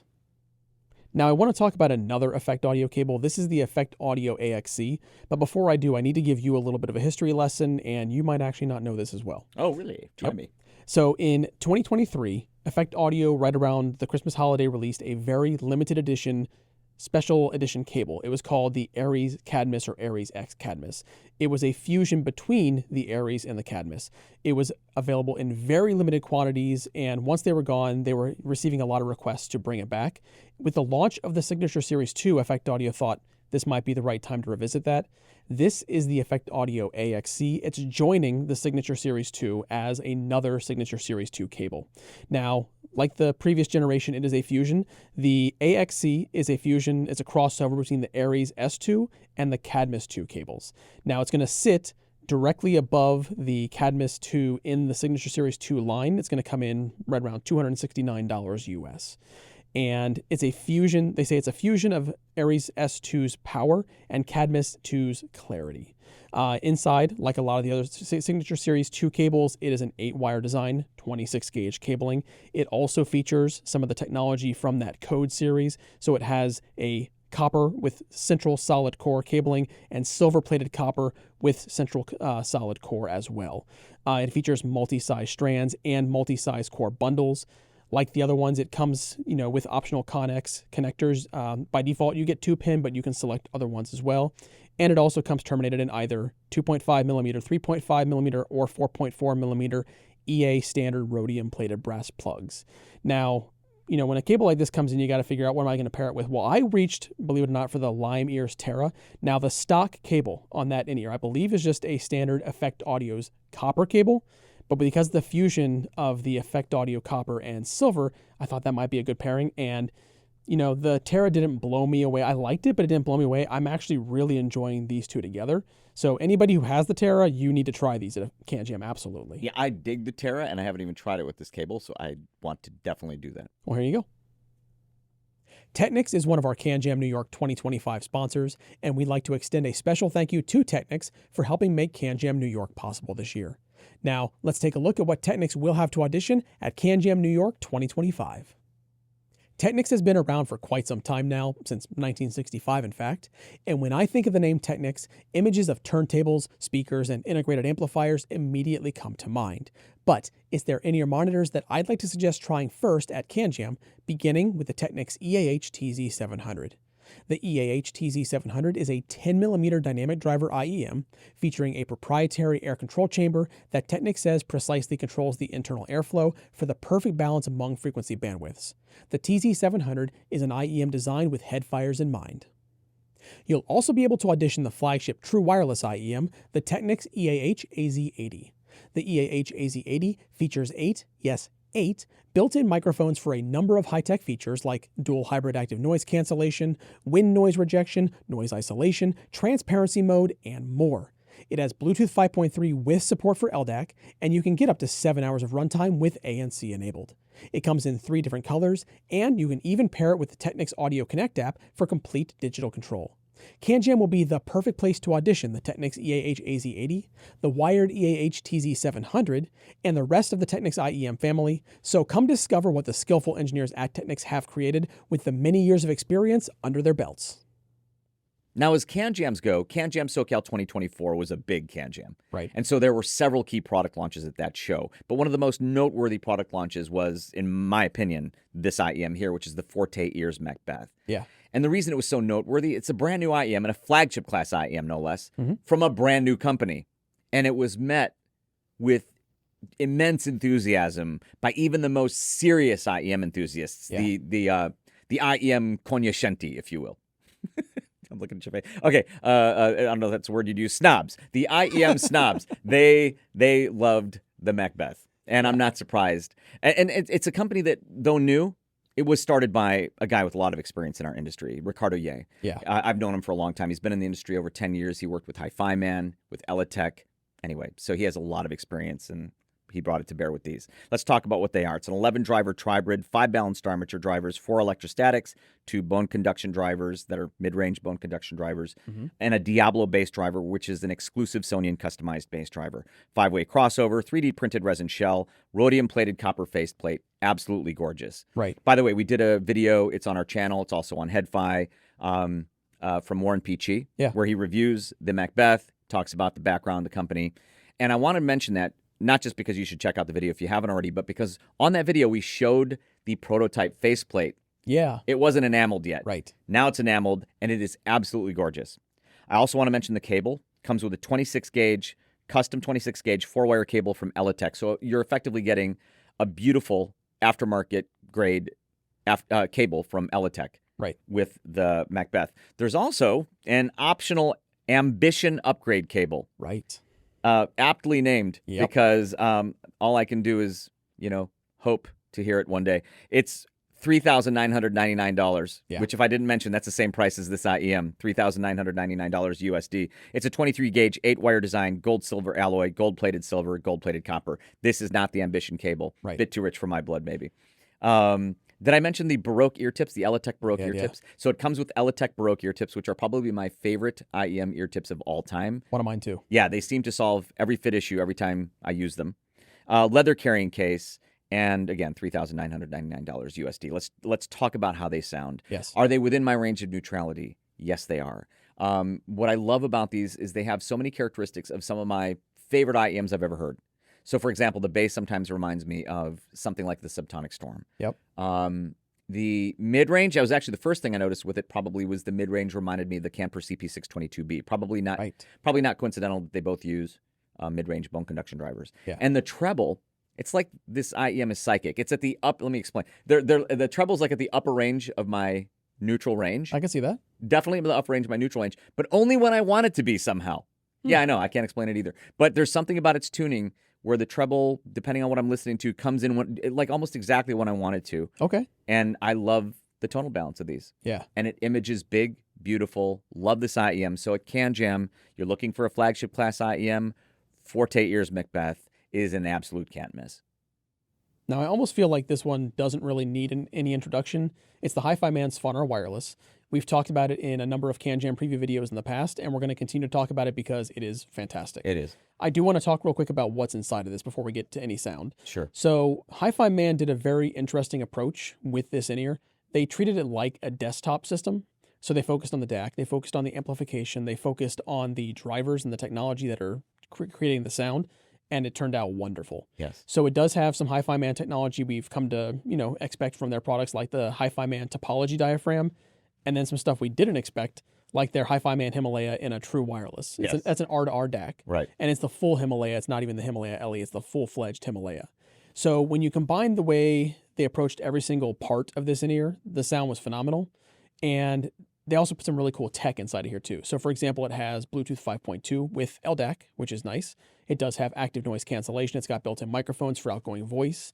It does have about 7 hours of battery life and 28 with the rechargeable case.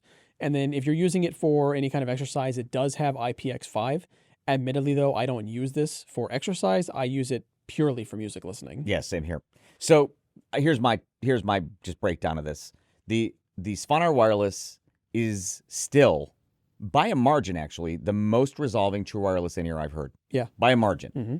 And I want to also mention there's no accompanying app. That's true. So you can't EQ it. Right. Now you might think that's limiting, but I actually find that, yes, it's a bit limiting, but it's also very freeing. I agree. Now to make that work, because you don't have to worry about, tuning it. But exactly. To make that work, they had to nail the tuning, yes. which they've done. Mm-hmm. So I would describe the tonal balance as within my range of neutral, but the treble is about middle high for me. Yeah, see, I like that. Yeah, you like it. Mm-hmm. I do too, actually.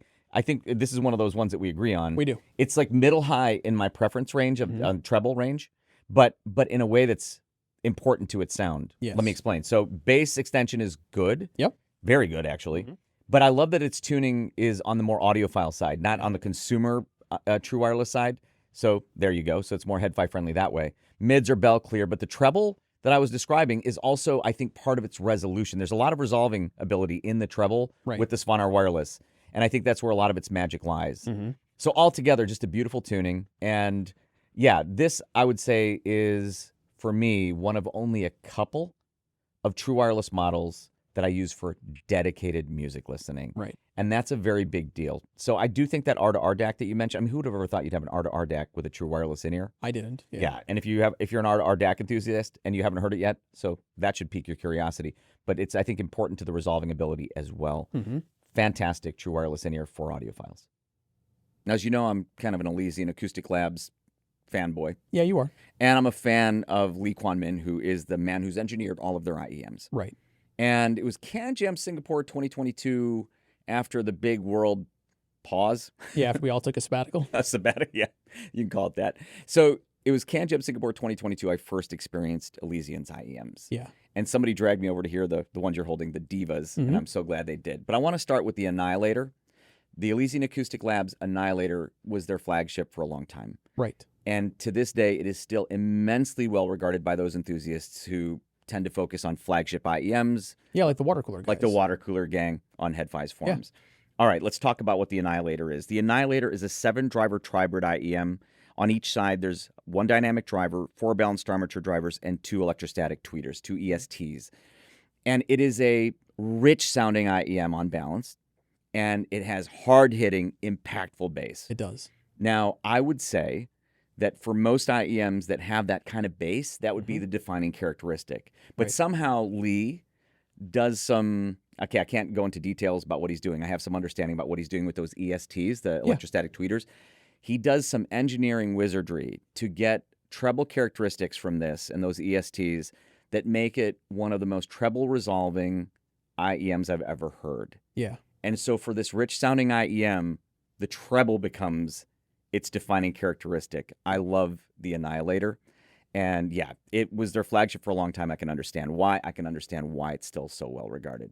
Now you're holding the Diva. Yeah. Now the Diva was actually the first of the Elysian IEMs I heard at CanJam Singapore 2022, and I immediately fell in love with that one. Now, even though the Annihilator had been the flagship and the Diva under it in the line, I would say that of all the IEMs, if I had to choose like one IEM to be my desert island IEM, that would be a tough choice. Yeah. But I will say the Diva would be among the candidates for sure. Why? Yeah. Because it's designed to be a balanced sounding IEM, and it does that beautifully. It does. So let's talk about what it is. First, it's a 6 balanced armature IEM, so it's an all BA design, 6 balanced armatures per side, and it has a 3-way bass rotating switch. Yeah. I tend to use it in the middle setting. Yeah, I'm middle to off. So you turn it down. Yeah, I do. Yeah. And you can also turn it up. Yeah. That 3 very usable bass signatures, by the way. I use them all, but I mostly stay in the middle. So the balance on those, these are neutral sounding, the Divas that you're holding. Yeah. And I love how they're neutral sounding. It's kind of hard to put a finger on it, but they're so beautifully tuned to me that, again, they would be among my candidates, unquestionably, for a Desert Island IEM. So, yeah, I'm an Elysian Acoustic Labs fanboy.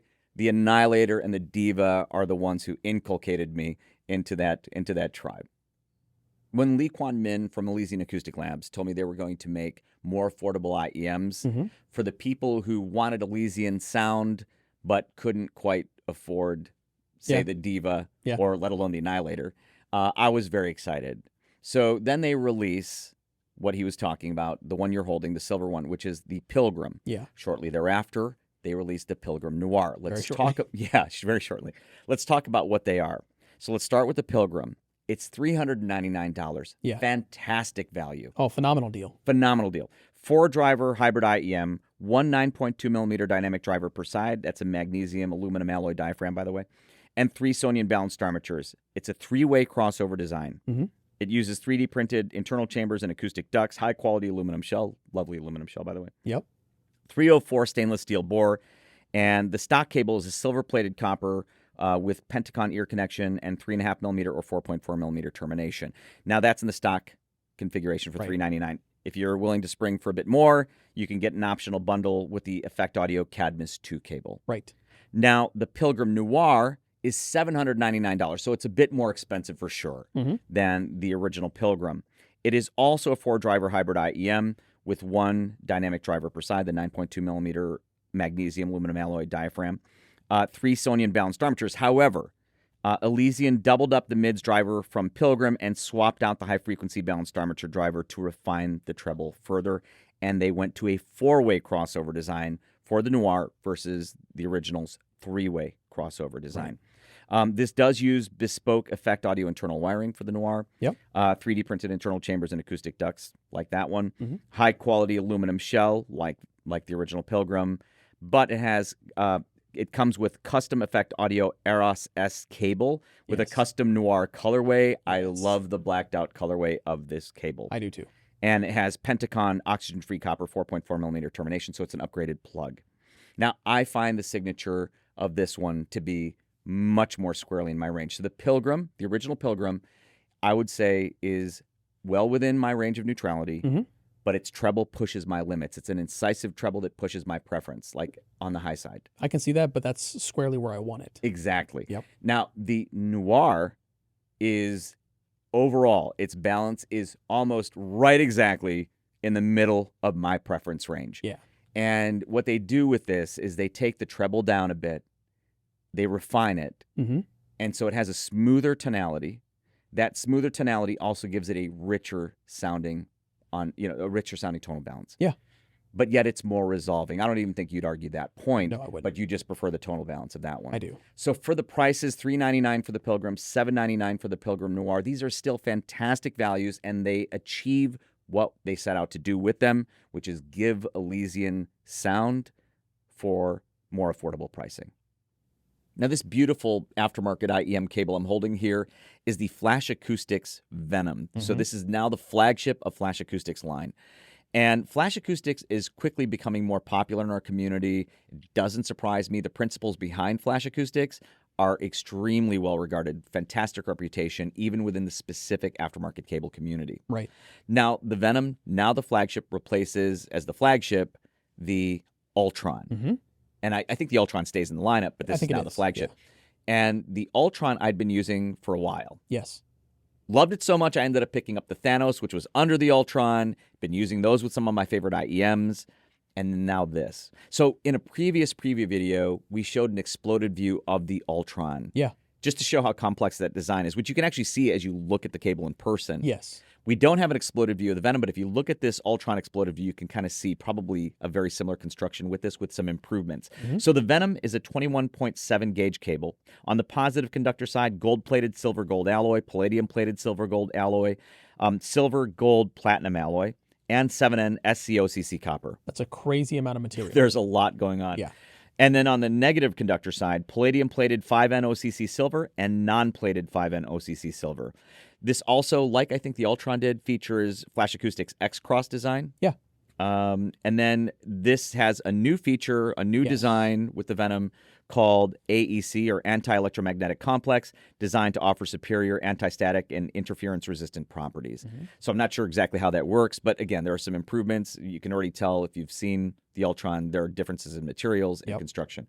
So this I've been enjoying. This is one of my favorite IEMs right now. This is the Visioneers VE10. Just as I've been enjoying the Ultron and Thanos, I'm very much enjoying the performance with the VE10s. Wonderful upgrade. Yeah. If you're a cable enthusiast, if you love cable rolling, or you're just curious about it at CanJam, definitely do not miss the flagship Venom from Flash Acoustics. This is the DD Hi-Fi E13P memory. So when the DD Hi-Fi memory arrived, I wasn't sure what to make of it, because I see a pair of IEMs at the end of which is a non-changeable USB-C plug. Right. That's it. That's your connectivity right there. Yeah. All right. Let's talk about what it is, because I get them, by the way. Now that I've used them, I totally get them. So this is a joint development with Moondrop. Now, they're priced at $200 US. If you're going to make $200 earphones, Moondrop's a great partner for something like that. They have a lot of experience making affordable IEMs. They do. DD Hi-Fi and Moondrop did a wonderful job with these. They sound actually fantastic for what they are. So on each side, one 13mm planar magnetic driver. It's a Moondrop patented driver. It's a pretty large driver for an IEM. Yeah. And they call it a semi-in-ear design. I don't know why they call it a semi-in-ear design. To me, they're just in-ears. They might call it that because the driver is set back from the nozzle because they are big drivers, maybe. So the chassis is AL6063 aluminum, aerospace aluminum. Actually, it's a very well-built piece. Even the USB-C plug side is very nice. All right, that USB-C interface cable that you cannot detach, let's talk about that. It's iOS, Android, Windows, and Mac compatible, and it's 32384 capable, which I confirmed on my Mac. Now, where would I use these? Well, I would use these on the go when I'm not carrying a backpack, and I will use them for that, because it does have a microphone and inline control, and a lot of times that microphone and inline control are just throw-ins. Yeah. They're often bad or even terrible. They definitely can be. In this case, though, DD Hi-Fi and Moondrop, they obviously engineered that microphone to be good. It has actually excellent outgoing voice quality. Since I'm on the phone a lot and in online meetings a lot, that means a great deal to me. Right. The fact that it sounds fantastic with music is so important with that nice outgoing voice quality as well. So when I carry a backpack, I'll carry portable rigs, no problem, usually more than one or two. And then sometimes, though, I'll leave with just a sling, like a small sling. Yeah. I'm not going to bring portable setups with that. But I will always have my phones, and I have two phones. I carry an Android phone with me everywhere I go and an Apple phone. Both have USB-C jacks. Bring these, plug them in, and I can listen to music. I can talk on the phone, and the sound quality is excellent. It's high-res capable. I think a lot of headfires are going to get these once they try them. So at CanJam, if you have a chance to try the DD Hi-Fi memory, do not miss that chance. This is the DD Hi-Fi E14D Surface, which we'll just call the Surface from here on out. Yeah. Prior to the Surface, had you heard any other DD Hi-Fi IEM? Not IEMs. I had experience with their accessories and DACs, but not in-ears. Yeah, same here. So I wasn't sure what to expect. Yeah, me neither. I would say I was very, very happily surprised. I was surprised. So I enjoyed these a lot. So this is a joint development with Moondrop. Now the price is $300 USD, around $300 USD. If you're going to do a joint development with a company in that price range, I can think of a few companies that would be better suited than Moondrop. Yeah. So it's a 5-driver hybrid design with 1 dynamic driver, I'm guessing for the bass. That's a proprietary Moondrop driver, by the way. And then 4 balanced armatures in a 3-way crossover design. Right. That's also a proprietary Moondrop design. They describe the signature as the tuning offers a calm and comfortable listening experience. I can agree. I agree too. So let's go to my listening notes. The Surface's bass is very tastefully lifted, a bit over perceived flat to my ears. I would say, because you like it generally flatter than I do, that you would just say it's lifted. I would just call it lifted, yeah. Right. The Surface's mid-range has a nice tonality with more resolution there than I'd expect at its price. Agreed. The treble is on the smoother side, but still with nice treble detail. This is not an incisive sounding IEM in the treble, but I'd rather err on that side than too much treble. Yeah, I personally wouldn't complain about a little bit more, but I tend to like mine a little more aggressive in the treble area in a way. Brian's preference is generally brighter than I like it. Yeah. But I'd still call this a smoother sounding treble and consistent with what they said, a calm and comfortable listening experience. So anyways, having listened to this, I thought it would do very well on the Head Acoustics MDAX metric, multidimensional audio quality score. We've done videos about it, but I'm going to read a quick description from Sound Guy's website. I like how they describe MDAX. MDAX is instrumental evaluation, modeling the sound quality perception of groups of real listeners. Sound quality scores produced by a virtual panel of listeners. So we ran it on MDAX in the lab. Here's how it scored. Mean opinion score timbre, that includes frequency response, spectral flux, and other things, 4.9 out of 5. Nice. Yeah. Mean opinion score immersiveness, 4.4 out of 5. All right. I do like the way it images, by the way. Mean opinion score distortion, 4.6. And the overall mean opinion score for MDAX, 4.9 out of 5. Yeah. So this has scored as well or better than just about any IM we've measured in quite some time. And that was very impressive. And I wasn't really surprised, actually. No. And for $300 US, I think the DD Hi-Fi Surface is a can't miss at CanJam. Now, one thing that I do want to mention is that we've been listening to the Surface pretty much exclusively with DD Hi-Fi's upgrade cable ever since it arrived. Yeah. So this is called the Nix Net. Now, the Nix Net comes in a couple different versions. I'll talk about those in a minute. But what they share in common is a 25.4 gauge design. Inside, you'll find high purity OCC Type 2 LITS cabling, and the fittings on those are made out of a titanium alloy. It has a high-density nylon braided mesh sleeve, which we have here showing it's like a desert color. Yeah. It's a very supple feeling cable in the hand. I love the way it feels. I do too. Very comfortable. And then it also has a interchangeable connector system. Now, one of the cool things about that is that was designed in collaboration with ELectech. And it comes with MMCX and 2-pin, but there are 3 2-pin versions. One comes pre-installed and you get 2 more. So whether you have a recessed 2-pin connection or different size 2-pin connectors, you're pretty much covered completely with this cable. I love that option. I do too. It even has a little bit of a little handheld tool to make the swapping a little bit easier. And those 2 versions I talked about. So the main difference here is going to be on the 4.4 millimeter side. Both are terminated in 4.4. The standard version comes with a DD Hi-Fi connector that is a titanium alloy gold-plated plug, and that's $399.99 for the cable US. Now, the one we have attached and the one we've been using the whole time is the Pentacon connector. It's a little more expensive. It's $449.99 US, but that has Pentacon's gold-plated OFC plug, and I very much like Pentacon hardware. So do I. So when both arrived, I'm reaching for the Pentacon. And when you think about our listening experience with the Surface and this cable, honestly, I imagine a lot of people will be picking them up together, so definitely check them both out at CanJam. I agree completely. We've been to a lot of CanJams. Sure. We've talked before about that rare occurrence where we go to a CanJam, we see a company we've never even heard of, sit down, listen to their stuff, and get blown away. Right. Yep. Positively. Yeah. Happened to me at CanJam Hong Kong 2025 with this. This is the Hercules Audio Moses. I'd never even heard of Hercules Audio before CanJam Hong Kong 2025. Yep. So, of course, I'd never heard of the Moses. Well, I think that launched there at that show. Oh, did it? I think so. Okay, so there must have been some hullabaloo in the Hong Kong community before the show because there was a line to listen to them. And so I waited in line to listen to them. Anyway, let's talk about what they are. It's a 9-driver tri-bridge IEM. On each side, 1 dynamic for bass, 4 balanced armatures for mid to highs, 4 electrostatic drivers, the ESTs, for ultra highs. And they're beautifully implemented, by the way. They definitely are. The sound signature to my ears is on the richer side of my preference, but I love them. And I like a richer tonality than you do in general. Yep. But even you, when you heard them, you were very impressed, and especially at low listening levels, which is something I noticed too at the show. So I still remember what you said to me, because you were like, because you and I both listen quiet at lower volume levels. And when I listen at lower volume levels with this, and I noticed this at CanJam Hong Kong 2025, you still feel like you're getting the full everything. Yeah, I agree. From the music. Yeah. It's probably an equal loudness contour thing and how they're tuned. Yeah.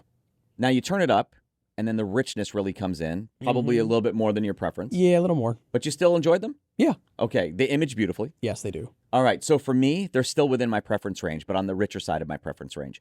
I will say this, they're so good that if you're looking for a richer toned IEM, these are probably going to be among my reference, if not my reference, richer toned IEM right now. Yeah. That's how much I love these.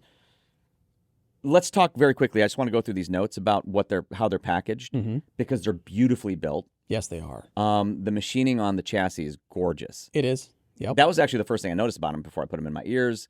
I was like, all right, they're $4,200. So I should mention they're $4,200, so they're expensive. Yes. And I remember thinking, I'd never heard of you, but you charge you $4,200 for IEMs. Man, I was very skeptical. But when I saw how they were built, I was somewhat encouraged, because they are meticulously crafted. Yes. So the CNC machining that goes into these is insane.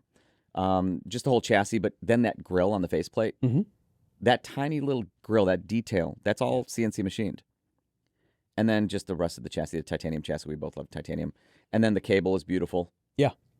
They're actually the Scepter headphone cable. That's actually an aftermarket cable sold separately if you want to get them separately.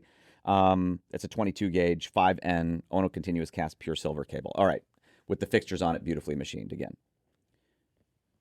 When I heard this, I decided this is probably going to score very well with MDAX. Oh, I bet. So that's Head Acoustics multi-dimensional audio quality score metric. It's kind of a virtual panel, if you will.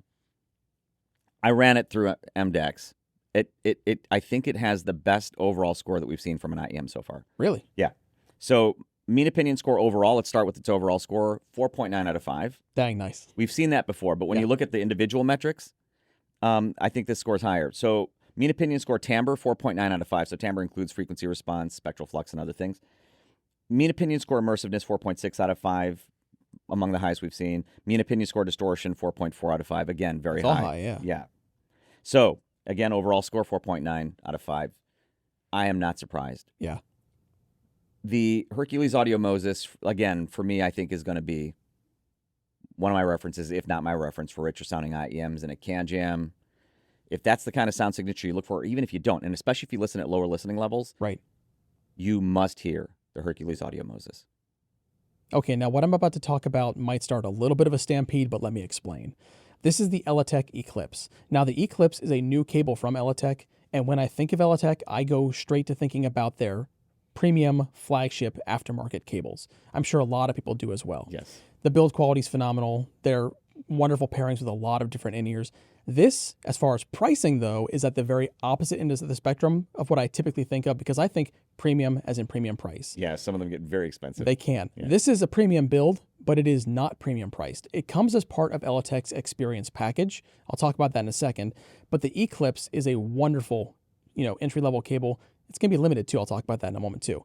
Inside of this is a 23-gauge 2-wire cabling, and it has OFC and OCC copper blending inside. It also features ELectech's coaxial geometry and ELectech's hardware. For example, it has ELectech's 4.4mm termination and their Versa system. So for the in-ear side, it has 2-pin and MMCX connectivity. Now, I mentioned the package. For $149 US, you get the ELectech Eclipse and a pair of Baroque ear tips from ELectech as well. We love the Baroque ear tips. Around here, they've actually become one of our favorite styles of ear tips. Yeah, they might be my very favorites, actually. Exactly. Yeah. And when you think they're not inexpensive ear tips, but you're getting a pair of ear tips and a cable for $149 US, that's crazy value. However, they're only making about 300 sets of these worldwide, globally.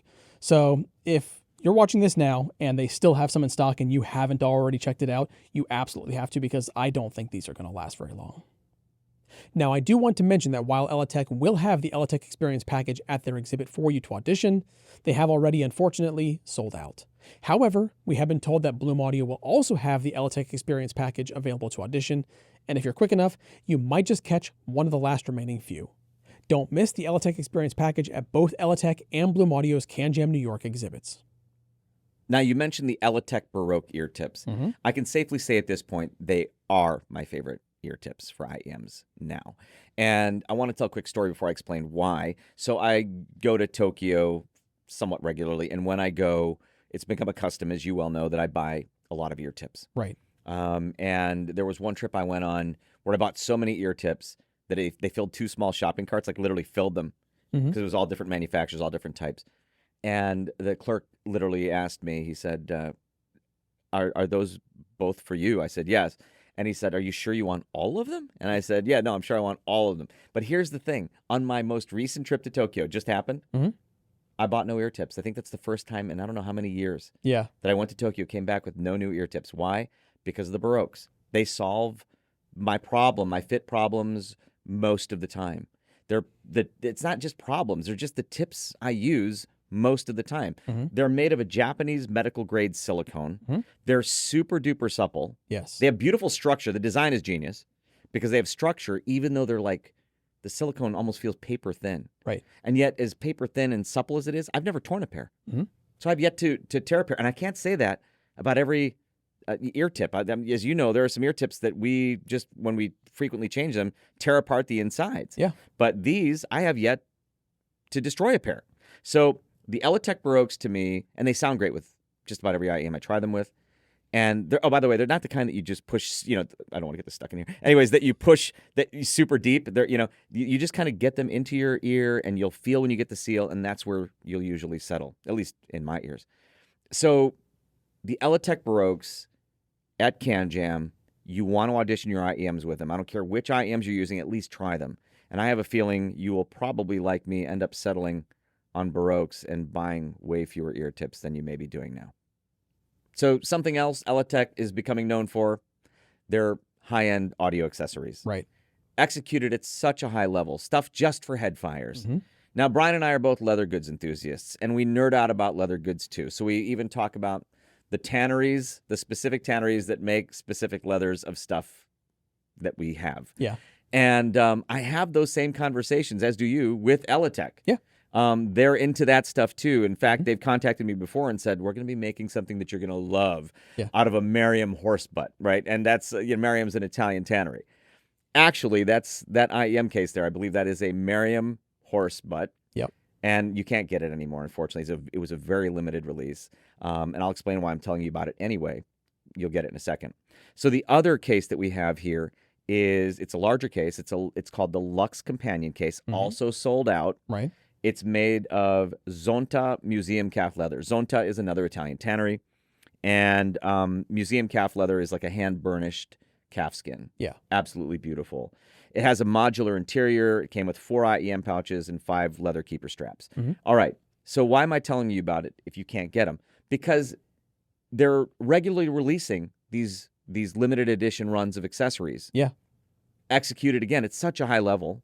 We've unfortunately missed some that we wanted. Yeah, I missed a moss green Lux case some time back, and I still kick myself for that. Yeah, and you didn't even wait that long. They just went away so quickly. Yeah. I ordered the kudu. I didn't miss those. I should have them here. The kudu, which is an antelope. Yeah, the cavalry cases. Yeah, that's what they're called. Yeah, the cavalry cases. IEM cases. I got 2 of them, and so I ordered those the moment they came out. So at CanJam, stop by ELectech's exhibit, right, and be as surprised as I am sometimes when they have something I hadn't seen before that's probably a limited edition. Their accessories are just executed at such a high level. Absolutely beautiful. You really like those, don't you? Yeah, I know, I can tell. So this is the Let Shore Mystic 8. It's the first IEM in their Mist line. Now, the Mystic 8 is an 8-driver IEM. They're all balanced armature drivers. 4 of those balanced armature drivers come from Sonyan. 4 of them come from Knowles. So I just find that kind of interesting. I do too, actually. Yeah. For an all-BA designed to use, 4 from Sonyan, 4 from Knowles. Yeah, it's fun. So inside, it has a 3-way crossover design with 4-way acoustic tubes, and all of that is housed within a CNC'd titanium alloy chassis. Now, they say that this chassis has a vapor black finish. I love the color they went with, and it has a phantom cat design. It's a really cool look. I think so too, actually. Yeah, I think it's really neat. I love especially the fact that I don't like high gloss piano black. It's kind of in between matte and glossy black, so it's nice where they settled, and the multi-layered faceplate is beautiful. Yes. So it also comes with an 8-strand, 20-core, single silver-plated monocrystalline copper cable that's terminated with 2-pin and 4.4 millimeter. And another interesting thing that they throw in the box is a custom ring and necklace. Now, Let Shore kind of seems to have a history of throwing in cool little accessories, little trinkets, yeah. Because with the, what was it, the S12 anniversary, 2024 anniversary edition, they had that cool little spinning 8 anniversary logo. Yeah, which we were kind of using as a fidget toy. Yeah. I like that. I do too. So you get the ring and the necklace in this as well. Actually, the necklace is kind of cool. It is kind of neat. Yeah. I also want to say what's really neat is the sound. So the sound on this is phenomenal. This is one of those IEMs that I can pop into any player, start listening to my music library, and I'm pretty much never going to need to make any adjustments to the sound signature. It has a lovely low end. Mids sound phenomenal on this. It's a very airy sound, and it has a lot of detail and clarity through kind of the mids and the upper register. Overall, this is one of those things I popped into my ears. I was surprised. And when you think about it, it's basically right around $1,000 US.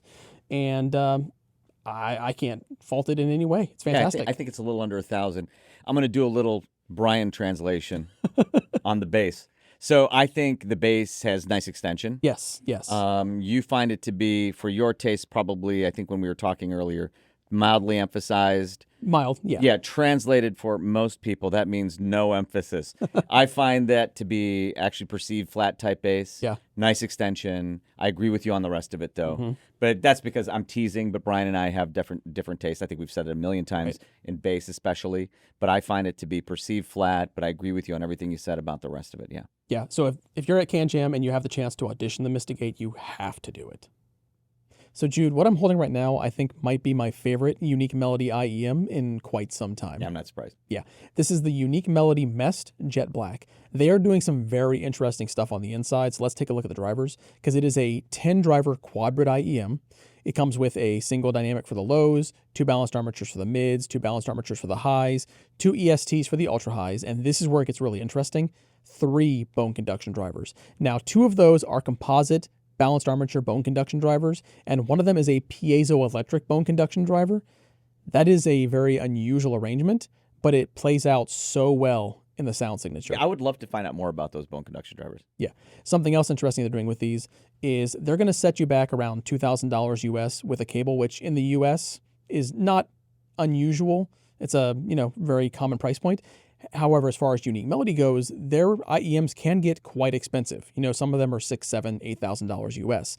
At $2,000, very budget friendly as far as their line goes, and you can also buy it without a cable, save you a little more money. So that's $1,700 if you get it without a cable. Now, if you do choose to go with the cable, you have 2 options. You can either choose an Effect audio cable or a PW audio cable, both premium aftermarket brands, both excellent cables. And same price for both. For both, okay. Yep, $300 for the cable. I like this approach. I do, yeah. I don't know. I mean, maybe I just haven't been paying attention, but I don't know of anybody else doing it. I love that idea because a lot of IEM enthusiasts already have so many cables. Yeah, they do. And so they might not want to spring for the extra $300 for a cable. But if you don't have cables, or if you just want one of the 2 options, because let's face it, Effect Audio and PW Audio are a couple of the cable companies that a lot of IEM enthusiasts are buying cables from, right? And that are respected. Yep. Anyway, I think this is a neat approach. Yeah, and like I said, it pays off so well in the sound. So for me, when you listen to these, I was pairing them originally with the Asla Sedna ear fit tips. I love those tips so much, but it has fantastic vocal separation, vocal detail. The vocal presentation is just like it's singing to me. I love that, and as someone who listens to a lot of vocal music, it's an excellent pairing. And then I also find that the bass in the lower mid-range is a bit forward. However, it's very well done.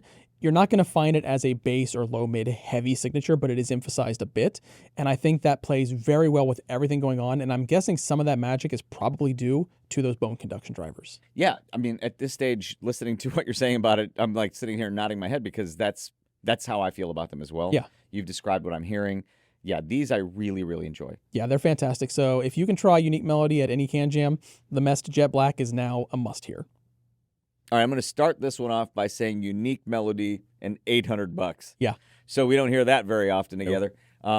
That's absolutely one of the more affordable Unique Melody IEMs for sure. They don't usually play in this range. I think when we think of Unique Melody, we think of quite a bit more expensive. Yes. And more premium priced.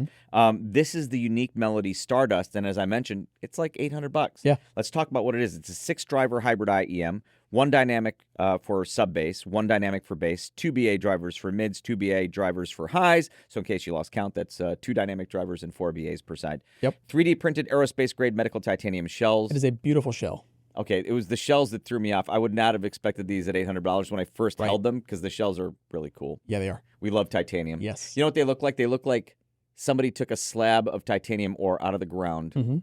I don't know where you find titanium ore. Anyway, they took it out of the ground, and then some guy started carving these shells because they look kind of raw. Yeah. I love the way they look. I love rough titanium, yeah. Yeah, we're partial to titanium. Oh, yeah. TuneWire custom cable. What can you tell me about those? So the TuneWire custom cable, it's made with 5-in long crystal high purity oxygen-free copper and 5-in long crystal copper with silver plating, and it comes terminated in 2.5, 3.5, and 4.4 millimeter. Thank you, because I didn't know a whole lot about that. All right, and again, they're $799 USD. Yeah. Here's what I'm going to say about the Unique Melody Stardust. I think a lot of people... Oh, let's talk about sound signature first. So the sound signature to me... you mentioned when we were talking about it that sometimes the mids seemed a little rich to you. They can, yeah, they can. But, you know, one thing that stood out to me was I feel like for the price range, they wanted to make sure that it was an articulate-sounding IEM. Yes. And I think they did actually a lovely job. I feel like they kind of gave it some extra energy in the presence region to give it a sense of articulation. Right. I actually really enjoy the overall balance. I think they've done, frankly... Okay, here's the thing. At CanJam, I think some people who are budget shopping for IEMs, like kind of staying in the reasonably priced range, might automatically skip Unique Melody. Yeah, that's true. And but don't, because here's an $800 option. While not inexpensive, is reasonably priced and gives you a reason to think about Unique Melody in that price range. I quite enjoy these. Icelab has been making waves with their Prismatica and Spectrumica in-ear monitors, and at CanJam New York this year, you'll find both at Bloom Audio. Let's take a moment to talk about these two incredible IEMs. In our CanJam Singapore 2024 preview video, we covered an IEM called the Icelab Prismatica Gold Limited Edition. Right. That was our first experience with an Icelab Prismatica model. Yeah. So we didn't know a whole lot about the line. And I assumed that the limited edition was significantly different from the ongoing Prismatica model. I did too. Right. And they are quite different in terms of the cosmetics. The Icelab Prismatica Gold Limited Edition was quite a bit fancier looking. Yes. All right. Befitting a limited edition of 18. Yeah. Right. Okay. The internal differences, however, as I understand it, are quite minimal, with the Gold Limited Edition having upgraded internal cabling. Right. So they improved the quality of the internal cabling for the limited edition version. I believe everything else inside was, for the most part, the same. I believe so. 5 balanced armatures, 1 Knowles subwoofer, 2 Sonian composite UHF drivers, 2 full-range monomer drivers, 3-way Prismatica custom crossover, audiophile grade components. I believe it's Elna capacitors from Japan, Dale resistors from the U.S. What did I love? What did you loved it too? What did we love about the Prismatica Gold limited edition? The sound signature was, for me anyway, it hit just right. Yeah. I would call it on the rich side of neutral. Now here's the thing. Yay, this sounds the same to me. Yes. So I did not miss out like I thought I did, because now we have the normal Prismatica since the other ones are all gone. So this has a rich neutral signature, which kind of is right where my tastes are in terms of tonal balance. I like a little bit of richness. I like a little bit of emphasis in the bass. And the neutrality throughout the rest of the range, I'd say, is pretty spot on. Images beautifully. Honestly, this did very well at CanJam Singapore. Like, the impressions were very strong. So people were digging it. So if you get a chance at a CanJam to listen to the Icelab Prismatica Gold Limited Edition, which you probably won't because there were only 18 and I think they sold, or just the standard one, you will then understand why I'm so enthusiastic about this IEM and why it did so well at CanJam Singapore. Now, the funny thing is, when we got the Icelab Spectrumica, the very first time, we did a preview video after we got it, and the funny thing is we didn't know where in the lineup it was. Yeah, it wasn't out yet, and there was no information online. Yeah, they sent us no information. They sent us the in-ear. It was just like, listen to it, put it in the preview video. And so we guessed that it was their new flagship because we Right. both preferred it to the Prismatica. Mm-hmm. And that's saying something because we both really like the iSlab Prismatica. Yeah. Now, let's talk about what this is first. It's an 8-driver IEM, 1 ceramic dynamic driver, 1 bone conduction driver, 4 balanced armature drivers, 2 electrostatic tweeters. I love what they're doing with those tweeters. Yeah. Aviation-grade aluminum housing. I mentioned that because the housing is beautifully finished. High-quality components, Elna audio capacitors, Japan-made metal film resistors. Mm-hmm. Something called P-Sync phase synchronization chamber, a precision CNC milled chamber that ensures air tightness, reduces resonances, and aligns air and bone conduction phases. Right. I don't know exactly the design or how that exactly works. I mentioned it for 2 reasons. One, ICE's CNC machining capabilities are kind of next level. Yeah, they are. His shop does just gorgeous work. And that might contribute, whatever that thing is, to the imaging. Right. Because I feel that these image better. Mm-hmm. They image very well, period, but they image better than even the Prismatica. Yeah. All right. It comes with 2 sets of tips. I only mention that because it comes with high-performance silicone tips. And then the other type, I need to mention the premium ELectech Baroque ear tips that it comes with. Yeah, which we love. Yeah, love those. Those are expensive ear tips. Yeah. And so that's quite a bonus to be packaged with them. All right. It also has something they call the mica cable. And it actually looks and feels like a couple of the flagship cables I use. It does. And the fixtures on it. Remember, we were just talking about the CNC machining capabilities. The fixtures are beautifully done. Yep. So those CNC machine fixtures are gorgeous. So now let's get to our listening notes. Let's start with you. Okay. Well, I know you disagree, but I do make a small tweak to the default signature. I love what's going on in the upper end, and I love the mid-range on these, and I do take a little bit out of the bass. I think about 3 dB or so. However, once I do that, the detail that runs from the low end all the way to the high end, absolutely wonderful. Vocals are stellar. Really, with a small tweak, these are fantastic for me. So I agree with you on almost all of that, but on the bass tweak you make, I disagree, homeboy. Yeah, I know. But anyways, yeah, no, I don't make that tweak. I take them as is and love the way they sound. My notes say, when I hear the Spectrumica, it sounds like a relative of Prismatica. The bass is more impactful, but it's also very clean. Mids are rich too, but again, very clean. To my ears, the Spectrumica is richer in overall balance than the Prismatica. Now, I want to make sure that it's clear these don't have what I would describe as predominantly smooth characteristic. They're just smoother than the Prismatica. Yeah. Yet they're more resolving, and they image better than the Prismatica, which is why I think we guessed correctly that they were the flagship, because they are. Yep. They're $2,000 at that price point. I find them very competitive. Yeah. And so, to me, you know, in the Western markets, I think they're still an emerging brand. Yes. I think with a couple of CanJams under their belt, they're not going to be little known in the Western markets anymore. And the Spectrumica, to me, at this price point, if you're shopping at that price point, then these are definitely IEMs you need to audition. Now, Meze Audio usually tells us here at HeadFi HQ about products well before they're released. That's true. But not this one. Yep. So this is the Meze Audio Alba CanJam Singapore 2024. I go to their exhibit, and I'm like, hey, what's that? And they said, it's a new IEM. Try it. Tell us how much you think it's going to be priced at. So I listened to it. I don't remember exactly what I guessed, but let's just say I guessed a lot higher than the retail price. Because it ended up being $160 Yeah. with a USB-C to headphone adapter, essentially a USB-C dongle back. Yeah. And I couldn't believe it. So let's talk about what it is. It's a dynamic single driver, dynamic IEM, single 10.8 millimeter dynamic driver per side. The chassis is a premium zinc alloy, anodized aluminum parts, pearl color, which I think is gorgeous. I mean, everything. It's beautiful all around. Everything Meze makes is beautiful to look at. Yeah. 32 ohm impedance.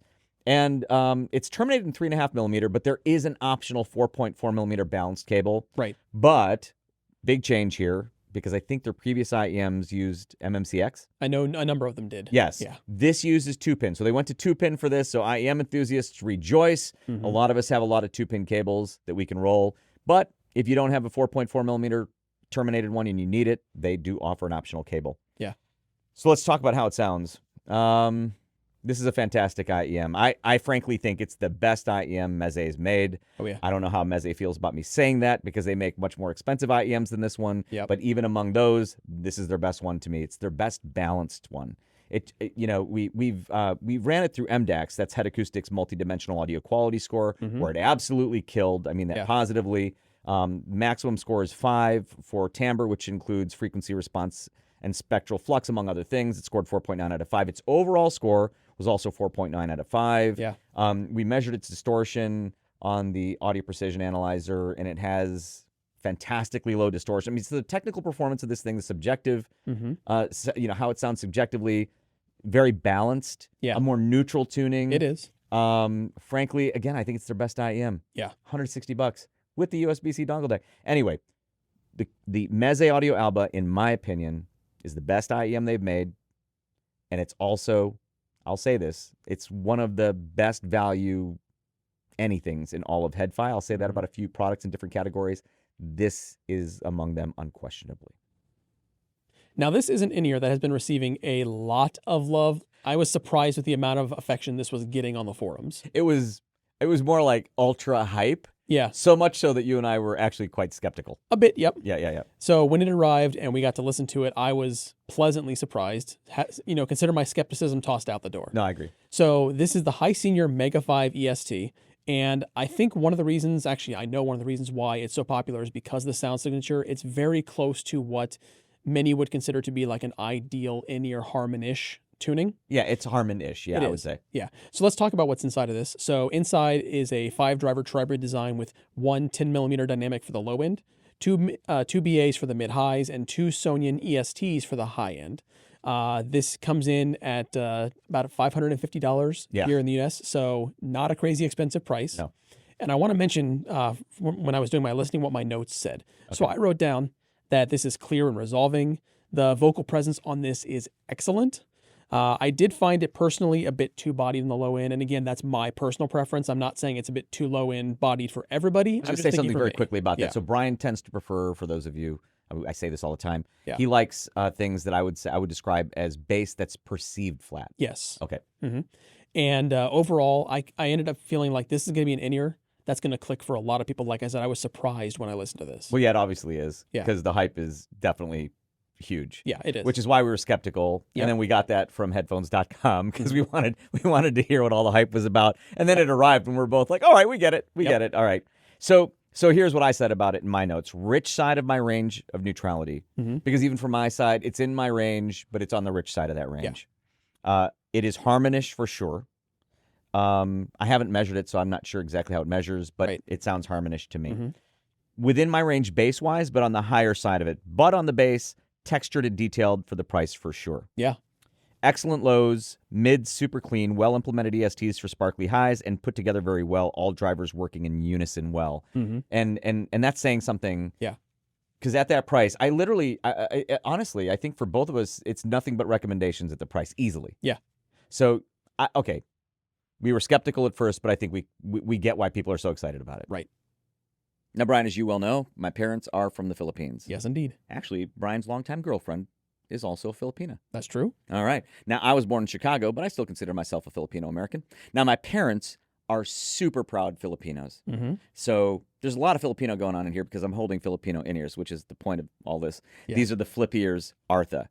They're from the Philippines. We're going to get to that. My parents are such proud Filipinos that every time there's like a news story, a celebrity from the Philippines, an athlete that makes the news, they'll call me and say, yeah, he's from the Philippines or she's from the Philippines. They're such proud Filipinos. So Mom and Dad, this will be your favorite segment that we've maybe ever done in our preview videos because these are also from the Philippines. So the Flip Ears Artha.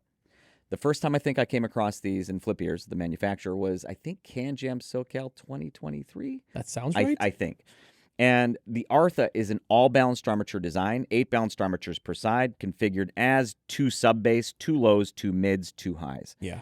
They say it's a true 4-way crossover with 2 switches, one for low boost and the other for peak shifting. Yeah, I want to mention something about those switches real quick, because a lot of in-ears, if there's a switch, a lot of times you need a tool to toggle them back and forth. Yeah. That is not a requirement for these. You can use your fingers. You can use your fingernails. Yep. And I have very short fingernails and I can easily switch them. That's actually worth mentioning. Yes. Because some of them were using like sim pushers and things like that to switch them.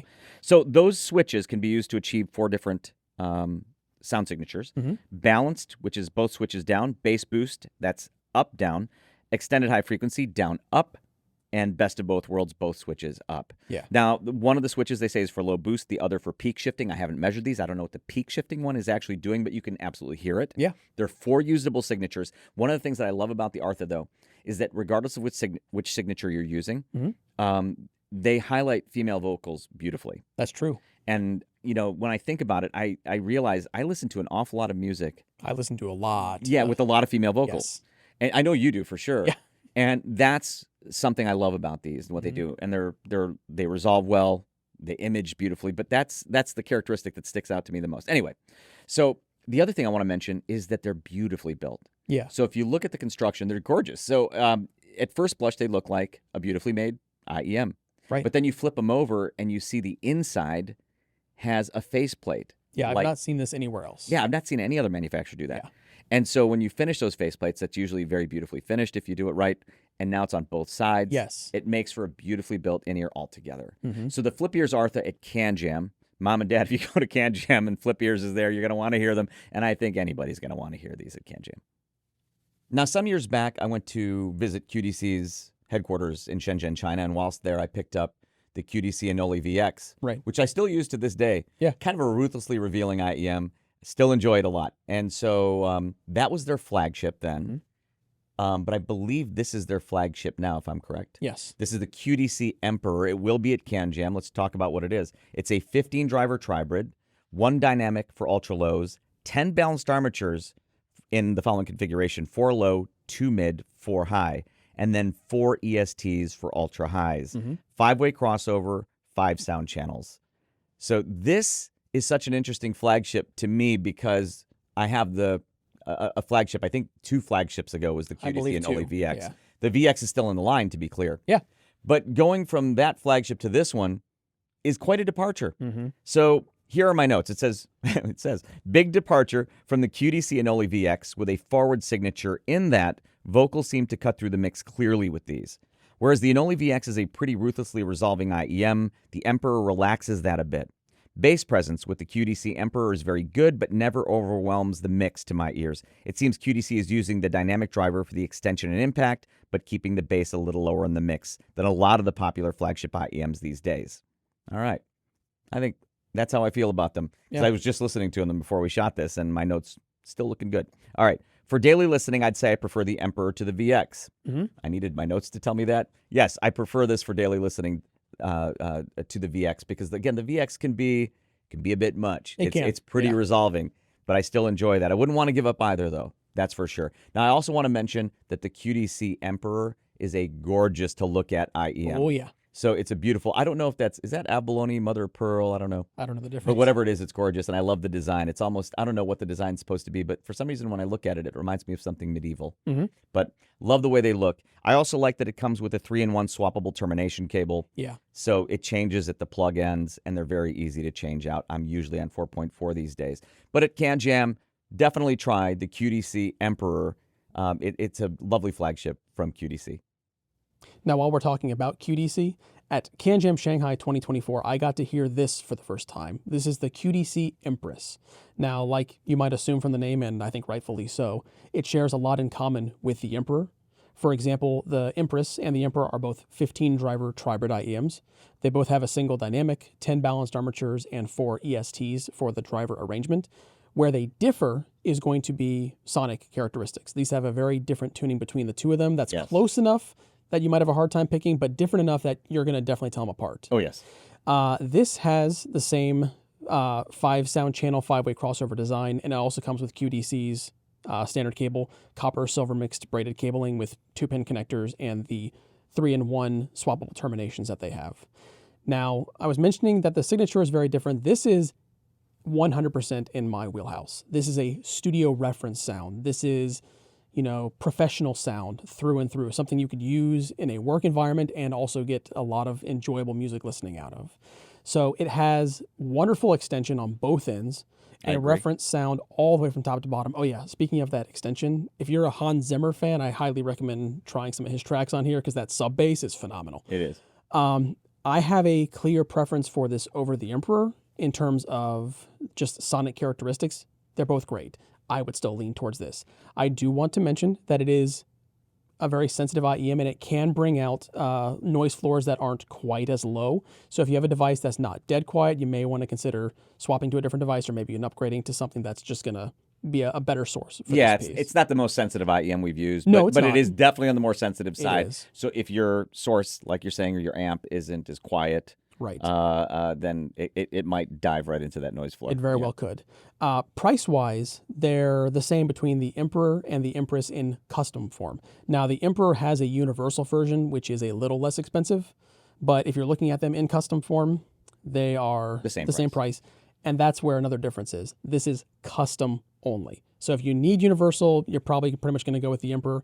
But if you can do custom, you need to check these out. I think QDC should also offer it in universal. I agree. Yeah, but I actually told them that at CanJam Hong Kong 2025. Exactly. By the way, they invited us to visit their new headquarters. Oh, nice. Which is like twice the size. I guess they've even expanded their capabilities further, and they had a very impressive lab to begin with. But anyway, full anechoic chamber and everything, which is cool. But anyway, I agree with you that it is very articulate, excellent extension. The bass extension's outstanding. But I find the bass in terms of the amplitude, the level, to be on the lower side for my tastes. I can see that. I would say just below what I'd consider perceived neutral, probably right where you'd consider perceived That's my neutral. Yeah. And very articulate versus the Emperor. I'd say it's a little more articulate in the treble than the Emperor, but that may just be a function of that sort of cleaner, leaner bass. That could and be. mids. Yeah. So that might be it. But I don't know which I prefer. I actually struggle when I compare the two. Sometimes I prefer the Emperor. Sometimes I prefer the Empress. I feel like the Emperor is a little smoother, but that's a little more articulate. So you have to audition both, because I would hate to have to choose between the two. But at CanJam, that is a fun comparison to make. All right, I'm going to start this one off with a simple recommendation. Okay. All right, $79, buy it. I mean, no, seriously, man. So this is the Unqiue Ears and Critical Singolo. Yeah. And in our world of HEDFI, $79 is a low-risk proposition. Yeah, it's basically an impulse buy at that point. Yeah. I mean, and I don't think anybody would be disappointed by this one at $79. All right, let's talk about what it is. So, I want to tell a quick story. So I had a chance to talk at length with Critical before it was released. And when he was telling me about it, there was a lot of talk about how much care and crafting went into tuning the bass. So much bass talk was had in this conversation, and I hadn't heard it yet, that I thought for whatever reason, and also knowing that it's a single dynamic driver per side, I don't know why I just formed the impression in my head that it was going to be like a bass-rich IEM. Right. I was wrong. And let's talk really quickly more about it. So it uses, again, a single driver, dynamic driver per side. It's an 11 millimeter dynamic driver made of a Japanese liquid crystal polymer, which is LCP. And it uses something they call CARS, which is Kiwi Acoustic Resonance System. That's a Helmholtz resonator to regulate its tuning, as opposed to a resistor capacitor network. It's a labyrinthine tubing network, a discrete bandpass filter that manipulates airflow to the driver, regulating low frequency output. And they say this is what makes the tight sub-bass shelf possible, which they say wasn't possible before on a single driver IEM. And you can actually see that labyrinthine network right through the shell. Yeah. And with all the talk of the work they put into that, again, I thought it was going to be bass heavy. And it's not. Actually, it would be kind of mid in my range of bass preference. It's like in the middle to low, maybe on the lower side of my bass preference range. But it is a lovely sounding IEM, and I can't believe it's only $79. Yeah, it took me by surprise. Yes. Yeah. Oh, actually, this is probably right in your wheelhouse tonally. Yeah. Because you like perceived flat bass. Do. Now they say it has a neutral mid-range and a clean treble. I think that is also a fair description. Yeah. They say it's a natural sound signature akin to a subwoofer without the subwoofer. I'm not sure what that means, but it's, again, to me, it doesn't sound bass emphasized, but it has really nice extension. Yeah. I think that's what Critical was going for. Right. $79. There it is again. Unqiue Ears, Critical Singolo. Buy it. Now, I know that was a massive number of IEM impressions, but the list doesn't stop there. CanJam New York will have many more IEMs and accessories that we didn't have time to include in this preview. If you're looking for new IEM tips, you can find one of my personal favorites, the Sedna EarFit Crystal, at ASLA's CanJam exhibit. Critical, yes, that Critical, will be introducing the world to Project Meta, the first release under his new Crinier brand. Dita Audio is making the trip from Singapore to show their colorful Project M Candy and their new Mega in-ears. Empire Ears will be showing their popular family of IEMs, including the Basshead-approved Triton. If you're looking for true wireless IEMs, Final will have their ZE3000 and ZE8000 Mark II IEMs available to audition. Another Singaporean native, Nitro Acoustics will have their ever-popular Singularity and the Duality at their exhibit. They'll be joined by Subtonic, makers of the iconic Storm in-ear monitor, and by Symphonium, who will be showing my favorite IEM in their line, the Crimson. And that's still not all of the IEMs available at CanJam this year. If you're searching for the perfect IEM right now, you cannot miss CanJam New York 2025. Oh, you're still here. Well, thank you so much for watching all the way to the end. Again, CanJam New York 2025 is happening February 22nd and 23rd at the New York Marriott Marquis in Times Square. This year's show is sponsored by Campfire Audio, Qobuz, and Technics, so thank you so much to our event sponsors because we could not do this without you. Now, that still wasn't everything that we're going to have at CanJam New York this year, so scrolling on the screen now is a list of all the exhibitors and brands you'll find at CanJam New York 2025. Thank you so much for watching. Don't forget to like, comment, and subscribe. We'll see you in New York and on the forums at headfi.org.